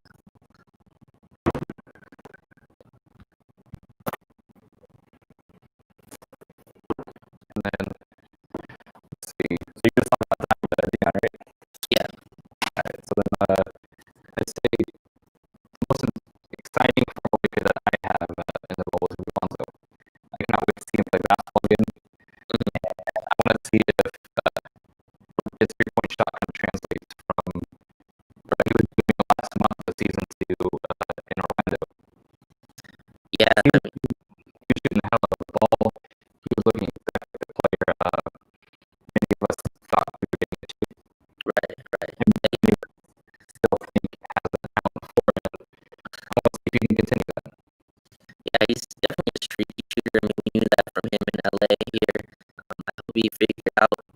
was shooting like 40% or something. When that's before the season ended, and then obviously Brandon Ingram as well becoming an All-Star, which is just pretty amazing to see after the year after he leaves the Lakers. But and then we get a healthy Lonzo year. He would always get hurt. I think he got hurt in like Christmas both years. So yeah, it's cool to see them play well. And then his brother coming into the NBA too. So it's pretty cool. Yeah, I want to see how they kind of handle like a playoff push. We were supposed to do that last year, and then both Lonzo and Ingram basically are done by the All-Star game, and we just have LeBron left, and that was it. So our playoff chances were done. But we have Lonzo and Ingram who are going to have to step up if the Pelicans want to make the 8th seed. Yeah, who knows what happens with Dion? Because they said he has cramp, he left the bubble for a family emergency, so you never know. If the Pelicans are going to make it, they're going to have to step up, and I gotta see it from one of them. Yeah, I mean, the NBA helped them out. They got a little bit of an easier schedule. You know, you talk to Pelicans fans, they'll say like that's what it's going to be anyway. But shout out to Maples, that's what Maples has been saying the entire time. Yeah, Maples, Mason Grimberg, one of the other Pelicans people. They say that that's how the schedule is going to be. Now Memphis is still 4 games ahead. But Zion the Pelicans just have to go. I think they have to reach like 2 games behind or something like that to get a play in the tournament, and we'll see from there. I think they have the better team. I think Brandon Ingram, Zion, Lonzo was just a pretty good piece to have.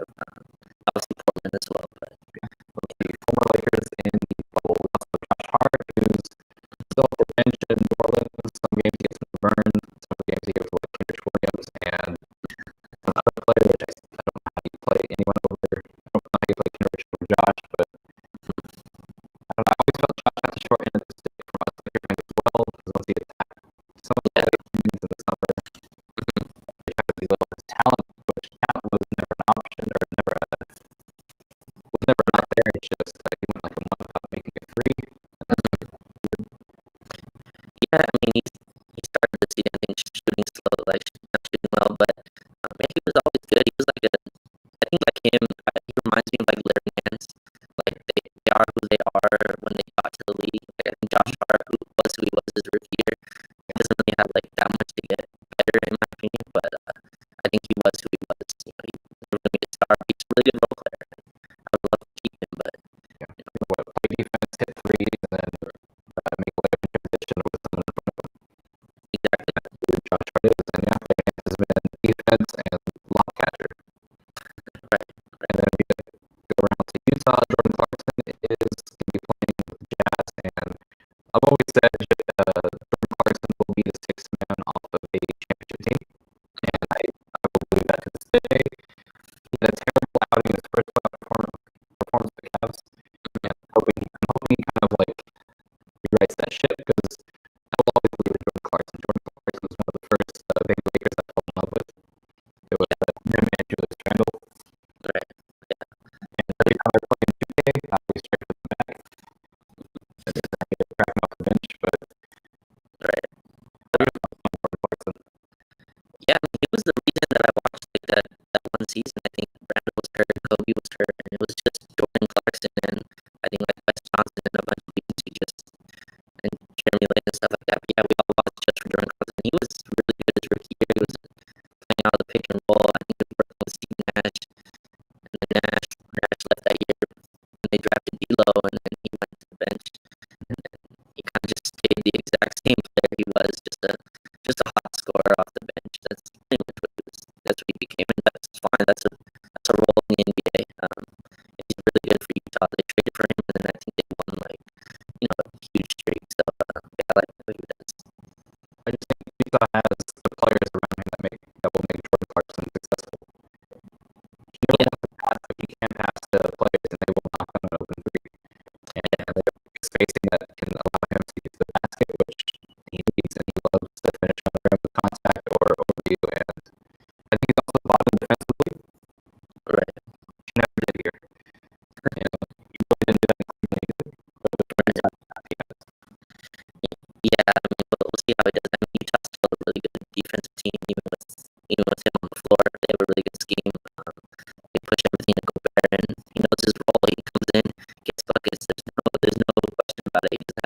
past anybody. He feels like the Donovan Mitchell role, like he comes in for Mitchell, and sometimes they share the floor, but mostly it's him and pick and roll, and he can shoot off the dribble, he can kick it to Joe Ingles and stuff like that. So yeah, he's found the perfect little spot for him. He's basically Donovan Mitchell light, so yeah, I like that. Yeah. Right. And I forgot what is the bubble. I kind of did. We have a ton of former Lakers on the Wizards.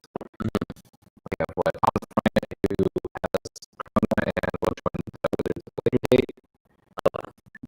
And then we have Gary Payton the second, and Bond is still on the team. Yeah. And then I believe that's it for the former Lakers. You say Mo Wagner is young.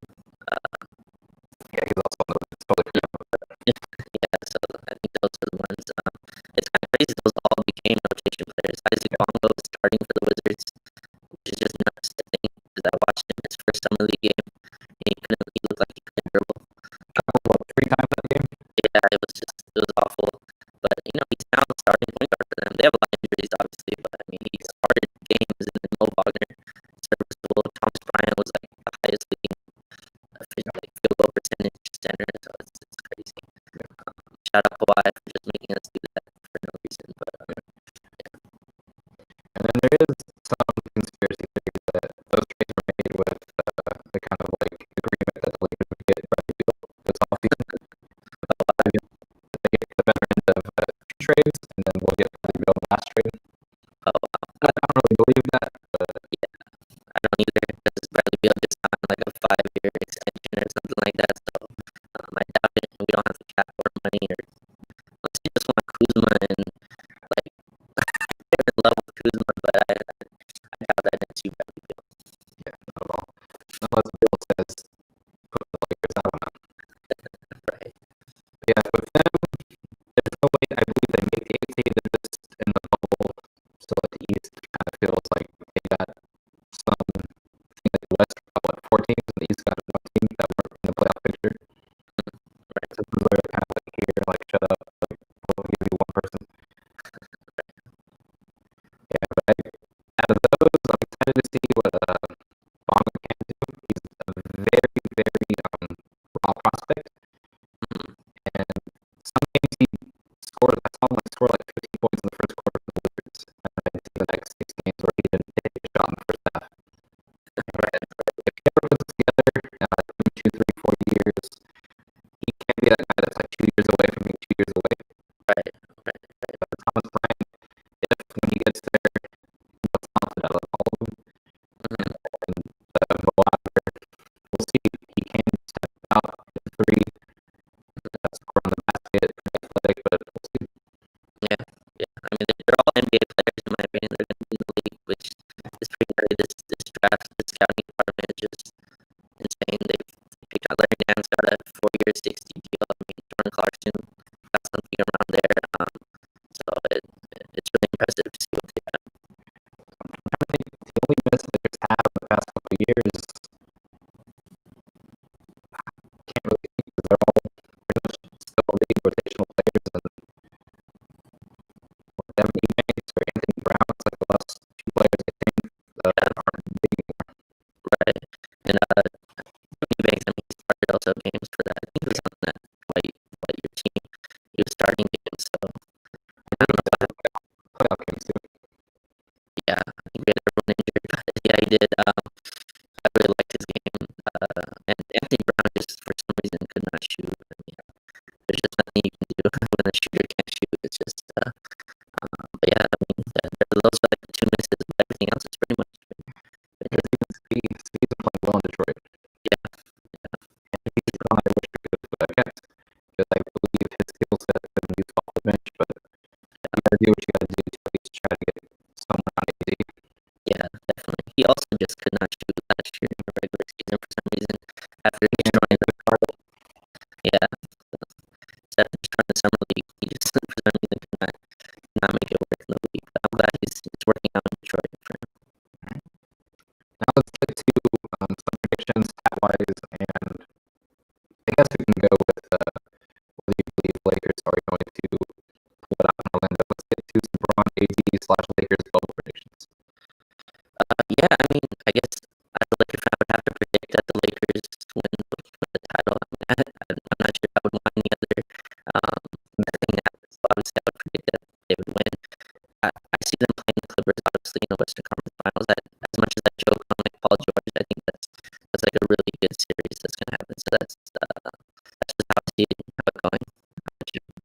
I do think the Lakers beat the Clippers in the Western Conference Finals. I do think they advance, and I think that they beat the Bucks in the finals. And I think that is going to be over. I think the Clippers will. I think Lakers go 7. I think the Lakers Bucks go 6. Okay. And I think the Lakers win it all. How about that they do? But I think I have a lot of hot takes if they don't. But it is what it is. Right. I think the Bucks series is gonna be a lot tougher than I think people realize. Like that team is absolutely destroying the league. They win games by like 11 points per 100 possessions, which is insane. We beat them at home, obviously. But yeah, I think that's gonna be a really tough one too. The Clippers and the Bucks is gonna be a hell of a series. I think both of those go 7 in my opinion. Like, those are gonna be really tough to defend. Yeah. And then when you see for LeBron in this postseason, I mean, it's the first time he's gotten like 3 months right off in between the season. He's got more rest than you could ever ask for, and I think he's like the best athlete ever in knowing his body, so he knows like how to ramp it up for the playoffs. I think he was ramping up perfectly if you watch those last 2 games.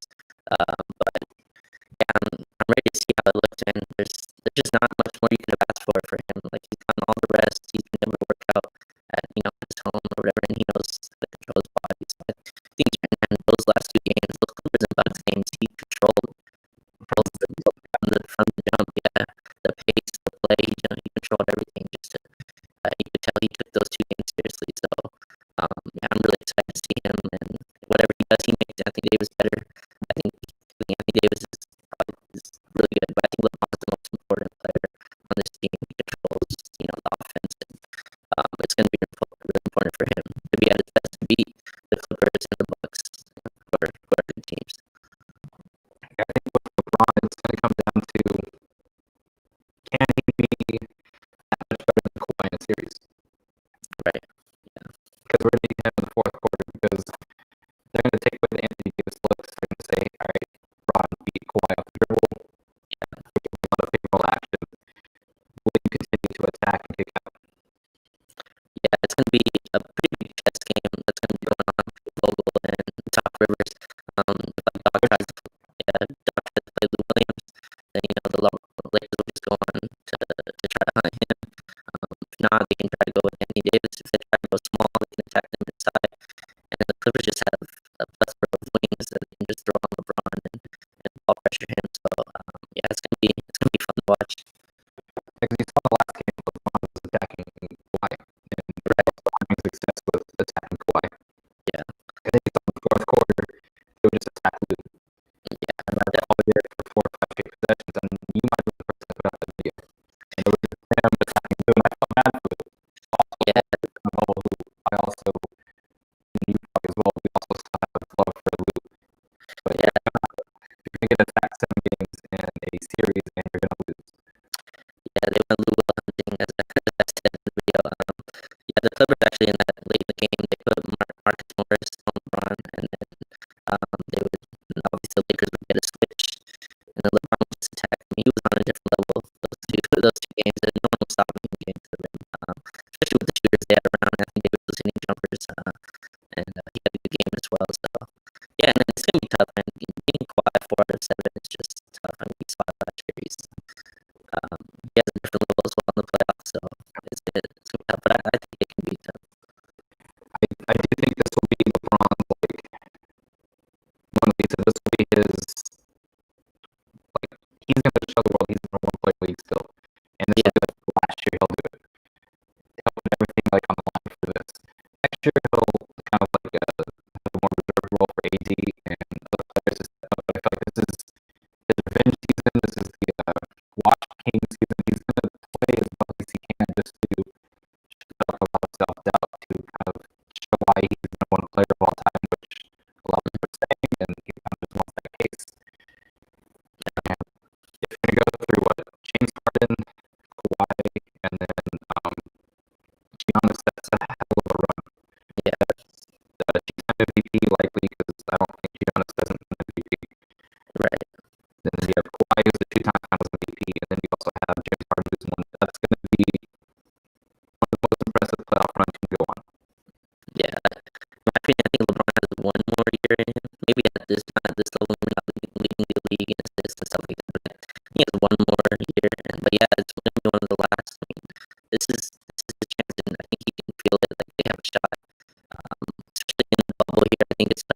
who don't really have anything to play for to be really serious, in this situation. But the Lakers, you can tell that they have a shot. So it looks like they're all taking it serious, especially LeBron. I do think LeBron can be a top 5, 6 NBA player next year. I just think this is his showing season.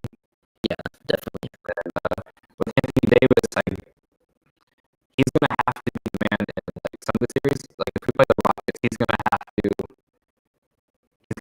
be small ball. Like he's gonna have to take the Rockets out of the game. Right. And we're gonna need to see that because when we played them last time, Russ killed us. He did, yeah. So Anthony Davis is gonna have to like counteract that and just kind of make them get out of that. What we saw for a stretch, but he continued like Russ continued his offensive attack. So we will need that in certain series. And as I just said, LeBron's gonna need to be the number 1 player in the league. I do think if we play the Bucks, AD's gonna be the Finals MVP. Yeah, I mean, I think it would be tough for him to take it from LeBron, but I mean, he could. But on the Rockets, the last time we played Houston, LeBron just couldn't shoot. Yeah, AD was dominating pretty much down low, but then, the way that the Rockets defend, they just back to paint and they went under every screen. LeBron just wouldn't shoot. So I think that was a big part of why those Rockets teams are weird, right? They're like the weird one. Like, they're the one where you can see them go on the first round, or you can see them get to the Western Conference Finals. You just don't know. They all have to rely on their shooting to an extent that just nobody does. So, and then Westbrook, you just never know. He might take it personal in some series and just wipe them out. So, yeah, you just never know how it's gonna go. But if AD wins the Finals MVP, that'd be pretty funny to see with LeBron. And like, I don't mean to like diminish Dwayne Wade, but I do think Anthony Davis is the most talented player that LeBron's ever played with. And I think he's going to show you why this postseason. And I'm not saying a lot since Dwayne Wade won a Finals MVP with Miami, is a top 20 player of all time. I just think Anthony Davis has that level of play to tap into. Someone that size that can handle the rock like that can hit a Euro step against the Al Horford type player, that can shoot in the mid-range like that. I just don't see that many talented players that LeBron has played with. And we got the fact that he's one of the greatest players I've ever seen. Right, and he's still only 27, so he has room to grow, which is kind of scary too. But yeah, there's an argument for him between Wade. Wade was obviously, I think, older. Wade was already like in his 30s when he got him. But yeah, it's an argument to be made. He's definitely the best defensive player, and then he's the best big man by far. LeBron's never had a big man like this that can roll, catch dunks, lobs, do one-on-one moves off the dribble. Yeah. And then if you continue to shoot 40% from 3 like he has since January, it's right. You're going to pay to keep him open. And a lot of Pelican bloggers have said if you let Anthony Davis shoot 3 in the playoffs, he's going to give you that series. If he continues to shoot that well from 3, though, that's not going to happen. Right, yeah. There's just no guarding it. Yeah, if he's hitting threes, you just can't guard the LeBron AD. Screen roll is just nothing to do.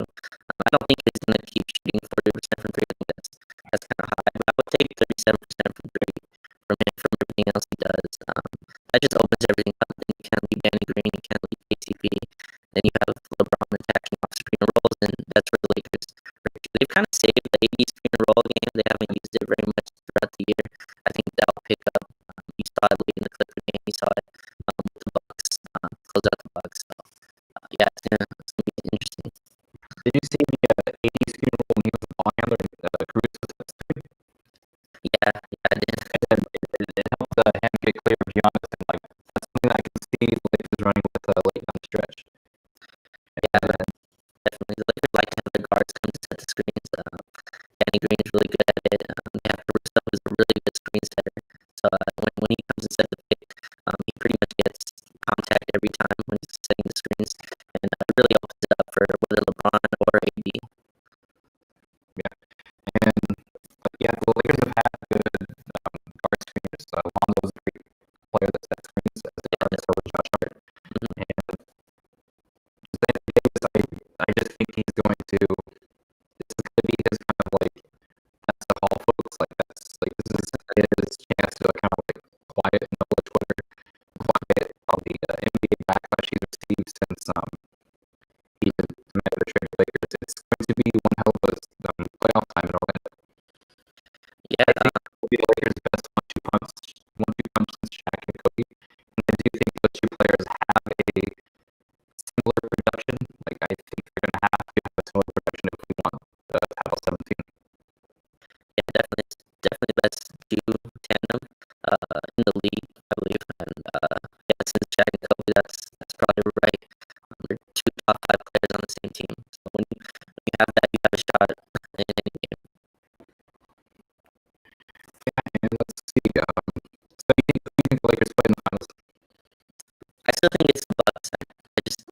them losing to anyone else. I think Toronto's a really good team. They probably have the best shot at beating them.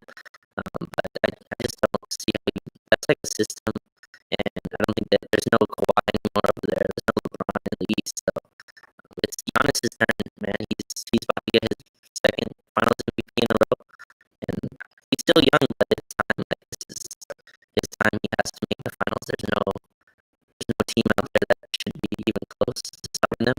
Boston's really good, but I don't think they're ready for that. Toronto's really good, like I said, but this is Giannis' Finals to lose that. I think if he loses in the Finals to the Lakers or Clippers, it's not that big a deal. But if he loses before that, it's going to be some seats on fire. His the coach. There's going to be a lot of conversations coming.